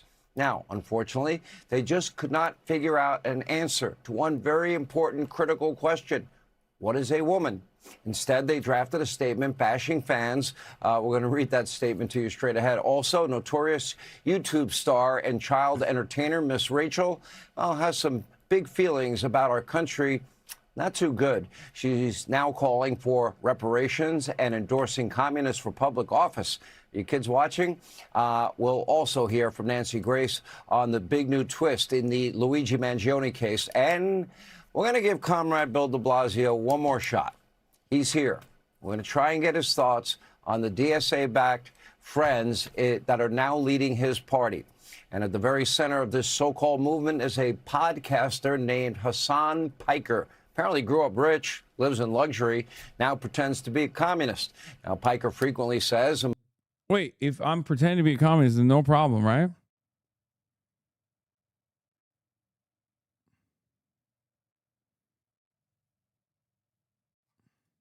believes some of the worst things that I think you'll ever hear, and yet he campaigns with top Democrats for the Senate, other candidates across the country. Take a look. When his ally claimed America... Oh, my God. I don't want to watch another one of these, dude. I'm so tired.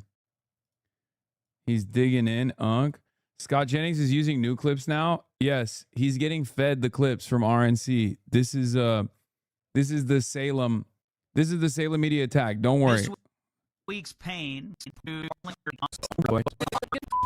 America deserves this week's pain.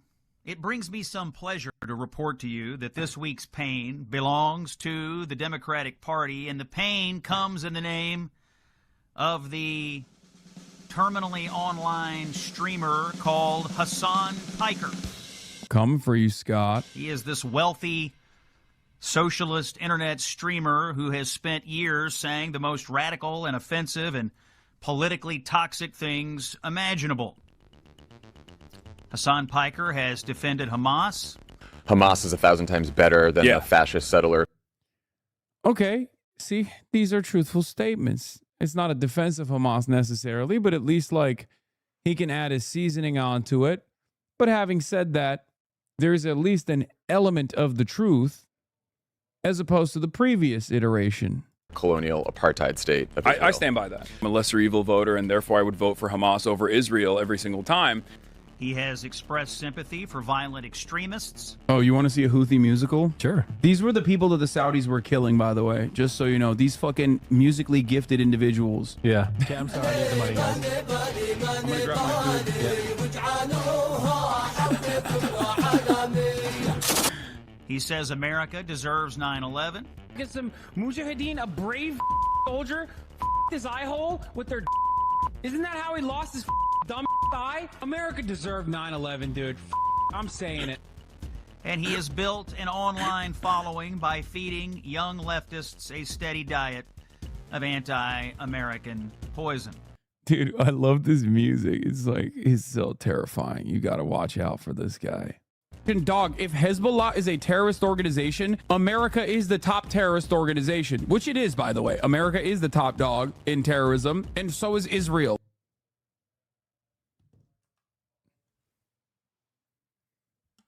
We do terrorize quite a bit. The Crenshaw clip is genuinely your best work ever. Props. Mary Peltola has formally rejected Kamala's endorsement. Do you imagine what would censors do if some DSA candidate did this? Yes. I can imagine it. I can. They would assassinate that candidate.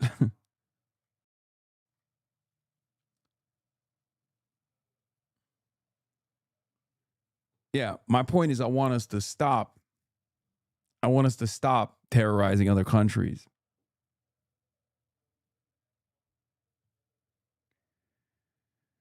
You don't know how badly I was here for the days where you said crazy shit like that? What do you mean? Like, none of those. Okay, the Dan Crenshaw one is crazy for sure. But as far as like the other clips that they're talking about, like, I am willing and able to explain my position on some of these clips, on all of these clips, as a matter of fact. It's not like I don't think I'm saying anything that is like, it's out of line and it's out of pocket and it's unexpected from someone running for office. It would never happen, right? And all people who are running for office has to say is like, I don't agree with them on that. Why the fuck would I? However,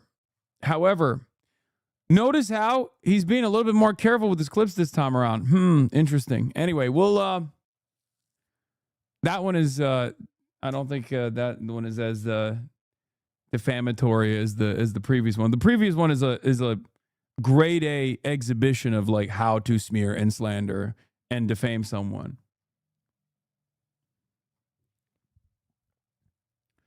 Fox said they are clipping you. Fox has said they're clipping you. No, I know. It's not Fox. It's the Republican Party. Fox is simply the media apparatus of the Republican Party. It's a propaganda apparatus of the Republican Party. And tonight...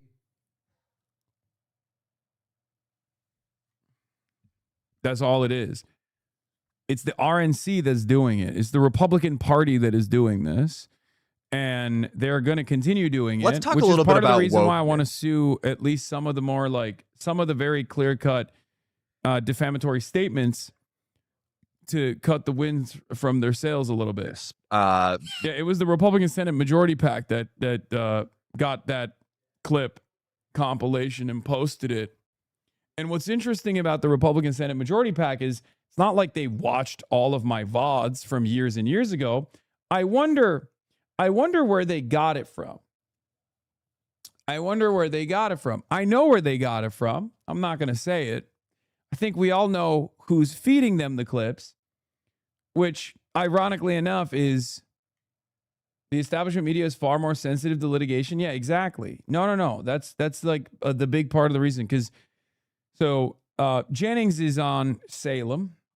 Jennings is at Salem, which is another major Christian network, right? Christian broadcaster. And Faulkner repeated that defamatory claim on Fox News. These major institutions, major corporations are far more sensitive to this kind of litigation. So I'm gonna pursue both of those avenues. They shouldn't have,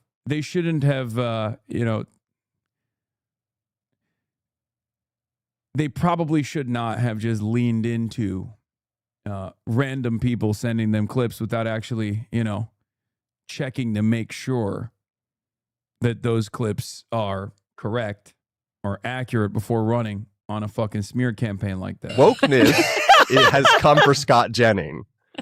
Scott Jennings, the #1 blue-haired wokester on the CNN panels, has a lot to say about Septum pierced. Abdul El Sayed, yes, septum pierced.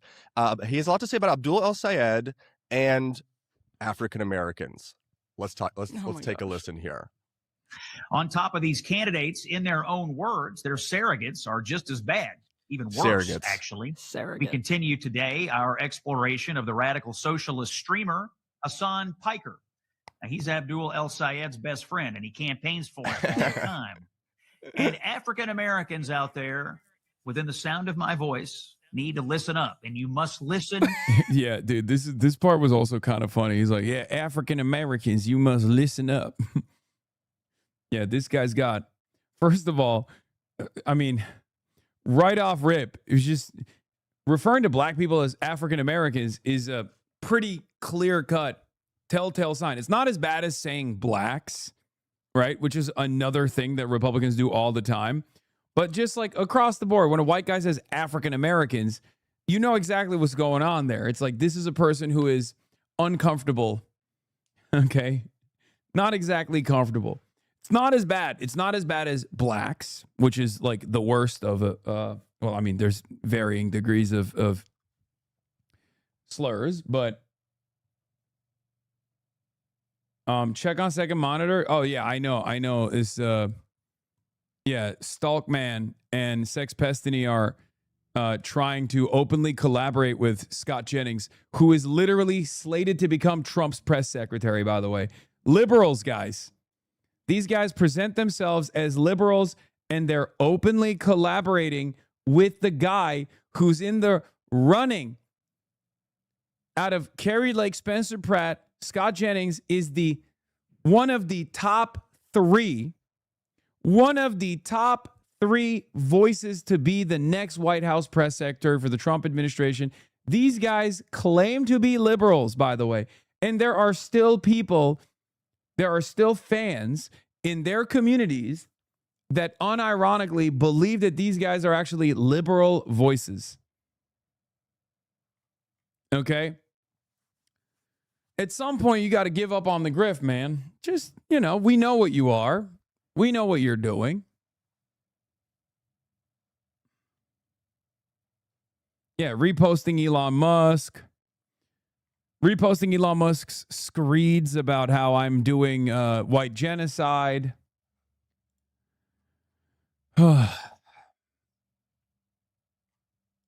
Carefully. This is who socialists like Abdul El Sayed choose to keep for company. Just listen to this. Hassan Piker in Cut 8. I don't give a what black people care about. Oh, black people care about this. Black people care about that. Like, shut the up. That's not how politics works. Oh, well, Hassan, how dare you, like it or not? Like the amount your lib brain is fried. You don't want us to refer to black people as black, neither African American. What do you want us to refer to them as white? What? No, white people who think they're being woke and polite, or even like not so woke and polite white people, when they say African American, instead of just saying black, are revealing that they're not very comfortable. There's a difference between referring to black people as black people versus referring to black people as blacks, right? Racist people oftentimes refer to black people as blacks. A little bit less racist people, but still kind of uncomfortable with black people type of people, refer to black people as African Americans. Black people care about this issue. It's like, it's such a fucking stupid stance. Any other black folk want to engage in radical activist language in this fucking chat? Suck my Yes, dude. It's because I'm racist. That's why. It's because I'm racist, dude. Go back to a better time when lynchings were happening.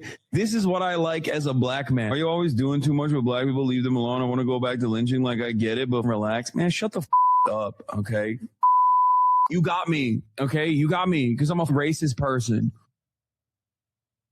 You just heard campaigns all the time for Abdul El Sayed in Michigan. He campaigns for other Democrats around the country. Every black voter in this country needs to listen to this. And if you look at these Democratic primaries, black voters have been voting against the socialists, only to be overruled in many cases by young, privileged white commies. Might these black voters find a home in the Republican Party this fall? Well, if Democratic campaigns are adopting the Piker plan of returning our country to lynchings, that just might happen. Okay. All right. Can I start? Because I have a lot of thoughts on this. Please. I'm collecting myself. As our resident wokester. Yes. First of all, what Hasan was doing in those clips is technically anti-woke, right? It's dark woke. It's him making fun of people who are being ridiculous and policing things that he's said, which is, if you paid any attention to Hasan Piker and you cared about presenting an accurate depiction of who he actually is, you would understand. Secondly, clipping people out of context is one of the most evil things that you can do on the internet, and also for your own cause, by the way. Like, if you really think that Hasan Piker is a racist, you should be able to find real clips of him actually being a racist instead of making fun of his opponents. And I really think some idiot at a Republican opposition research firm handed this to Scott Jennings on a silver platter, and because they haven't bothered to learn one or two things about what Hasan Piker actually does, they ran with it without checking it. And now Hasan Piker, as I'm sure you have this, Griffin, is in litigation for defamation because they were too stupid to actually do the legwork of figuring out what he really does on his show. I don't think they're too stupid. I think they don't give a shit. They Some don't of them care. They don't care whether it's true or false. They have decided he's going to be a boogeyman. It doesn't matter whether there is a basis in reality or not. And so over tens of thousands of hours of content, they clip a few things that are completely misrepresent his views. Yeah. You think Hasan Piker wants black people to be lynched? That is fucking insane. And that is a monstrous thing to say about. Yeah, that's like an absolutely insane accusation. Like, that is, I mean, it's so outside of the realm of truth. I don't know how to fucking, I don't know how to respond to it even.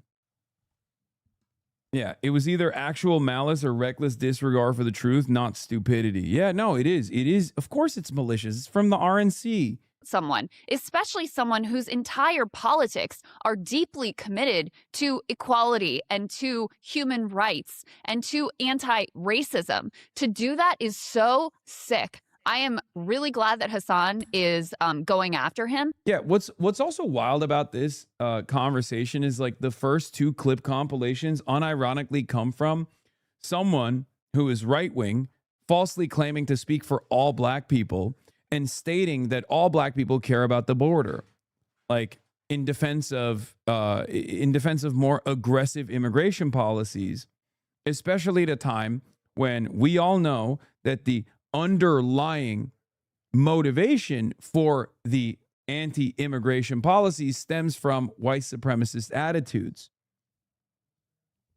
right? It's white nativism through and through. As a matter of fact, this was happening right around the time when the Republican Party was aggressively claiming that Haitians were eating cats and dogs, right? Like, it was a ridiculous assertion that person was making. A ridiculous assertion. Because this crosses a line beyond, like, good faith misinterpretation or, well, he did say that they deserve 9. No, or this goes way beyond that and is. What is this? Can't help but notice this is an all-white panel. What are your thoughts on Brianna Joy's thoughts on the woke woman's crazy commentary? I feel like her and Erica really don't like your movement. I don't know how to feel about it. It's because this is a vague concept. It's because it's a vague concept and most people just don't understand it. That's it. That's all it is. That's why people are just like, I don't fully comprehend what you're saying. And instead of trying to tackle it sincerely, I'm just going to go ahead and claim that what you are saying, woke 1 versus woke 2, what you're saying is, like, we should drop any kind of representational politics, any kind of investment that we have in equity, social justice, things of that nature. And that's not the point at all. That's never been my advocacy.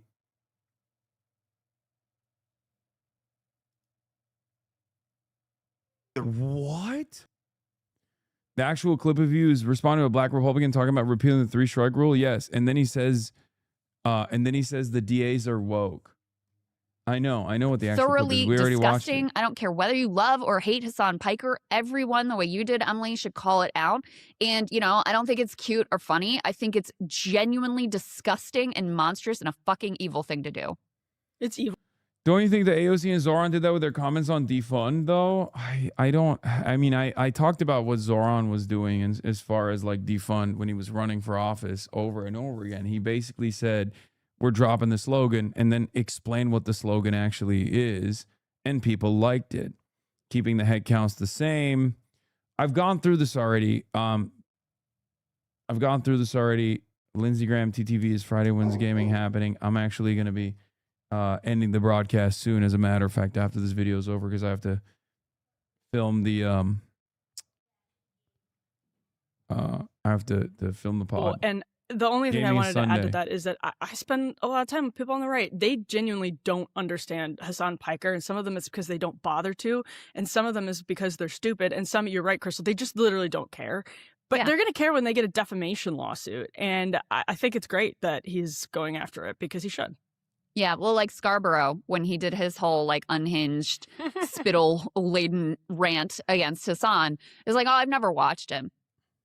Then what are we doing here? And he also was lying and misrepresenting the comments that Hasan has made about October 7th in service of his, unhinged meltdown tirade.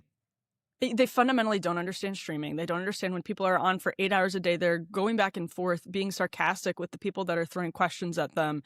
Anyway, yeah, I just co-sign the point that it's evil. And Ryan, to you, I would ask, I've seen a lot of attacks on Hasan as he is connected to all these lefty progressive candidates. Clips like this are probably getting retweeted by like Neera Tanden and people like that. So is there some sort of crossover alliance happening between these Scott Jennings types and these more centrist establishment liberals? There's some for sure. Maybe like the Michael LaRosa guy and those sorts of folks are pushing it if they still count as like even Democrats at this point. The question for whether or not it rises to defamation will be whether or not really it's an assertion of fact, or if it can count as this like over the top like hyperbole, because like and if you're somebody who is always spouting over the top hyperbole, you interestingly you kind of get more protection from courts. Alex Jones used that defense. Yeah, right, because people are like, oh, like, but it didn't work. He always says crazy stuff. Right, it did not work because he was making factual claims that were knowably false when it came to Sandy Hook. To me, Jennings is making a factual claim here. He does at the end. He makes a factual claim about he doesn't make an assertion. He doesn't speculate. He just straight up says it as though it is a matter of fact. He's making a factual assertion that is factually untrue, and it is demonstrably untrue. And Jennings either knows or with a tiny bit of diligence would have known that it was untrue, which makes it malicious, which is the standard for defamation. I hate defamation cases because people overuse them to restrict people's ability to have speech, debate, and argue. Right. But there also needs to be some check on lying about. Look, people have lied about me for a decade, right? Neo-Nazis on the internet, people who claim to be liberals but align with neo-Nazis on the internet. But there's a different, like, I've been pretty open, right? I have openly refused to pursue litigation in almost all of these. This crosses a line. This crosses an unbelievable boundary because it's such a fucking clear cut. Like, saying that I support racialized lynchings is such an insane statement to make.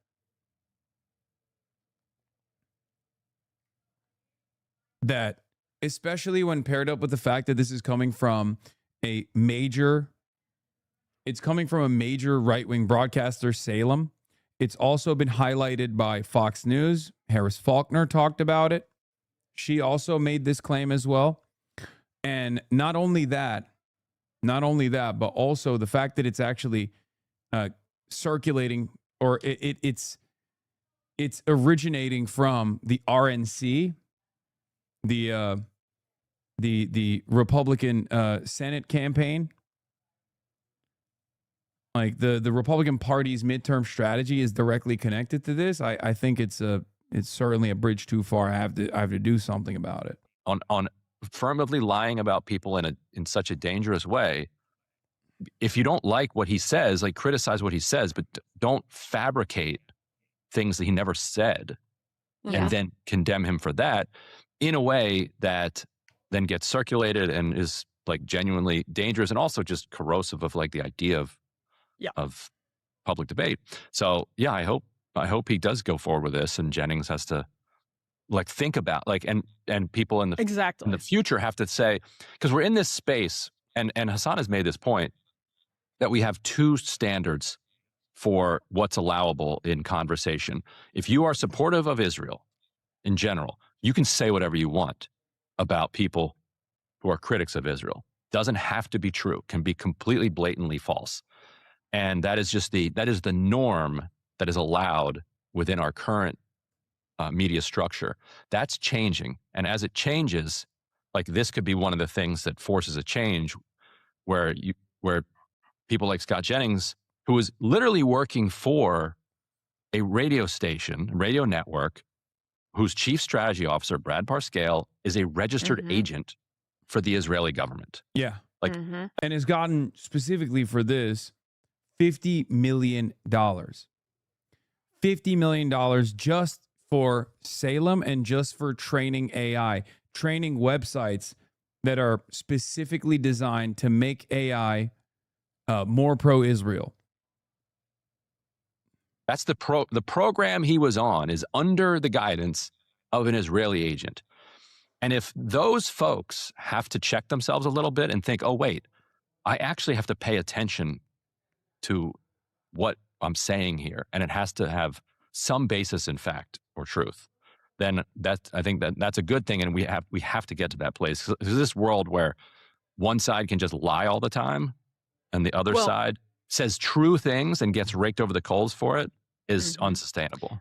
Well, but I just want to say on that point, this is why Griffin's opening joke about woke Scott Jennings is a really good one, because Scott Jennings would have complained for years about people on college campuses, like professors on college campuses, people with some legitimate power, saying whatever the hell they want to say about accusing others of racism or whatever it is. And that's a really serious accusation. And the reason then he's like flipping around and doing the exact same thing, and in a way that is so cynical.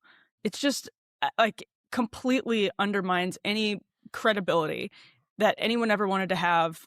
If he wants to be a critic of the corporate media, this undermines your credibility. Say that no Americans trust media, this undermines your credibility. Like, how can you say that again? And that's again why it's also important for people on the right to understand what Hasan Piker does, which is reject a lot of the woke pieties that were foisted by, in some cases, the Hillary Clintons of the world onto the left. And so if you want to make an argument against Hasan Piker, you sure as hell better understand what he's actually doing, which was rejecting, in many cases, political correctness from those very clips that he showed as some example of him calling. Yeah, this is why I get mad about the woke 1, woke 2.0 dynamic, because I've never been the type of person that cares about like someone saying, all black people care about insert right-wing reactionary thought, right? And yeah, I'm vulgar and I'm blunt. And I think a lot of people, when they hear that, especially from this package, they think, okay, white guys being really fucking racist to black people. But that's, I guess, part of the reason why I get really.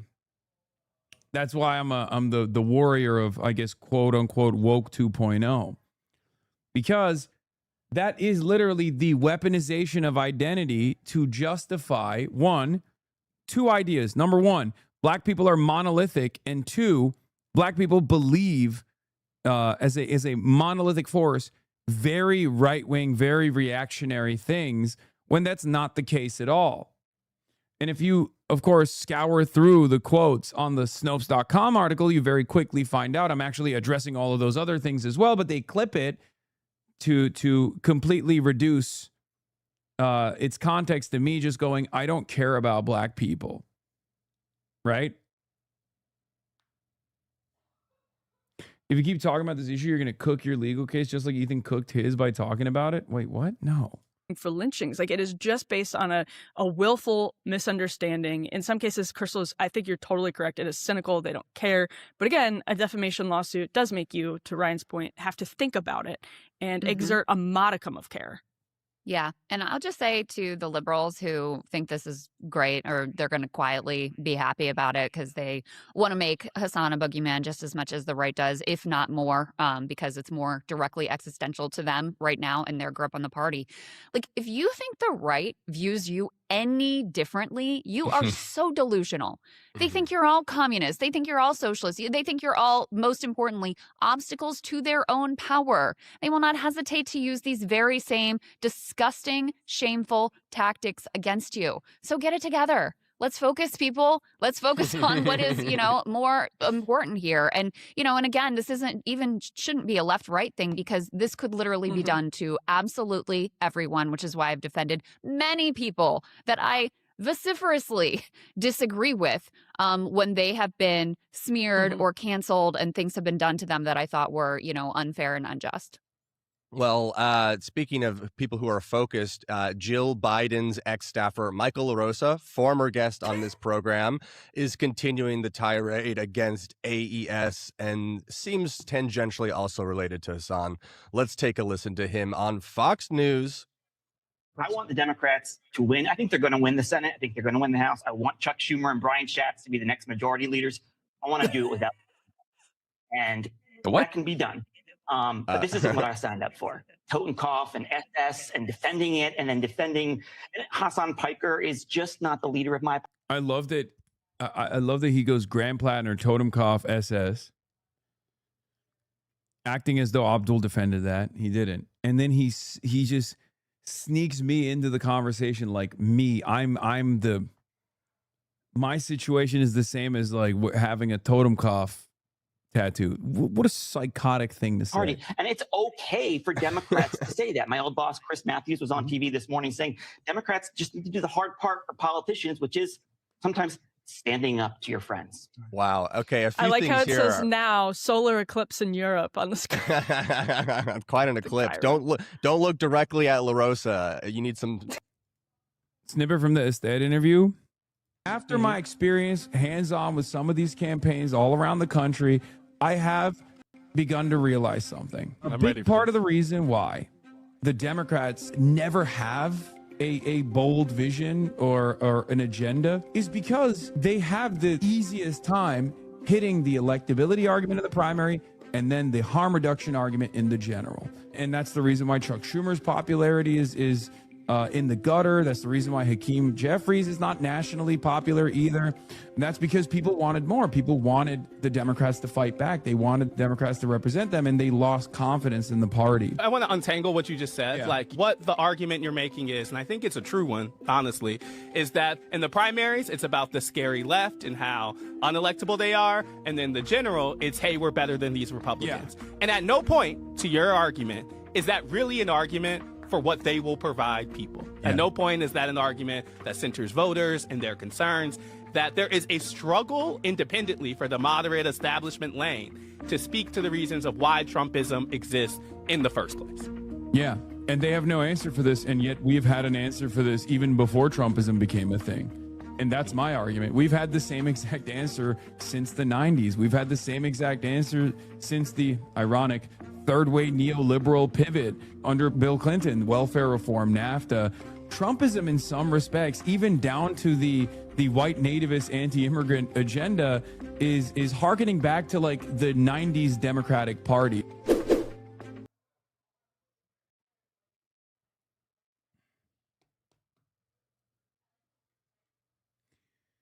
Anyway, all right, I gotta go. When was this interview? Earlier this week. I'm wearing the same suit that I wore the day of. This was before I went live that day.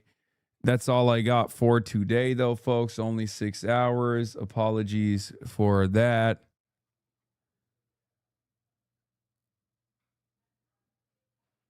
And I